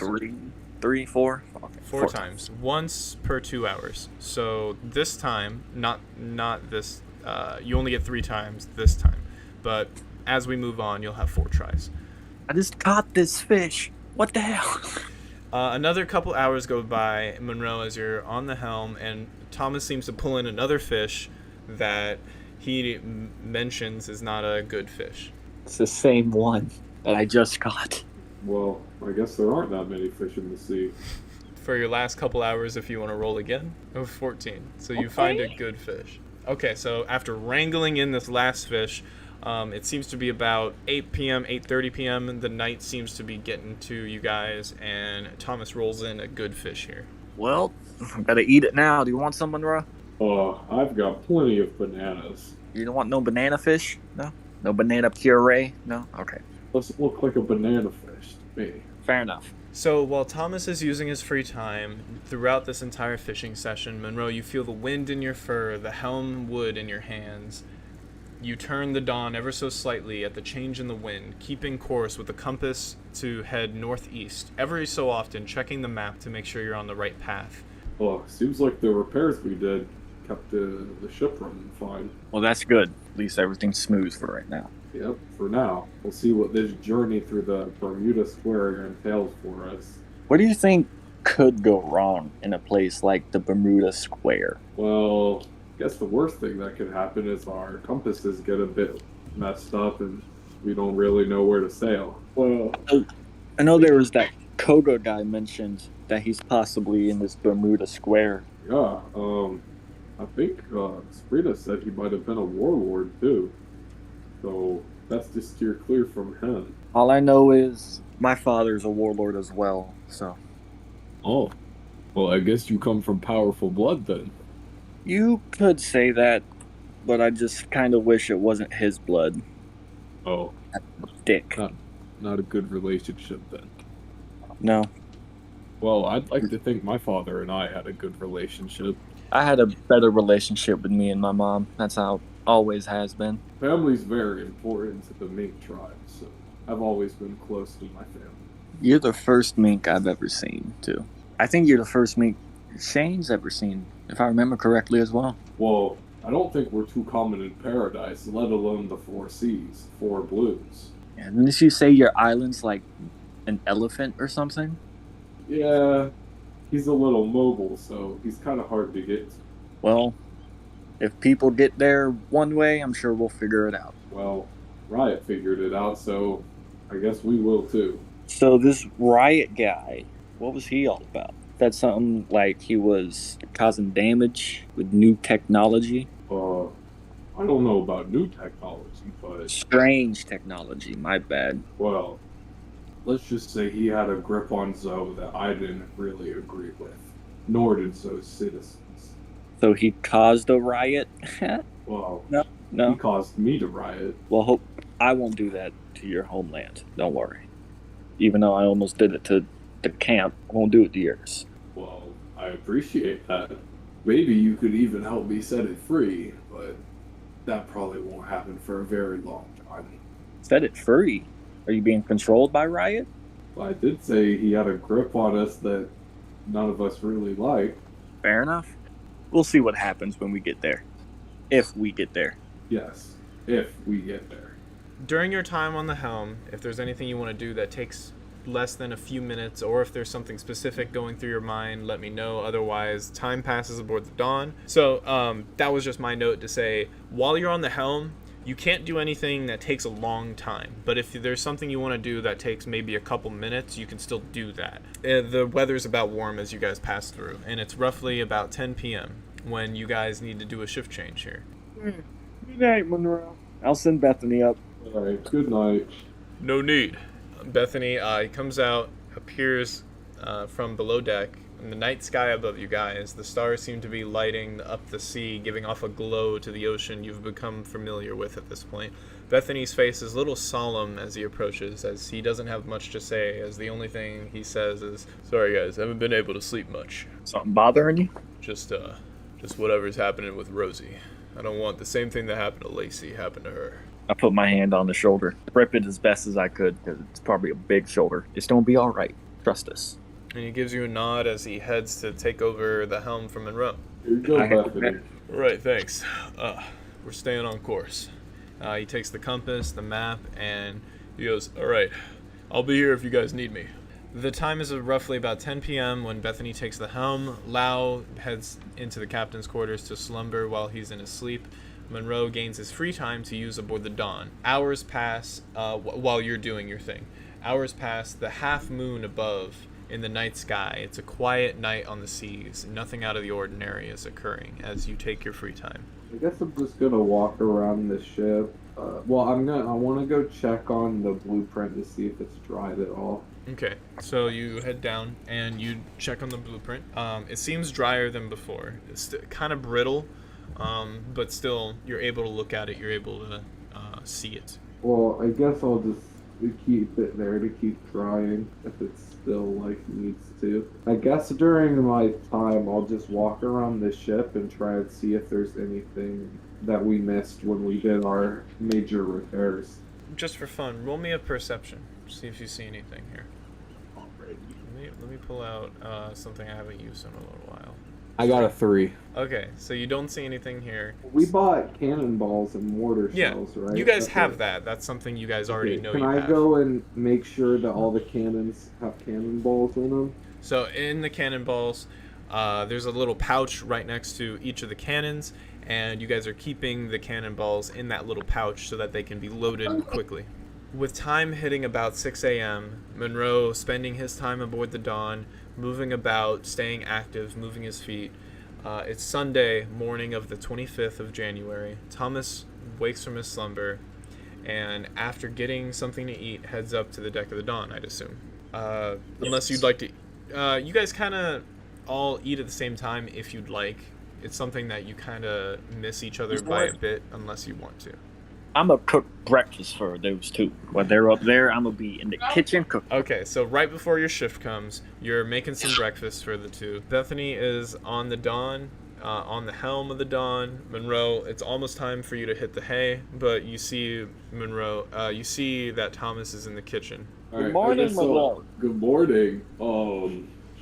Well, a lot of my bananas seem like they're gonna go bad, so I can't eat them all by myself, so feel free to use some if you'd like. Just make sure they're the ones from the tree. From the bushes upstairs? Yes. Gotcha. So Thomas heads up to grab a bunch of bananas to use in his morning breakfast, I'd assume? Yeah, why not? Banana and dumplings. Or banana and fish. Okay. I made a banana puree with some fish for me and Bethany. Okay, that's what you made. Bethany goes, "Oh, Captain, what are you doing up here? It's a few more minutes for your shift." I made some delicious, luxurious breakfast for us. Oh man, can't wait. Hopefully it's delicious. All right, I'll head down. So the three of you eat breakfast together. If there's anything you want to mention during this time, you can go ahead. Otherwise, we keep going. I'm just gonna be eating bananas. Yep. I don't want to eat fish. You eat the And banana. I'll probably be eating just like extra, just since I Yeah. have so many. You eat the extra that would bananas, go as bad. many as you can, from the trees. I'm And trying to down this fish you're downing it. Oh. at 6 in the morning. Bethany goes, this fish needs salt. Do we have salt? Thomas, you don't have salt. No, I try to use like salt water. Oh, that's As a why. booze? That's why I'm so thirsty. Yeah. Yeah, you guys eat breakfast. It's the morning of the 25th. Hey, Captain, I'm going to get to work on that thing you mentioned, by the way. When you take the helm, I'm going to go ahead and use some of that sea stone I grabbed from the Terra Incarnate. There's not much of it, though. Probably only enough to use at the very end after I made it. That's fine. Do what you can. Alrighty. I'll be over there. So you guys are eating breakfast, which is next to where Bethany's like workshop is. So it's like a chair and like a bench, like a workshop bench. He's got a bunch of tools and stuff there. So I'll be right there if you need me. I'll be at the helm. He's going to work on this in his free time and says for him, he needs a certain amount of checks to succeed. So he needs, I believe, 4 checks to succeed. I'll give him a help action on 1. But you're on the I think that's as helm. much as You I can't can help do. him. Yeah, I'll just help. I'll try to help him. And then Bethany goes, "Oh, Thomas, it's okay. I got this. I think you're just kind of being in the way." Yeah. Okay. Okay. No offense. Besides, you need to head up to the helm before we get lost. Fair enough. Okay, so while they're doing that, Monroe, you're getting sleepy and you head up to get some shut-eye. So Thomas, while you're on the helm, birds fly high in the sky. You navigate your way using the compass and the maps you guys have obtained, heading once more towards northeast, focusing on staying on track. You can take small breaks here and there to check on Bethany or do something else, but you can't leave the helm for more than a couple minutes, otherwise you'll lose time and potentially lose your way. I'm just gonna, just check around, make sure there's nothing like attached to our boat. Okay, so you look Giant over. bugs or fish or anything. You looking over. You don't see anything out of the ordinary. You get splashed in the face with water as the dawn is moving. Good morning, water. The wind in your hair as you head back to the helm, and with it in your grasp, you notice it was pretty cold during the day today as time moves. But as time goes on, it hasn't gotten any colder than it is. Not like enough for you to get a coat, but like noticeably colder. It's getting a bit briskier. Okay, so with you Can I on the do helm, like an go ahead. insight check? Insight? I'm gonna See make if it extremely high because you're not a navigator, and I'm gonna give you disadvantage here. But I'm not gonna give you a penalty if you roll bad. How about that? Okay. You can roll it, but it's very likely you're not gonna get it. That's a 3, man. Yeah. No, you don't know what's happening. If that It's is still even a bit anything. brisky in the air. Yeah. So time moves. Thomas, you're on the helm for a while. You notice about 2 p.m. now. As 2 p.m. hits, Monroe wakes from sleeping and heads onto the deck of the Dawn to grab some bananas, I'd assume. As many as you can before they go bad. And so you grab as many bananas. You're also there to relieve Thomas so he can go on call. And Bethany, after working so much, Thomas, you're relieved from the helm. You gain a sense of hunger as you head down to grab something to eat as well. How many bad bananas are there still? Right now you have one more day. This is the last day that they're like edible. Well, I've got plenty, and this is the last day we can eat them, so use as many as you'd like. Can I just do what Monroe does and just scarf some bananas to cure the hunger for right now? Yeah. You scarf as many bananas as you can, and as you're doing, Bethany, he meets you guys on the poop deck, after which you have... He meets you guys on the poop deck and he goes, "Alright boys, I'm gonna head to bed. Don't get into too much trouble. I got all the prep work done. It should be done in another couple days." Perfect. Now with Monroe on the helm once more, same as yesterday, you navigate the way towards the Bermuda Square.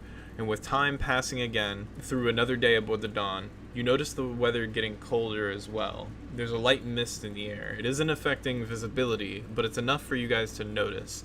And this is when Thomas takes his free time, with nothing else of note. If I remember correctly, didn't they say Bermuda Square was heavy with fog? That is what I think Sabrina said. Someone said it. We'll say, you remember hearing of a fog, heavy fog, in the Bermuda Square. Monroe, let's stay sharp, me and you, because we're possibly in the square now. Yeah, I think this fog is probably a telling sign of that. There is a light mist in the air. It isn't affecting visibility, but it is enough for you to notice. So I'm just going to stay on my senses. Yeah, that'll probably be best. I'll stay on the street. So I'm going to do my patrol on call. So I'm just going to walk around the ship. Okay, so you're going to patrol and walk around the ship. Just like Monroe, I'll give you a perception chance, and I'll take a look at my table here. Neg 1 Perception. Let's see if you find anything fun. That's a 1 on the die. Okay, I won't give you any penalty there. 2, but it's a 1. It's a dirty 1. Nothing useful. Actually, you find an old fork on the ground. Huh. Put this in, give this a wash. As time passes once more, Monroe steering, Bethany sleeping, Thomas taking his free time, finding an old fork as he makes a patrol on. Time moves to roughly about 10 p.m. once again. You guys have been sailing for about a day at this point. Another day, another shift change. Bethany seems more awake today as you guys, as he comes onto the deck of the Dawn, the night has once more taken you guys. Feeling a little bit better today. There's no sense in worrying myself. That's good. Monroe, you can go on to call. I got the helm. Alright, sounds good. Just be careful the more we're moving into this square. Alrighty. I'd like to do something before I go to bed. Okay, so before you go to bed... I'd like to try to give Luciano a call. Okay, so you try to give Luciano a call. You head into the captain's quarters. Before you head to bed, you hit the Denden machine.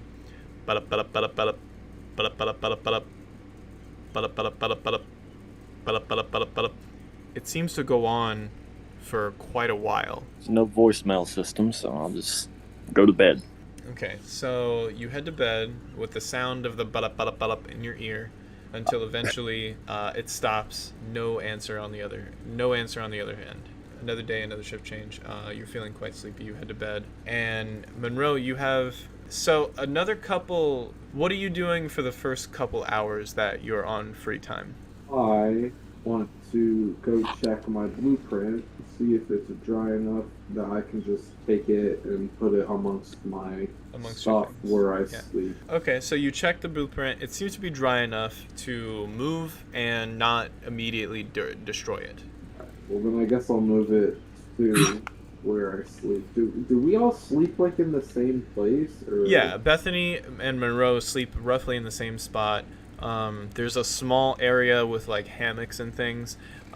Thomas sleeps in the captain's quarters, but everyone else aboard the Dawn sleeps roughly in the same area. I'll probably just move it down to the hammock area. Okay. After leaving the blueprint there, what do you go to do? I'd imagine that only takes a few minutes. I guess I'll run topside and just for the rest of my day just help Bethany out with whatever he needs me to. Okay, so occasionally Bethany will go, "You bring us down to low sail." Sure, I got you. Okay, in a few minutes we'll go back into full sail. I just wanted to slow down here. And you notice the fog.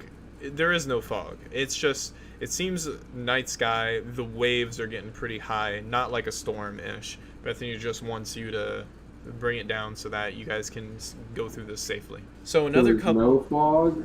There's no fog at this point. So roughly a couple hours into the night. It's roughly about 1 a.m.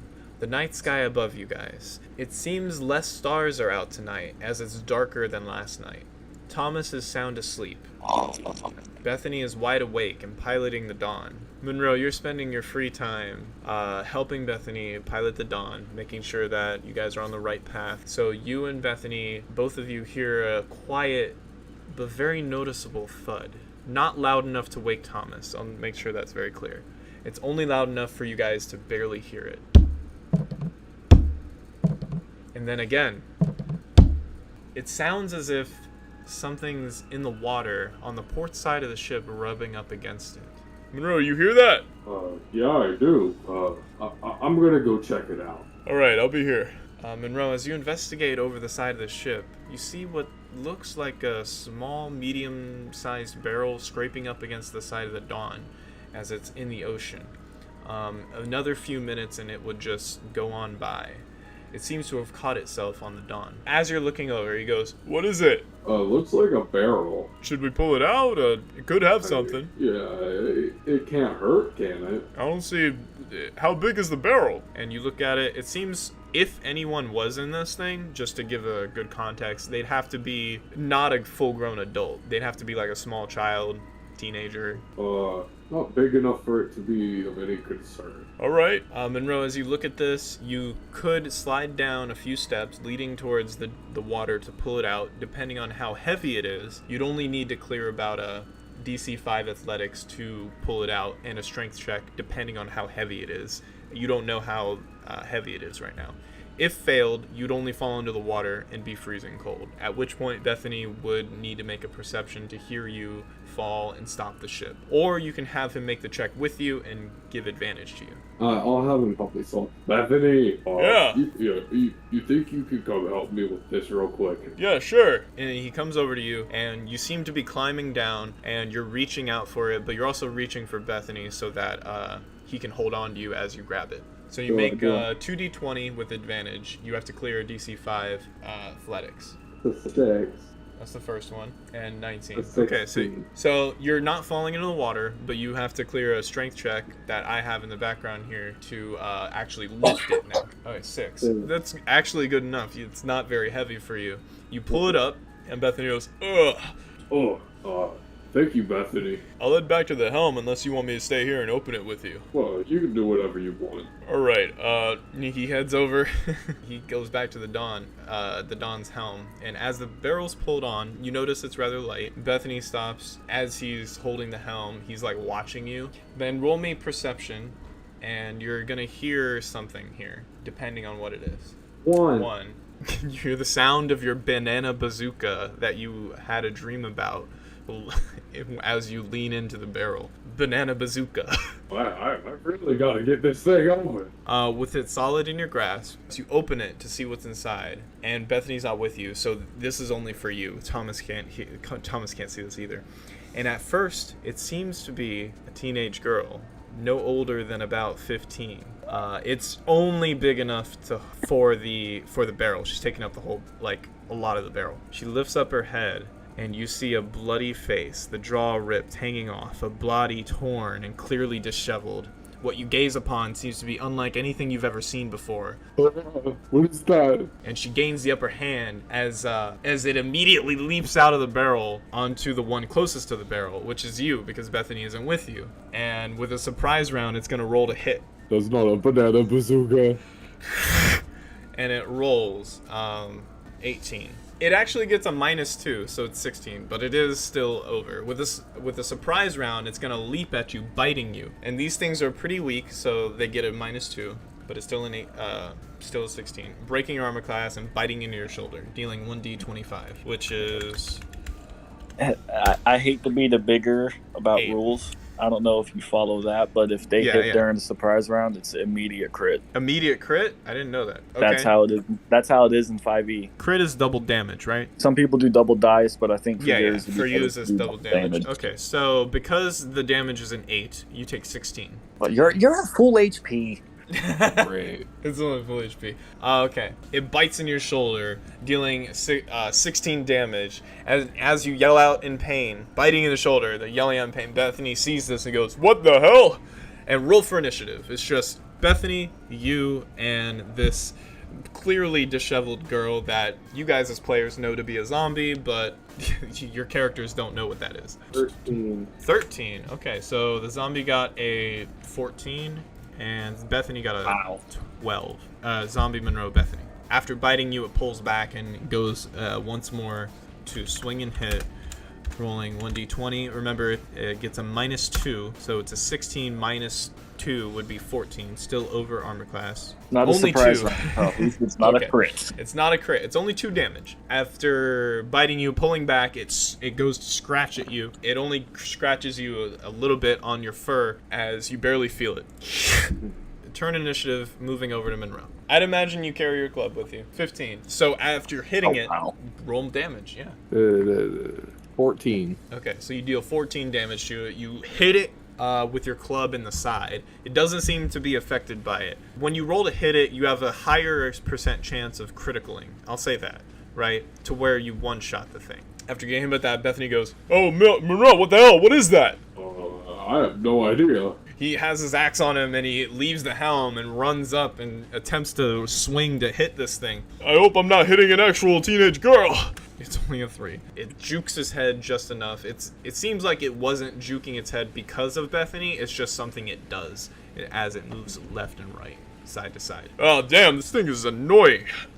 And he steps back to stand next to you, Monroe. Alrighty. Okay, so d20 -2. It's gonna next turn in the initiative. It's the zombie girl's turn. It's the disheveled girl's turn, rolling to hit you. It clears your DC this time. It got a bite at you, so it's still going after you. Damage would be 11. It just shovels towards you and goes to bite at you and gets you this time on another arm as you go to block yourself, dealing 11 damage. He goes, "Monroe, what the hell?" After that happens, it's Monroe's turn. Go ahead. I'm gonna smack it. Smack it. With my club. 15. You hit it with your club. Hit it with the club. Do the roll damage. Let's roll damage. 20. Okay. After hitting it for another 20, your threshold so far is 34. It doesn't seem to be affected as much as you try to bonk it in the head, but you miss and hit the shoulder instead. I don't know why it doesn't seem to be taking any damage. You hit it twice now, and it doesn't seem to even care. I don't know what we should do. As long as I hit this thing with my axe. And Bethany's turn, he's going to swing to hit it. 1d20. Another 3. He goes to hit this thing, but instead, it just falls on its back, backing up, like out of your range, backing up. Bethany goes, "Oh, damn it, what the hell?" When it comes to its turn, it slowly shovels its way up, standing again. Now that Bethany stepped forward to, like, deal damage to this thing, it's kind of like got its sights set on Bethany now, and it swings attacks to hit. 1d20 minus 2. This time, not hitting Bethany. The slash comes down from this thing and it attempts to bite. Bethany blocks it with his axe both times. She's not talking, and she looks awful. Is she even alive? He turns around and looks to you. Hey, you're doing okay? I see you got those bites there. Yeah, I'm doing fine for now. I don't really know how to take this thing out. Should we wake up the captain? Well, it's only one enemy. It is only one enemy. After attacking, it is Monroe's turn next. Alright, we gotta try to hit it. Knock this thing out. One more hit. 17. 17. Okay, so walk me through what you do. You're going to double your damage here. As you rolled a critical. Alright, so I'm gonna, Bethany blocked it attacking up high, so I'm gonna take my club in both my hands and try to take a crack at its legs. So after blocking it, you go to swing at its legs. And after falling to the ground, what's it called? It seems to not be affected by that. Bethany goes, nice hit! What the hell? It doesn't seem to be affected. I know, it's weird. After sweeping its legs, it falls to the ground, hitting its head. But it seems to still be squirming. And you two have that exchange before Bethany goes, This thing just keeps coming and coming. Can it have some kind of weakness? Maybe just try taking its head out. Maybe it won't be able to think of what to do anymore. Bethany looks down. I hate to do this, but... And as it's trying to scratch at Bethany and scratch at you guys before it gets back up again, Bethany goes, I hate to do this. I'm gonna say it is advantage because the thing is prone. You hit it to prone. The thing gets back up after Bethany slams down, cracking into the side of the Dawn, and it gets back up. Damn it, I thought I had it. Aim for the head, see if that works. I'll try. And it comes at you, shambling. It doesn't hit you. And is in its vulnerable position. You're able to swing at it. 10. You hit it. 17. Crack the head as Monroe swings and hits. This is sane in One Piece at this point. As blood comes out, your club is a little bloody as the teenage girl's head pops and falls to the ground. She's finally stopped moving. That's terrible. That was insane. Well, I never fight on anything like that before. Wait, no. I think I have. We should wake up the captain. No, yeah, I guess you should see this. Bethany looks at you, and he gives the look that says, "Who wants to wake him up?" Okay, I guess I'll do it. And just nods his head. As Monroe, you knock on the captain's quarters. Knock, knock, knock.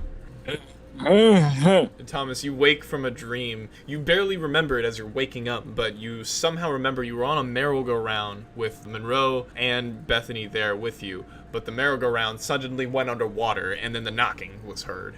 I'm coming. Yeah, what's up, Monroe? I think there's something you should see. Thomas, you see Monroe is kind of wounded here. He's got a couple bites and a scratch mark on him. You good? You go get patched up. Okay. I'll go heal up.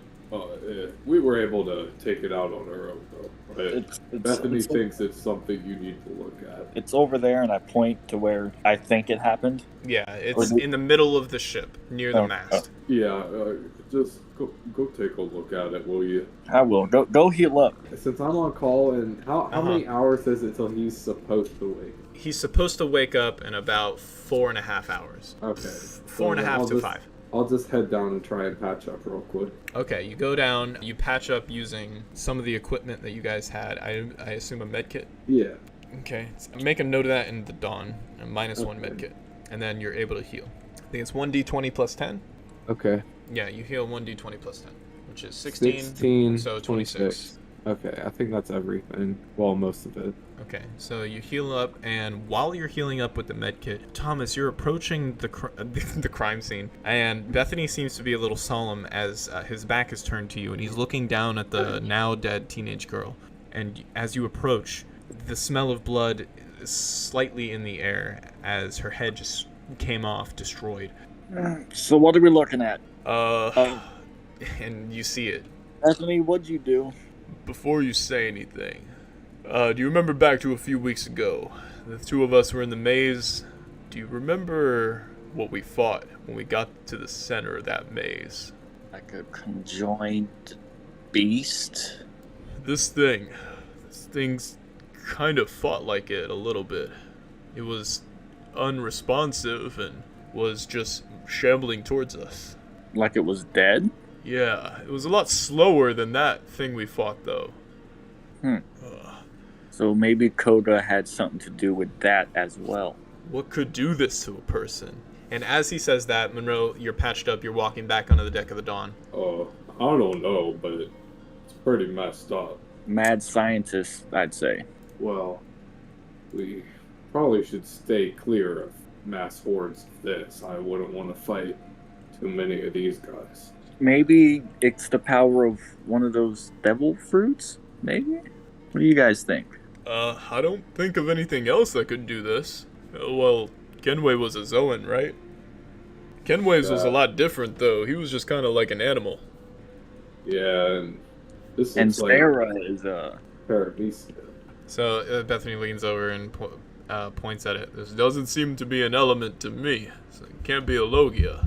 No, it's probably a Paramecia user. Those fruits have all kinds of weird powers. You never know what you're gonna get when you eat one of those. You never know what you're going to get with any devil fruit. And the three of you, out of the corner of your eye, see the tiny barrel just laying sideways, just laid near the mast. That's what it came in? Yeah. Is there anything else inside? I'm not going near that thing. I'm going to pull out the gun and go near it. As you do, Bethany goes back up to the helm to grab the helm. I hope we're not sailing into more of those things. And Monroe, as he's on the helm and as Thomas is heading back towards the barrel, what are you doing? I guess I'll head with Thomas just to make sure he doesn't get jumped like I did. So as you guys approach the barrel, you see it was just barely enough to fit this teenage girl. And inside, as you peer over, there seems to be a gun inside and blood on the inside of the barrel. It's dragging. If you take a closer look at it, I'd imagine you do, because you see that there isn't anything inside of it other than a single gun. It says, written in blood on the inside, "I'm sorry, I couldn't," with the T on the very end of "I couldn't" dragging on the inside. Also, I forgot to mention, there's also plastic wrappers and an empty water bottle. It seems like she was in the thing for a while. Well, this is creepy to say the least. It's like she couldn't handle it no more. Yeah, whatever that was. But then how did she come back to life if she was in the barrel? Well, I'm guessing it's the same thing that was causing her all that agony. The crime scene, the barrel there and the body lay a little to the left, Bethany on the helm. What do you guys want to do? I mean, you still have this crime scene here. I'd imagine you want to clean it up at some point. What kind of gun is it? As you investigate the gun, you see it's a revolver, and it has a single bullet left in it. Well, I'll put the bullet in my chamber and put the gun in the closet with the other coats, I guess. I don't know. You add the gun to your inventory of the Dawn, as you don't carry it on yourself, but you add the bullet to your inventory. Another gun and a mystery bullet. Is it? Can I look? It looks at a this normal mystery bullet. Yeah, it looks like a normal bullet. So I'll just load it then. It was just one left in the revolver. There wasn't any other bullets though. She played Russian roulette, maybe? Bethany is on the other side. He can hear you guys, but he's not like engaging. So it's up to you guys to like move. I'm gonna go downstairs and see if we have any extra like sheets or anything, like blankets. Yeah, I'd say you have an extra sheet. Okay, I'm gonna take it and bring it up, and I'm gonna wrap the remains in it. As you're leaning over to wrap the remains and clean up a little bit, you notice out of the corner of your eye that the body seems to have a bite mark as well on its neck and a bloody fingertip. You wrap it up. Alright, I'm gonna... Did the barrel have like a lid, I'm guessing? Yeah. The lid is laid a few feet away from the barrel. Alright, well I'm gonna put her back in the barrel and put the lid on it, and I guess I'll yell to Bethany while I'm putting her back in the barrel. Bethany, how many days are we out still? Should be another few days, at least. Alright, now here's a game question. Question. If I keep that body on board, are you gonna say it's gonna start rotting and stinking? I'll say it stinks, but I won't say like, well, it could draw rats the longer it's there. Yeah, unless you put the cap on it. You grab the thing, Well, you yeah, put I the was bunny, gonna you put the cap on it. the barrel back together. Yeah, I'd imagine it would start rotting and it would stink, but you wouldn't have any consequences for that for at least 10 to 14 days. Alright, and it's not gonna take that long either. Okay, well then I'll cap it and I'll take it below deck somewhere, like away from where the food and away from where we sleep. To clarify, it's a headless thing. The head was like splattered. You got blood stains now unless you clean that up. I'll be So up there the cleaning barrel's downstairs. Well, Yeah. no, okay, and then I'll grab stuff to clean it. Okay, so you clean it up. You put the barrel downstairs. I'd say about half an hour goes by before you clean it up good, because it just happened. It's not like in the wood. Yeah.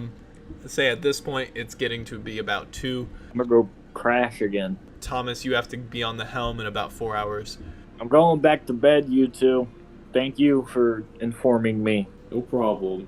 Get your shut eye. Hopefully nothing like that happens again. If it does, let me know. We'll be sure to. Now everything's settled aboard the Dawn. It's about 2 a.m. when Thomas goes back to sleep. He's gonna try and... You take a little bit longer to go back to sleep because you haven't seen something grotesque like that in a while. You've killed a couple people, but not in such a grotesque way. Bethany's on the helm. He's got a shiver. Ugh, so grotesque. Monroe, you have the rest of your time as free time. I'm just gonna keep, helping Bethany until it's shift change. Okay, so a few more hours go by. Finally, about 6, when Thomas, it's his turn to take the helm, but because his sleep was interrupted, he's oversleeping a little bit. Hey, you want to wake up the captain? Yeah, I do kind of want to get to bed. So you head down, knock on the captain's quarters again. Thomas, it's time to get up. Thomas, you're dreaming. I was gonna say you're having a nightmare this time, and it seems like the headless thing is coming at you as it's chasing you through the hedge maze, and you wake up as Monroe is knocking on your door. There better be someone dying, and I open the door angrily, not knowing that it's my time to switch.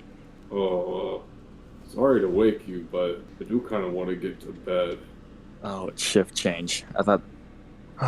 Okay. You can go to bed, Monroe. Alright. I pat him on the shoulders. Good night. Good night. Bethany comes down from the stairs, passes the helm, metaphorically, as the helm is behind him, over to Thomas, and he goes, I'll be on call. I'm down below deck. I'm going to try and get to work on that thing. Let me know if you need me. I'll let you know if I hear anything. So with tensions high after the weird girl attack, Thomas wakes once more, and Bethany off of the helm. Monroe, sleepy, heads down. Another day on the helm, Bethany working down below on the request of Thomas. A couple hours into his working, he's shouting, damn it! Then he comes up onto the deck of the Dawn. Yeah, it's going fine. At this point, the sun is up. It's about 8 a.m. Yeah, it's going fine. I just messed up the forging of the material. I prepped the material, and today I was going to mold it, but kind of messed up a bit. Is it hard to do blacksmithing? Like, I've never seen it done. It's tough. You gotta hit it in the right way. You gotta mold it with your hands in a certain amount of time. I'll get it done. Just a small setback. I trust your abilities 100%. As you say that, he leans up against the railing of the Dawn. Yeah, I couldn't take off my mind of what happened earlier. What do we call those things? Undead? Because she looked dead. I mean, I guess we call them Living dead? the living dead, the undead, I guess for now. Bethany turns around and he gazes out onto the ocean. It's an early morning, and you look down. He looks down, and Thomas, you see he's really looking down. He's like looking into the waters. Bethany, why are you down? It looks like we might be heading off into yet another challenge. Not what you think. Just he points down and he says, you want to look at this real quick? I head over. You head over, and beneath the waves, it's a good bit down. So I'd imagine it's a big sea, but you guys can kind of see it because it's early morning. The water's pretty clear, and beneath the waves, a good bit down, can be seen many different destroyed ships, very beneath the waves. That's not good. Yeah. How many is that? Too many to count. How many? One too many for my liking. Anyway, just wanted to mention that I'll head down. All this is getting kind of creepy for me. And he heads back down. As you say that, he's like turns and goes, "No, not at all." Insight check. If you want. It's not something super important. Yeah, I'm gonna insight my own crewmate. That's a 7, my god. You can't tell if he's actually scared or not. You kind of believe that he's not scared. Yeah, I'm not scared of anything. Okay, so he heads back down to work on the thing. I imagine you go back up to the helm. I go back up sailing, and is there anything, like any rocks or anything? Or is No. like any rocks, anything that could possibly sink the ship? Or is it just... Nothing that you can see. The ship seems to be heading on course fine. As you look at the map, you look at the compass. And time passes once more, unless there's anything else you want to do. No. Okay, so time passes more. It's about 2 p.m., another shift change. Monroe, after waking up and making her way to the poop deck for food, you notice that the banana bushes have finally gone bad. You look at them, you smell them, they're definitely spoiled bananas. Well, I guess it's time to toss these. I guess I'll toss them overboard. You grab them off of the bushes and you yeet them overboard. I imagine you grab the bushes too, or just leave them? I'll leave the bushes. You They're leave not the bushes. hurting anyone. Yeah. Thomas, as you pass the helm to Monroe, after he tosses all the bananas over, you head off. It's your free time now, and you notice there's quite an abundance of fish swimming around the Dawn this time. Since you're quite the fisherman, you notice some types you haven't seen before. And Bethany, he gives a wave as you're looking over, you're looking at the fish and things, being a little less talkative as he's a little tired, and he heads to bed. I'm going to grab the pole and start fishing because I see a beauty right there. You see a beauty. Let's see you fish. Give me 2 checks. I don't know if you're going to fish for the whole time, but after 2 checks of fishing. I'll do 2 checks and then I'm going to do some perceptions after I leave fishing. So 15 and 8. You catch one good fish that I think lasts 2 days or a couple days. 3 days.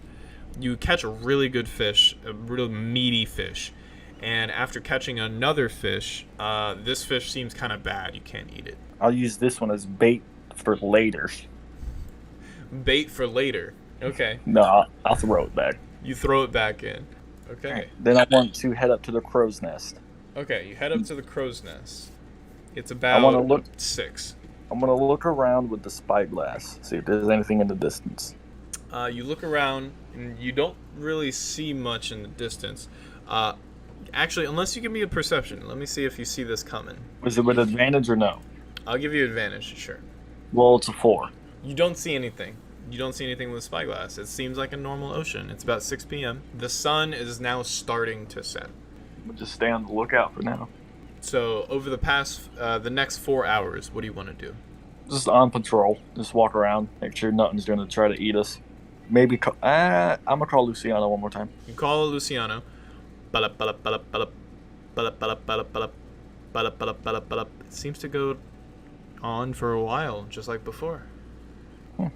He's probably dead. At this point, I'd say it's after leaving the crow's nest to call Luciano. It's about 6:15, because you spent a couple minutes trying to see with the spyglass. Now you spent a couple minutes trying to call Luciano. You've still got 3.5 hours. Can't really think of anything else to do right now. You can still get in one more check for fish if you want. Let's do it. Give me that nat 20, baby. It's a 6. Okay, so for this time, no, not what you roll. It's about 6:15, 6:30. You head out, you cast your line. You feel something rolling in. You feel something tug, but it's not very hard. It's not giving you much of a fight. Like, did he take it or did he just like play with it? It's tugging at it, but it's not tugging very hard. It seems like it's just the movement of the ocean, but you do feel that you're caught something. I'm gonna give it a little jiggle to try to, make it take off. You give it a little jiggle. Doesn't seem to take off. It seems to be doing the same thing it was doing a second ago. I'm gonna reel it in slower. Reel it in slowly. You reel it slowly. It's not putting up any fight. Doesn't seem to be a fish. As you reel it up, it seems your hook got caught on a message in a bottle. It seems to be a normal rum glass bottle with a message inside that you somehow hooked and caught on your line. I am a talented fucking fisherman. As you look closer, you realize that it's just knot. It's like caught in the knot. somehow knotted itself. That's why I'm a talented fisherman. And I'm gonna open the message. Okay, you cork it open, pop it open, and you find a note. It's completely dry as it was in a bottle. And you see someone's handwriting who's very hard to read. But after a good minute of looking at it, you're slowly able to decipher it. Monroe's on the helm. Bethany is sleeping. I'm gonna start walking towards them, and if anyone ever finds this, please give it to the world government or the Marines. He's keeping us as lab rats. Today someone was bitten and turned into a monster wanting blood. And you see the part about him being bitten. And you look at Monroe. Monroe, how you feeling? I feel fine. Why? I never wanted to become a Jill sandwich. I just know the world government will save us from this island of insanity. If I'm not dead by the time you get here, Jill C. Anderson. Can I go put my hand to his head? Yeah. You walk up to him. Well, I feel fine. Maybe the bite isn't as bad as that letter made it out to be. Seems like there's lab rats. And that thing y'all killed, was a monster. Thomas, you read the note to Monroe as you walked up to him, and you place your hand on his forehead, and you see that he's doing just fine. Okay, well, you don't seem to be wanting to try to eat me. We should hang on to this and keep this as a note for ourselves to be careful. Okay. I mean, does it even say what island that's happening at? We should probably avoid. It just says Island of Insanity. I would like to assume the Bermuda Square part on the map.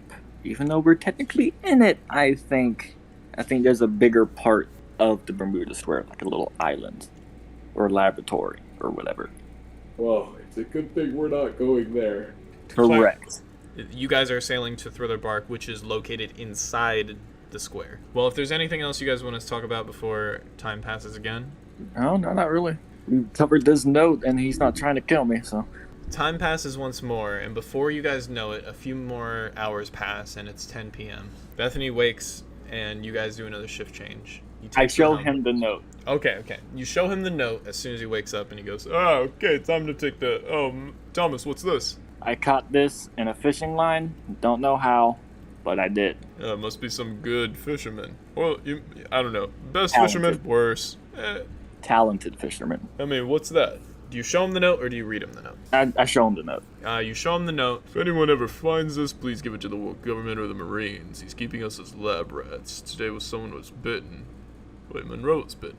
But he's fine.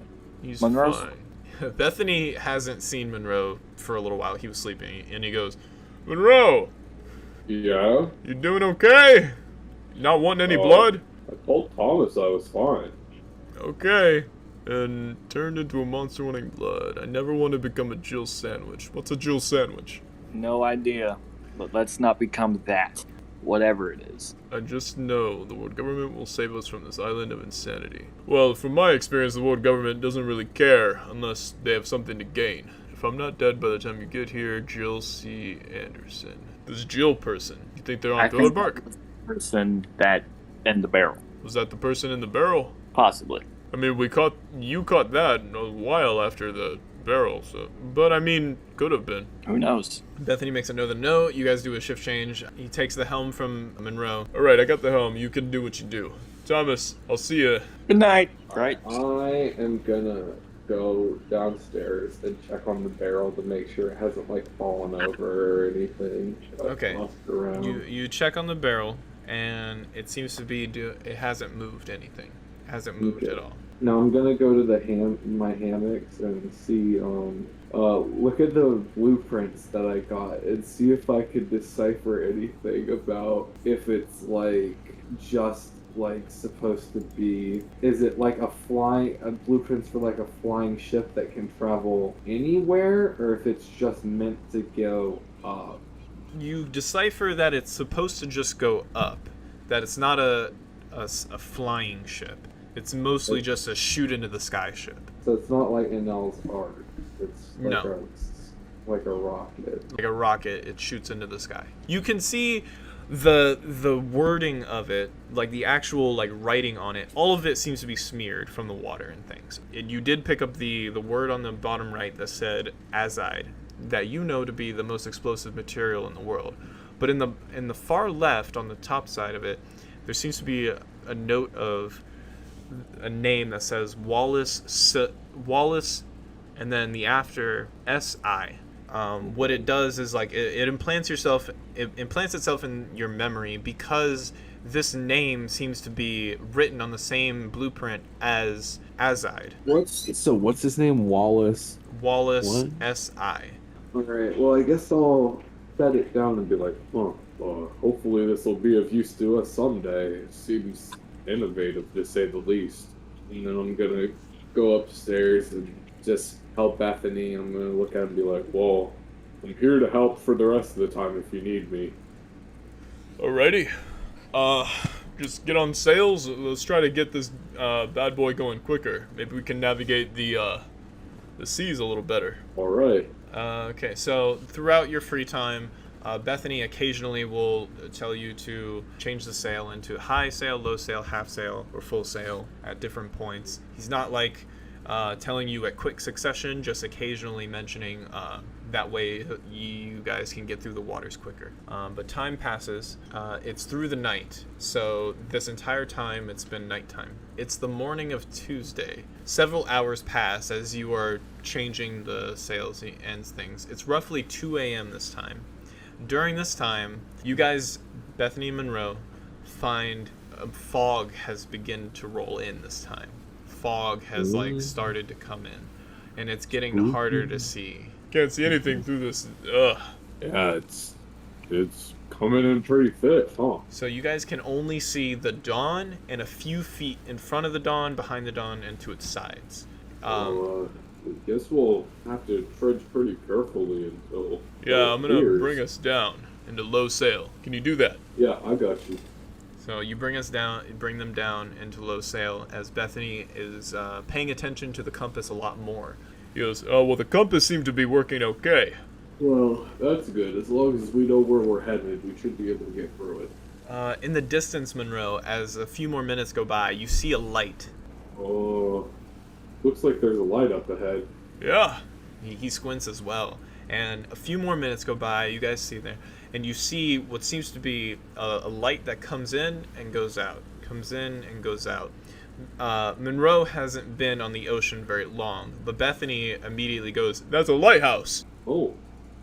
Well, I guess we're close to somewhere. Well, we should be going in the right direction then. Is the lighthouse in the direction of Thriller Bark? He looks down at the map.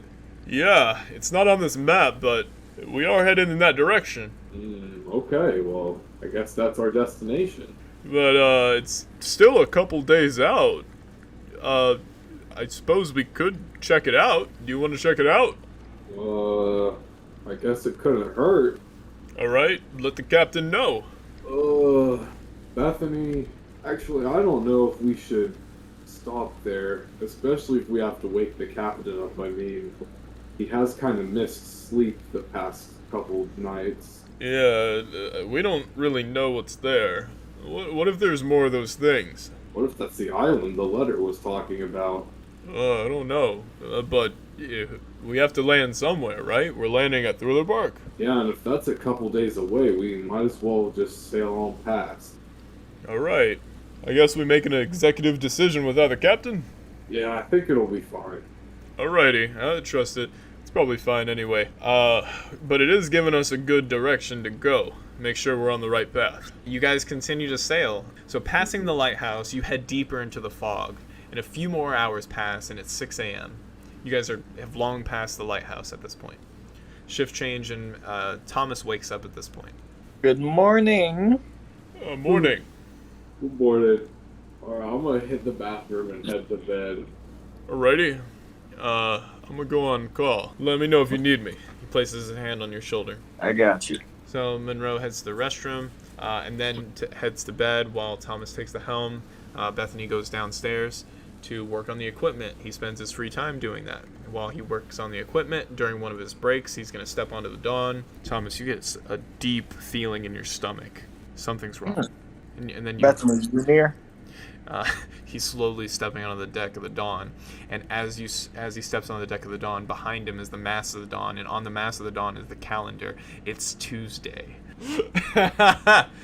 Bethany steps onto the Dawn in a pink bedazzled Speedo, the same one he wore at the party, and he goes, Tuesday! Oh!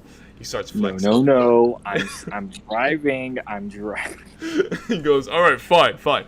But for henceforth, I am wearing this. And he goes down into his junk. He goes, I'm wearing this every week and calling this the Tuesday Shuffle.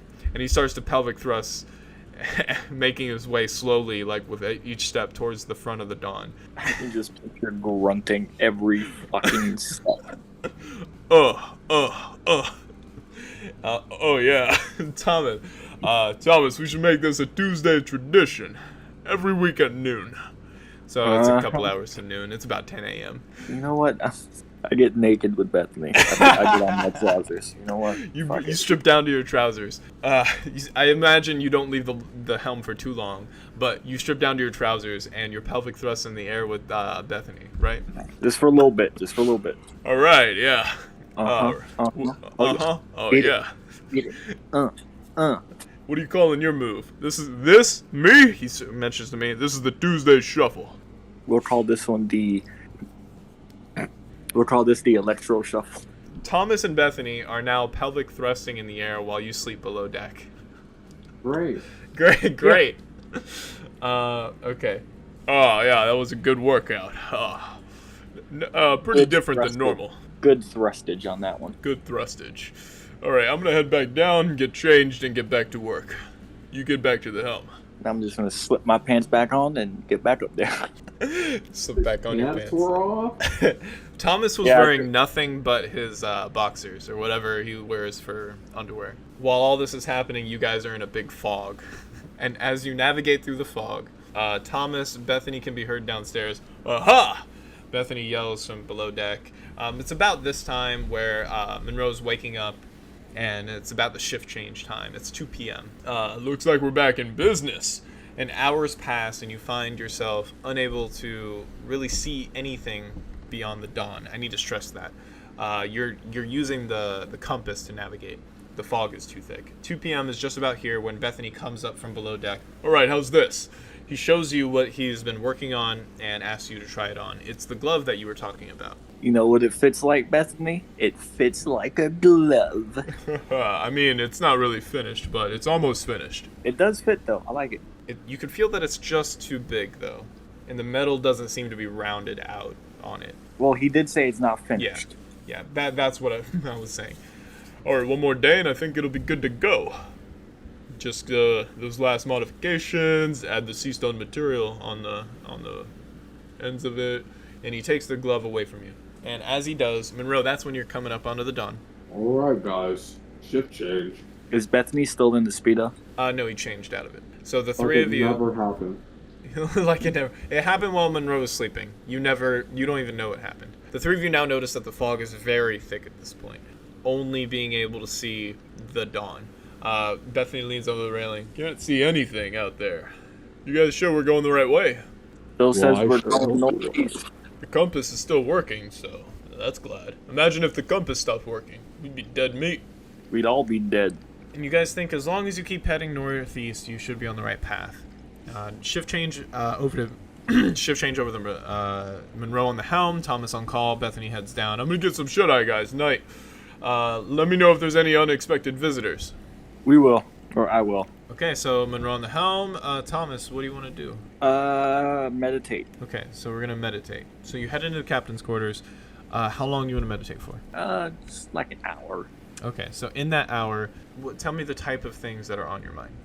I'm just gonna focus myself, focus on breathing, just control myself. Emotions. Be smarter. Think like Tess. There we go. You're trying to think like Tess, and you want to control your emotions more. You still have about 7 hours left. What do you want to do?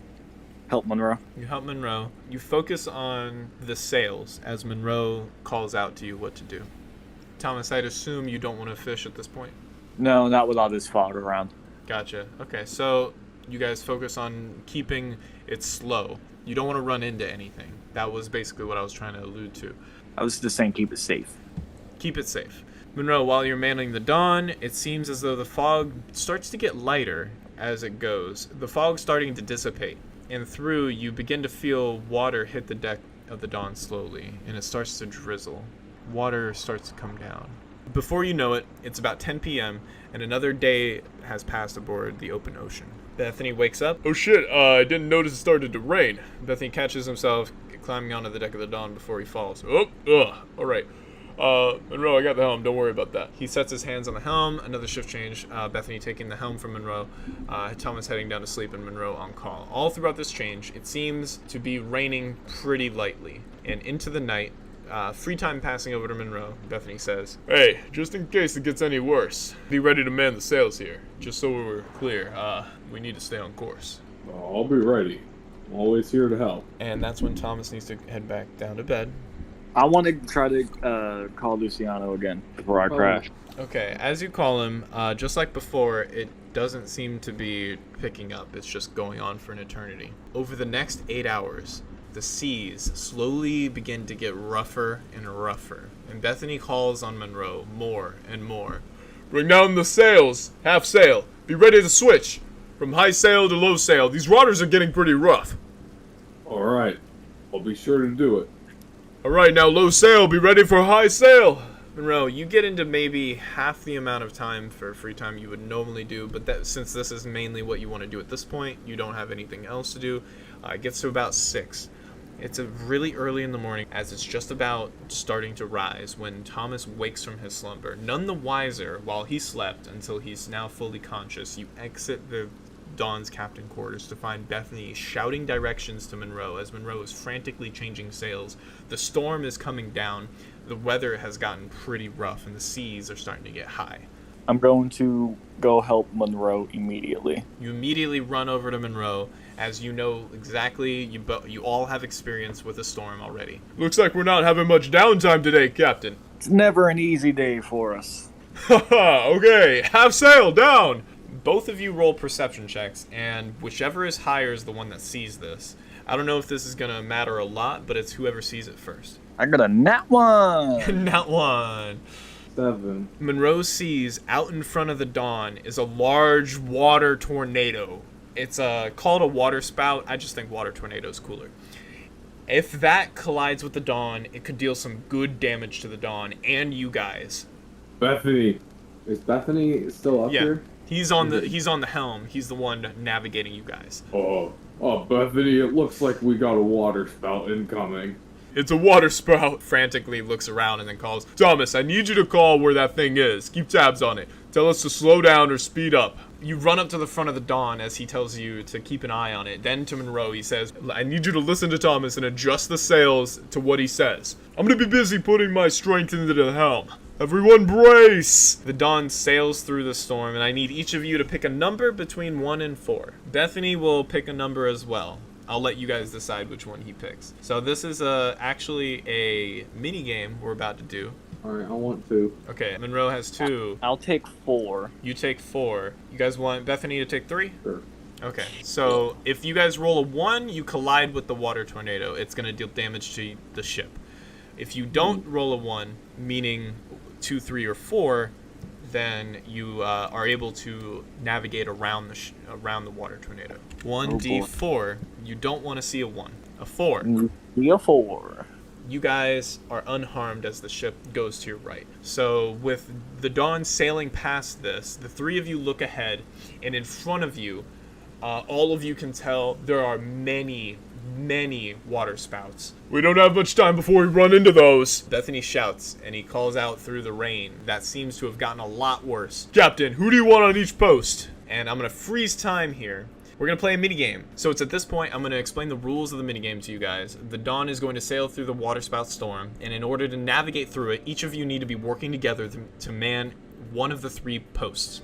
In front of me is a 3x15 grid. I actually have this to give you guys an example of the minigame so that we're all on the same page. So and I'm about playing Battleship. We were playing Battleship. Yeah, it's fun. Oh boy. And each of you need to work together. You'll be moving through this grid, trying not to get hit by the water spouts. They don't do a lot of damage, but they will if you're hit by a lot of them. The water spouts are not stationary, so when you move through, they don't need to roll to hit. The first is the helm. The person manning the helm decides which way to go, left, straight, or right. The sails. The person manning the sails decides how fast the ship is going. So low sail is 1 space, half sail is 2 spaces, high sail is 3 spaces. In short, the faster you go, the more dangerous it is, but the more sea you'll cover.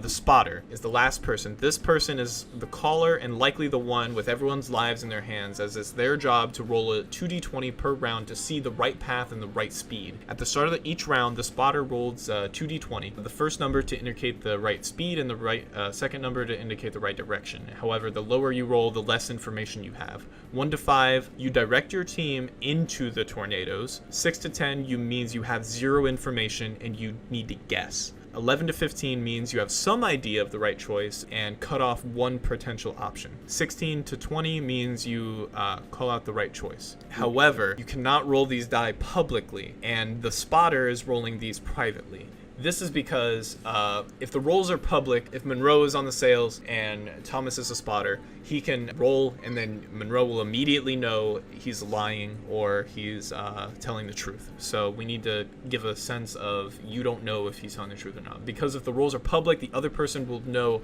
if you rolled poorly or will automatically know which way to go. This is quite the robust and complicated system that I made it, so I wanted to give a quick example round.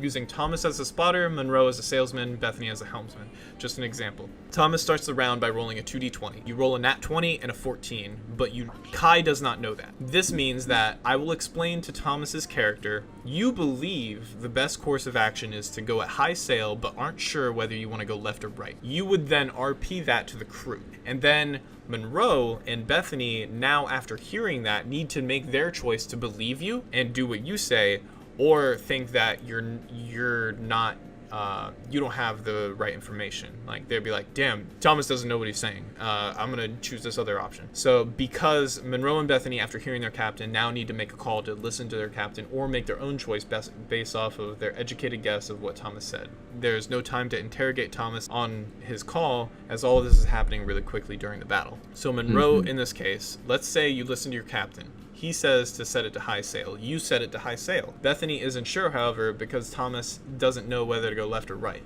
So in this case, because I'm the DM and I'm also Bethany, I roll a 1d2 to pick left or right. I'll roll that in front of you guys to show that 1 being left, 2 being right. Because he's an NPC and I know the right answer. He rolls a 2, meaning you guys would turn the ship right and the Dawn would take 2d12 damage from the 2 water tornadoes. However, you would move 3 spaces going at high sail.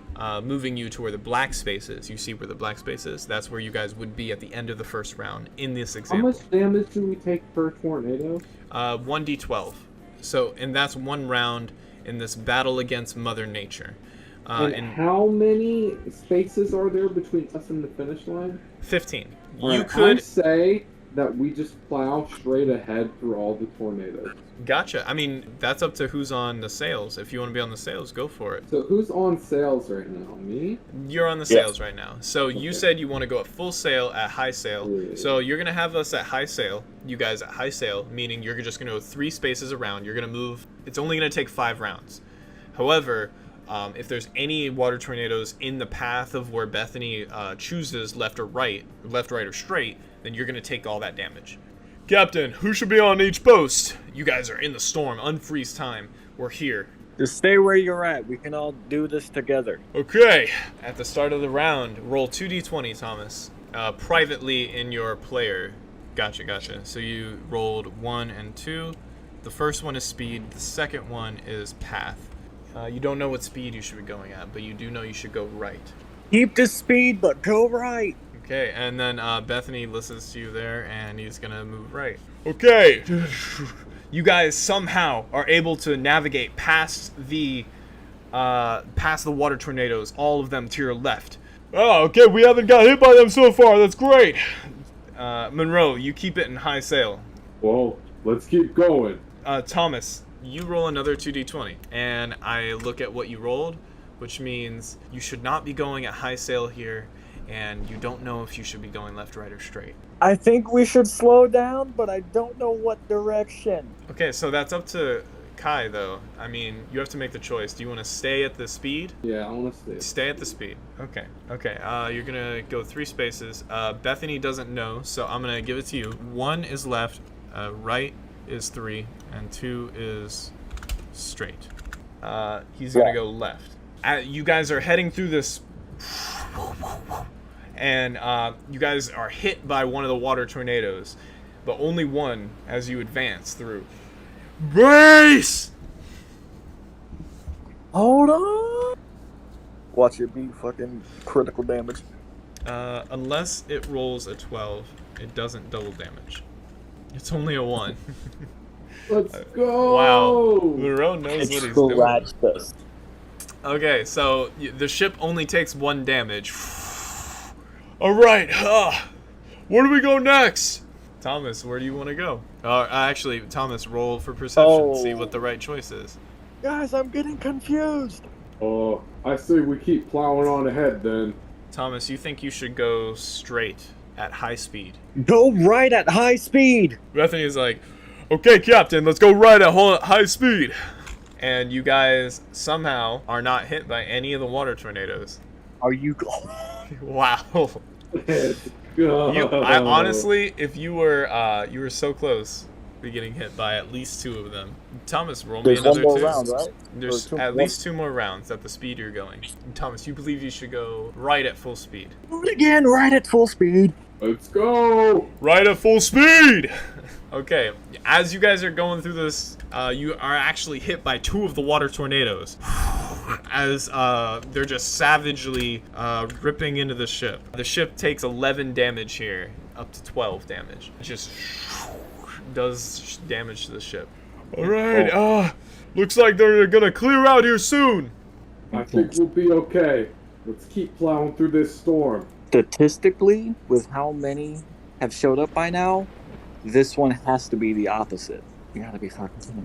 Okay, you believe you should go right. You're not sure if you should go at high speed or low speed. So right is for sure? You're sure you should go right, but you're not sure if you should go at high speed or low speed. You know you're not supposed to go at half sail. Go right at full speed again? Let's go! Okay, you guys head right at full speed, but you take 2 water tornadoes as they slam into the ship. Another 2d12. 9 damage to the Dawn. For 21 damage total. Now, after making it to the other side of the water tornadoes, a normal storm is what you're dealing with now, as the ship seems to be in disrepair from the 21 damage to it. The storm raging, but the sea seems to be slowly calming down as time goes on. It's been about 2 hours since Thomas has woken up, and the sun's starting to shine now. It's about 8 a.m. Whoa, that was tough. But we got through it all right. We're alive. We are alive. Now, noticing all of you are wet. Just, all of you were hit by the water tornadoes. Whenever you got hit by a water tornado, it lifted the ship a few inches off of the ocean and dropped you back down. Alright, Monroe, I know you need to take over the helm in a few hours. You can go ahead and head to bed if you need to. It looks like the storm is going to be manageable from here. We're good. Alright, well, I'll head to bed then. As long as you two can take care of yourselves. We can. Yeah, I think it's good. You see it's clearing out. Alright, well, I'm ready for this sleep as I've ever been. You probably need to dry off first. I'll go down and I'll, hang my clothes up as best as I can and change into that underwear that Riley bought me. With Monroe heading down and get some sleep before his shift soon, Thomas and Bethany battle the leftovers of the storm. It's smaller, not as much, smaller disturbances. Before the 2 of you know it, it's 2 p.m. and Monroe seems to be oversleeping just a tad, but the storm passes and it's only mild rain now. You wanna wake up Monroe? I'm on it. Hey, Monroe, you're wearing the checkered prints. Yeah, it's all I had that was dry. Fair enough. Time to switch. Okay. And you're waking up. Bethany is actually coming down. He goes, alright, I'll head to bed there. And Thomas, you're on call. Don't forget. I'm actually gonna make me some food. Oh, okay, that sounds good. Before I head to bed, what are you making? Well, we had dumplings already. Do I still have some ramen? Is there ramen in there? Yeah, there's ramen. You guys make the ramen that was by it. Oh, since we can't add your message. And you guys are cold, right? So the ramen, I'd imagine you'd have to heat up it's a kitchen. It's not like a modern kitchen, but you're able to heat up the ramen. So you heat up the ramen. Oh yeah, this feels good after getting wet so much. That hits the spot.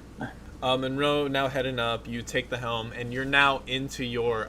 By this point, you're using your weak supply of bananas, not the bananas that were bushes. So with the rain only slightly coming down now, you still feel the tapping of the water really waking you from your slumber now because you didn't get as much sleep. All right. Ooh. All right, if you need me, I'll be taking a nap. Thomas has 8 hours free time. Hit me up. Can I investigate the area? Like do like a perception or something? See if there's anything Yeah, check it out. See if you find different. anything fun. Not handouts. Climb up and get the spyglass. Yeah, I'll do that. Can I climb up and use the spyglass? Yeah, check it out. That's a dirty 20. Dirty 20. Imagine at this point, you can see that the rain clears up ahead. Because it is still raining, just not as heavy. Clear skies ahead, Monroe. Oh, that sounds nice. Hopefully we'll get to those clear skies soon. Doesn't seem too far out. Okay, for the rest of your time, you want to look for an item, right? Is there anything in the water? Like a crate or anything? Roll me perception. Another perception. Let's see what we got. This is for if you're finding anything. 16. Over the side of the Dawn, you can see a good ways to your left on the port side, not in the path, is a big crate. Not a barrel this time, a crate. I'm gonna. How far is it again? Like a good distance? It's a good distance. You'd have to detour the ship. Monroe, there's a crate out there. Do you want to go get it? I'm pretty Should we eager go to get get it? to where we're going, but it could have supplies in it if you want to go check. How much of a detour would it be? It's Yeah. just a slight. You'd have to. It would take a few minutes off. It wouldn't take anything big. You might as well go get it. I mean, it could be useful. What's in the crate, DM? So you guys move the ship and you pull up the crate. I'm gonna pull out my gun. I made Monroe roll for it, so it's pretty heavy. You need some help pulling it up. Monroe, you want to give me a hand? Of course.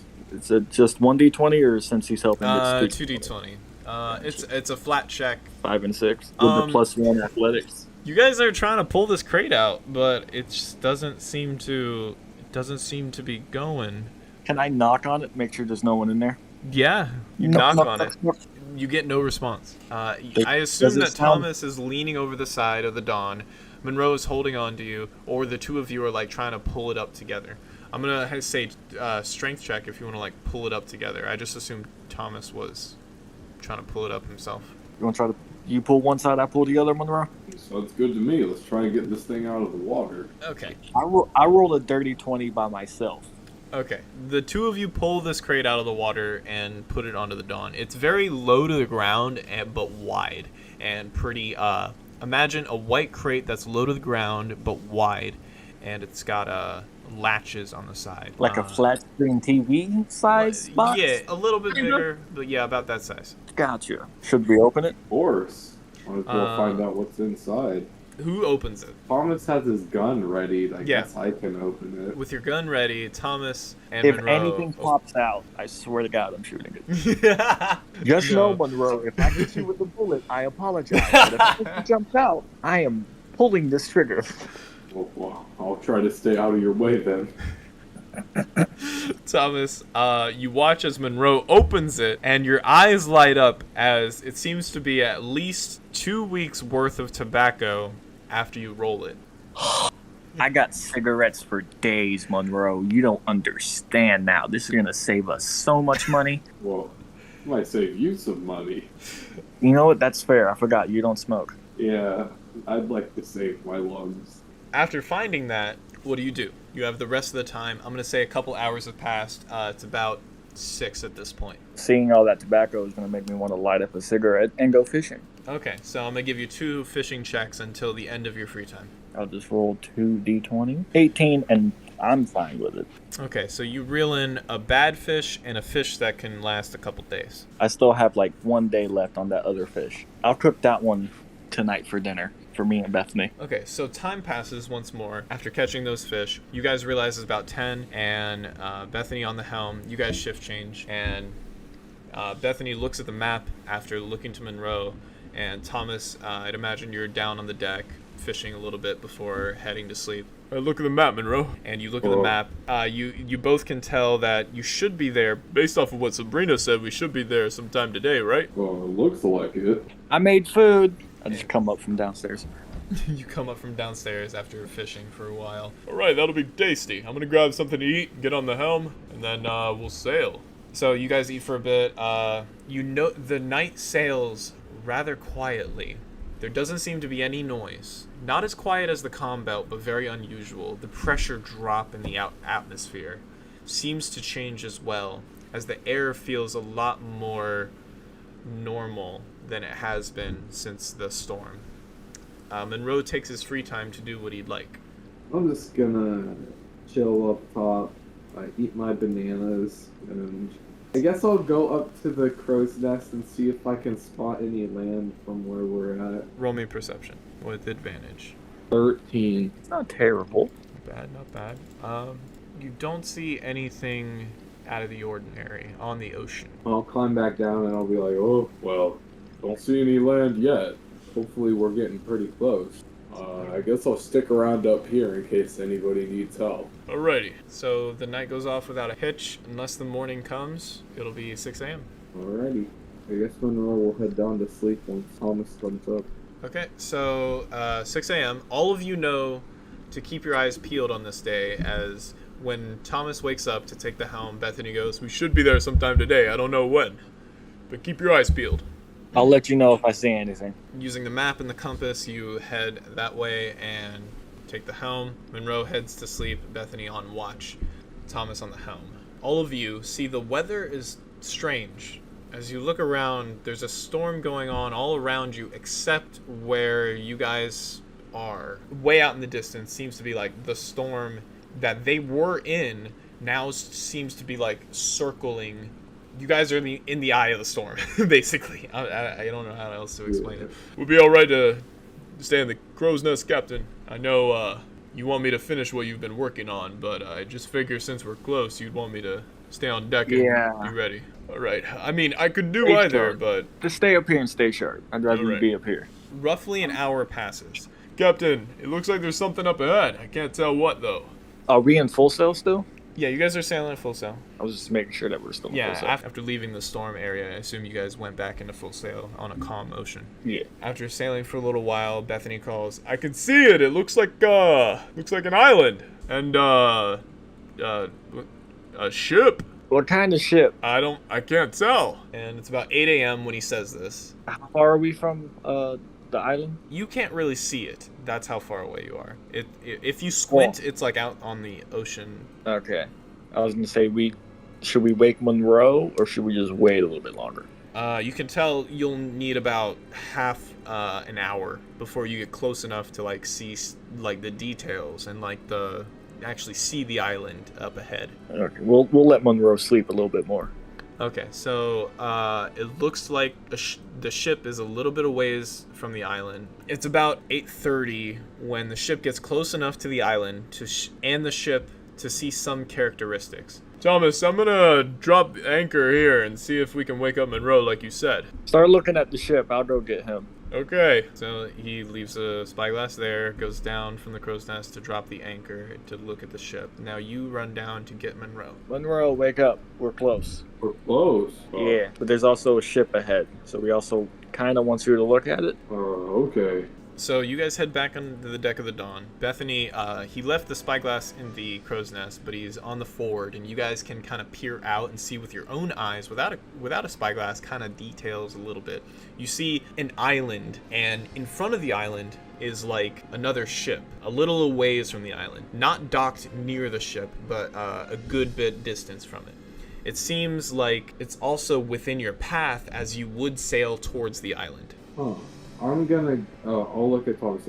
I'm gonna go get this spyglass and see if I can find out what kind of ship that is. If you want to try and call Luciano again and let him know we're here. Sounds like a good plan. Alright, well, I'm gonna climb up the crow's nest. As you Head to my office. Yeah, Thomas, you're only getting what you have been getting with Luciano. The Just thought ring. crosses your mind. And now I need to remind you, the thought crosses your mind of Emily Gordon, Luciano's supposedly sister, that is supposed to be executed in Kano country. That suddenly crosses your mind. And as you're thinking about that and listening to the Dindin Mushi go bada bada bada bada bada bada bada bada, and Monroe, you peer through it and it looks like a schooner. And when you look through the spyglass, you can actually see a little bit more details. And the details that you see is like there's not many people on the vessel. You actually can't see anyone on the vessel from this distance. You don't see very many cannons. There's not a lot of weaponry on this ship. Maybe a few cannons. Alright. Well, then I'll climb down and I'll let Thomas know. I'll be like, well, boat doesn't look like we have to, is anything to worry about. There aren't too many armaments, and it doesn't seem there are any men aboard it either. That's good, but then why would it just be docked there unless someone else is already here? Well, that's the only thing we could do is get close and find out. Luciano didn't answer, so. Well, he hasn't been answering, so I guess I didn't really expect him to this time. Yeah, that's fair. Bethany has been listening to you guys, looking out. He's like trying to look around you guys, trying to look at where you are. He makes note of, Guys, look around. Looks like we're in the eye of some storm.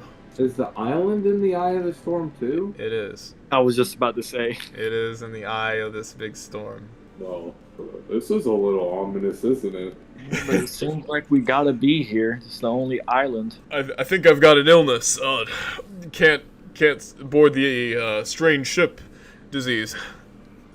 I'm just joshing you. Yeah, I'm a little spooked though. This is a lot of. First, we got the strange teenage girl that seemed to be alive but not really. Then we had that strange note you found. This whole area is just wicked. All right, well, who wants to take the helm? Should be you, Thomas. You are on. This is your turn. Since it's fair. Thomas takes the helm, and you guys sail close. All right, I'll bring it into low sail. You guys sail close up to this ship. As you're coming up on the starboard side of the ship, you can see the ship was damaged in some way, but not from the outside, as if it was getting shot left and right. No. It looks like, as you peer over, it was damaged from the inside of the ship, as in someone already on the ship damaged it. That can't be good. Oh, I don't know. Maybe a mutiny? Maybe somebody sabotaged it? Maybe. I don't know if we should leave our ship here then. Well, who's gonna go over there and check it out? If we want to check it out at all. Rock, paper, or no. What do we call it? Gun, paper, sword. I think it was gun, sword, shield. Something. It's something like that. Monroe, do you want to play too? We can decide who goes over. Someone's got to stay on the ship. I'll volunteer to be one of the ones that head over, but one of you are gonna have to come with me. Oh well, Captain, do you want to go over with him, or do you want me to stay here? I'll go with him. You can protect the boat. All right. So, you guys, you can put the plank over or you can jump over. I'd assume you put the plank because there's no check involved. You put the plank over and you cross. Bethany says, "Stay careful, boys." Always. We'll try. As Thomas and Monroe step onto this strange schooner that was damaged, the two of you see a woman laying up against the side of the captain's quarters, etc. The door to that Thomas immediately recognizes this woman, but it's someone he doesn't know very well. It seems to be Olivia. He hasn't seen her since Coraltown. Can I see if she's breathing? From this distance, you don't know. I'm just gonna yell, Olivia! She seems to look up, and as you're looking at her, she seems to be dressed in what she was dressed in before, and but a lot more scattered and just rips here and there. But she doesn't seem to be injured in any way, just really beaten. She doesn't seem like she's gotten hurt as bad as the thing that you guys fought. She's looking up a little bit. She doesn't say anything yet. Are you alone on this boat? Shake your head. You don't have to speak. She shakes up and down. Well, she's alone, Monroe. We can go. Perception check. Perception check. Let me see it. Alright, let's see if we get anything from this shit. The 13. As you're looking around, you can tell the damage that was done to this vessel wasn't done recently. It seems to have been done at least over a week ago. Does it seem like there's any signs of people being aboard other Currently. than Olivia? You don't see any sign of anyone aboard the ship right now, Except her. except her. Alright. Well, what do you want to do? Head down? I'd say let's get her to somewhere safe, which is our ship. You're right. As you guys approach her, she slowly wakes up and she really takes in her surroundings now, and she goes, "What the hell, you people? Olivia, calm down. What are you doing on my ship? Are you here to rescue me? Wait, you're that guy from Town." As you're talking to her, Monroe, you haven't seen her before. I'll go more into detail when I get art for her, but for now, I'm just gonna leave it as she's a middle-aged woman, a mother's age, in her 40s. And she seems to be the knowledgeable type, kind of like a civilian, not a fighter type. I've been stuck alone on my vessel for at least 2 weeks after some weird guy jumped me and forced me to sail out here. What weird guy? And come with us back to our ship. She goes, okay. It was that weird guy. He had bruises all over him, and I actually didn't go into a lot of detail for this character. So I'm gonna say roll a history check, Thomas. I want to see if you remember in character. She's not gonna describe him really well, which is why I'm not gonna tell you who it is. 5. You don't know who she's talking about. Is it Koga? Who the hell is Koga? Well, then it's not that person. I don't know. It was some weird guy with bruises all over him, and he looked like he liked to get hurt.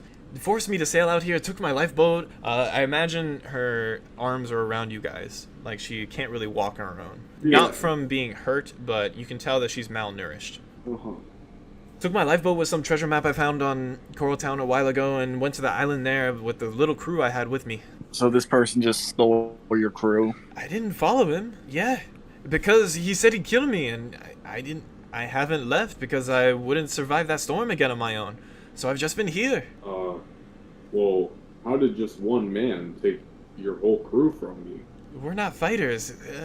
But still, it's only one person. Was it that hard? Well, you guys might be strong, but some of us aren't. Some of us are sort of scholars trying to research and spend our time thinking. And you wouldn't have the knowledge to protect yourself? Now that I'm looking back on it, maybe that could have helped. But he was very weird, and we did try to fight him a little bit. But of course, we're not very strong, and we're not fighters. And I'd imagine at this point, you guys are crossing the bridge to the Dawn. Bethany looks down and he goes, "Oh, Olivia, what the hell? You guys found Olivia?" Yeah, she been here for like 2 weeks apparently. Some guy kidnapped her crew. She didn't want to go, which is are you a captain? I didn't know you were a pirate, but okay. Not everyone is a pirate, Thomas. Who's your friend here? This is Monroe. He wasn't with us back on Coral Town, but Hello. Nice to meet you. He wanted this treasure map and stole it from me. I don't know why. I don't know what. And Bethany, hearing that, goes, "Treasure map." And it's been a few weeks, and it is like a small thing, so I'm gonna roll a history check for Bethany, see if he remembers, because he was with you. He doesn't remember either. I could have sworn I remember something, but I guess not. I don't know what the hell he was on about. He was screaming some nonsense about finally being able to take what he wanted for so long. sounds like George. Does it? George is not really the type to do all this. Yeah, that's fair. Maybe George was working with someone. Then again, George is a tricky bastard. You never know. He was weird. All he wanted was that treasure map, and it leads to something. He was going on and on about it. The treasure map leads to something called the devil fruit. Have you three heard of something like that? And at the drop of the words, the crew of the Dawn looked to each other, hearing the words devil fruit coming out of her mouth.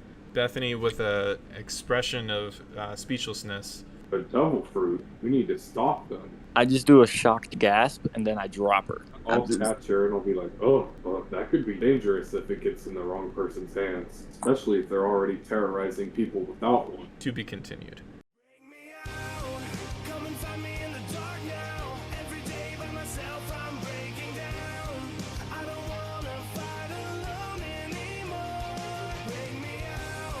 From the prison of my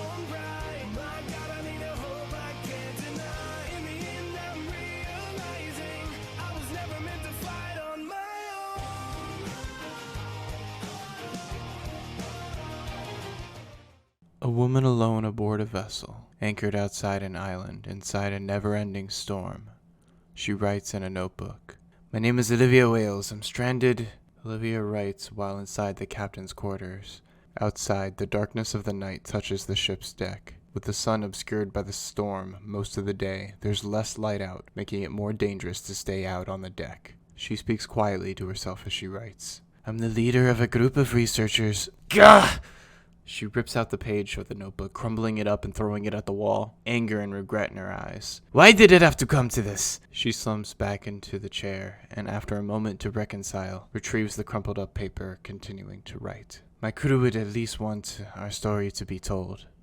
My final days, January 22nd. My name is Olivia Wales. I'm the leader of a group of researchers from the University of Ohara. Years ago, I was teaching on Coral Town before more recently deciding to study an anomaly that was happening on the island. All the while, my crew were close by on the next island over. They themselves were studying a strange oddity there. However, that was weeks ago. Everything is different now. With them gone, I likely don't have much time left. I checked the supplies aboard the ship, and I might have enough food and water to last one more week if I'm lucky. So far, I've been alone aboard the Einstein for 3 days now. There's less light here due to the storm surrounding the island. However, this morning I decided to take a risk. While the sun was still out, I swam towards the island, regardless of the danger. According to that asshole that hijacked my ship, Thriller Bark is likely to be quite dangerous, but anything has got to be better than dying of hydration or starving of thirst out here. Once I got to the shore, the dock was nowhere to be found. It's probably on the other side of the island, which is too far for me to swim. I would have climbed the cliff, but it's too steep to climb. I didn't stay too long after realizing that. With daylight waning, and the only safety I knew to be the Einstein, I swam back to the ship. I'm not sure, but it could just be my imagination. Sometime while I was in the water, I could feel something tugging at my feet. Anyways, I'm once again alone. I can't sail this ship myself. I wouldn't have the supplies or manpower to make it through that storm. Once I run out of supplies, I'll try to sail the ship into the dock of the island. But that would surely damage my only means of safety. That's my last resort. I'm gonna try and get some rest now. I'll check in every day if I can. There might not be anything I can do, but I can at least chronicle my final days. Good motto. Don't forget it. Just something my friends used to say. My final days, January 23rd. Good motto. So I guess I'll start these off with an update on the supplies. I've got 6 days of rations left, and after that, I'm screwed. But hey, could get worse. Oh, who am I kidding? This is pretty much the worst it could get.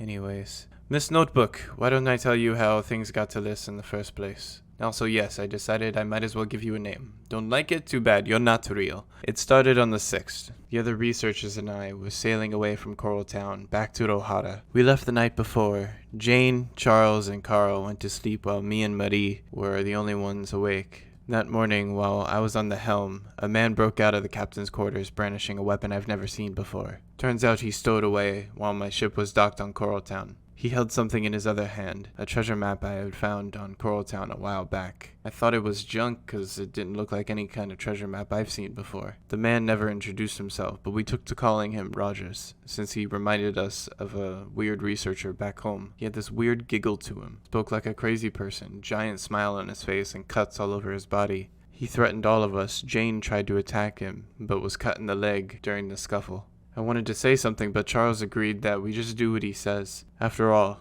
a lot of good our research would do if we were dead. He ordered us to immediately change course for a nearby island of Chibana, and so he took control of my ship. In retrospective, we hadn't been on the ocean in a while, and I never thought we could be attacked by such a threat. It's been quite some years since the Age of Darkness began, and most of the dangerous people have made their way to the Grand Line. Or so I thought. I can't believe I never took the dangers of other people on the ocean seriously. I'm no pirate, but sometimes I wish I had at least had the skills to defend myself and my crew. Olivia, don't forget it. My final days, January 24th. Good motto in Miss Notebook. 5 days of rations left. For now, I'm still holding out. Though, I might have eaten something bad today. My stomach has been rumbling for quite some time. Where was I? Right, so after a 3-day journey to Jibana, the man we took to calling Rogers, after an old colleague of ours, we noticed he never seemed to sleep that entire time, or at least his eyes were nearly always wide open. I've heard of some people being able to sleep with their eyes open, but I didn't know it was real. When we arrived on Shibana, Rogers sent us 3, myself, Marie, and Jane, to go pick up supplies enough for 3 weeks. He gave us a time limit to be back before he killed either Charles or Carl. While we were out, we realized we were going to be stuck on the ship with him for quite some time if we didn't do anything. This caused Jane to buy a small gun that could be hidden in her clothes. I wish I had stopped her. We should have thought of something better. We were only on Shibana at most a few hours. With no moon in the sky, it was a rather dark night. We planned to kill Rogers, but Jane, being the one to pull the trigger, missed her shot on him and hit him in the arm. I don't blame her. None of us are skilled with weapons. What's weird, though, is after being shot, he licked his wound like an animal. It creeps me out to this day. Then he lunged onto Jane and shouted he needed to make an example out of her, and used her own gun she bought to fire a shot straight through her head. After that, he damaged the ship itself, apparently having a lot of fun in the destruction of the vessel. I'm sorry, I can't continue this. I need to use the restroom. I'm going to be sick. Olivia, don't forget it. My final days, January 27th. Good motto, Miss Notebook.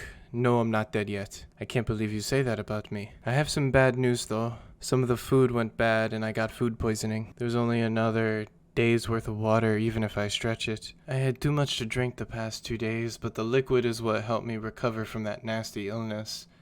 Turns out the food I have left is good, though. I double-checked it. At least this diet is doing a number on my figure. Pretty soon I'm gonna look like a walking corpse. What a joke. Stranded alone on the ocean, and if it's not for the food poisoning, it's the boredom that'll kill me. I have nothing to do to pass the time. Maybe I should try to sail the ship before I lose my supplies? What do you think, Miss Notebook? Yeah, you're right. I should wait, as long as I can first. Anyway, wasn't I telling you a story? After Jane died, none of us wanted to stand up to him anymore, and we just did whatever he said without question. Have you ever watched a friend die right in front of you? It's not a pretty picture. We didn't even get to give Jane a burial. Her body was beginning to rot, so we had to toss her overboard. She didn't deserve to go out like that. We sailed northeast for a full week. None of us knew where we were headed, but apparently Rogers did. He kept talking over and over about finally being able to take what he wanted for so long. Using this map he stole from me, he's going to eat this thing called a devil fruit? Whatever the hell that is. Reminds me of a bedtime story when I was a kid. People that ate a fruit gained a power, some even capable of shattering the seas themselves. That's just a bedtime story, though, to scare children. People can't actually have powers like that.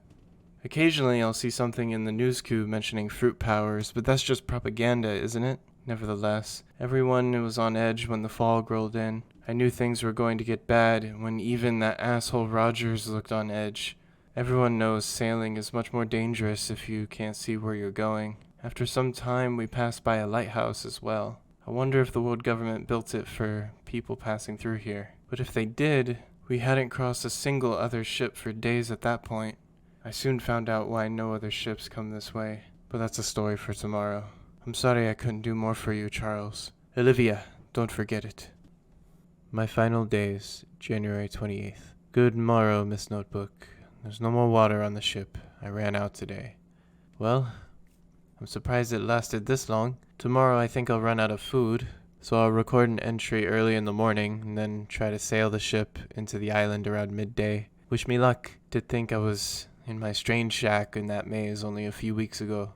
It may have been small and lonely, but it felt like home knowing I was doing good work for my research. Enough with the sentiments. Now I think you have waited long enough for the penultimate chapter. I'm going to do some reading and clean myself up as best I can. If I'm going to die tomorrow, I'm going to at least look good doing it. So what happened after the fog, you ask? Well, the fog lifted the next day, and it started raining. Then it turned into a downpour until we were battling a full-blown storm. The Einstein has been through a couple storms in the past, but nothing like this. This was different. There was an impossible amount of whirlpools in our path. I've never seen the ocean look like that before. I imagine I came close to death more times than I can count while we sailed through it. I wish I could say no one died and everyone made it out, but that's not what happened. Charles, he was somehow swept away in the storm. We checked everywhere, all over the ship, top to bottom, but he's nowhere to be found. None of us even saw him get swept away either. I can't believe we couldn't even get fucking closure and say our goodbyes. All for what? This perilous voyage to some dangerous island none of us signed up for? I hope Rogers is dead, or dies on that blasted island. Give the souls of my crew at least that much. Olivia, don't forget it. My final days, January 29th. Good morrow, Miss Notebook. It's about 8 or 9 in the morning. If I wasn't dying soon, the sky would be a very pretty twilight right now, considering the sun is starting to rise above this storm. I officially have no more food, and since I ran out of water yesterday, I'm really parched right now. I need something soon, or the fatigue is going to get to me. I'm currently sitting against the captain's quarters of the Einstein, and for some reason, I'm still so tired. However, there's still the final chapter I need to tell, and I won't be dying before I close the book on this story. We sailed for about a day before we reached the eye of this never-ending storm. Lying in wait like a light at the end of a long tunnel in this eye of the storm is this island Rogers has been sailing us to this entire time. He says it's Thriller Bark. Rogers was extremely antsy. He stopped the ship a ways out, which confused me at the time. He was extra aggressive with Carl and Marie. I believe without Jane or Charles, he doesn't see the rest of us as a threat. Less opposition for him. The two of them were forced onto the Einstein's lifeboat, and together the three of them left with most of the supplies. I haven't seen them since. Now with them being gone for about 2 weeks now, it stands to reason anything could have happened to Marie and Carl. I hope they're okay. I'm feeling really tired. So tired. I think I'm going to rest here a bit, just a few hours before I go. Olivia, don't forget it. As Olivia Wales finishes writing her final entry and falls into a slumber, a ship comes out of the storm, bearing the figure of the goddess, Thea. Little does she know that only an hour later, she'd be face to face with someone she hasn't seen in 25 days. The captain of a crew of misfits.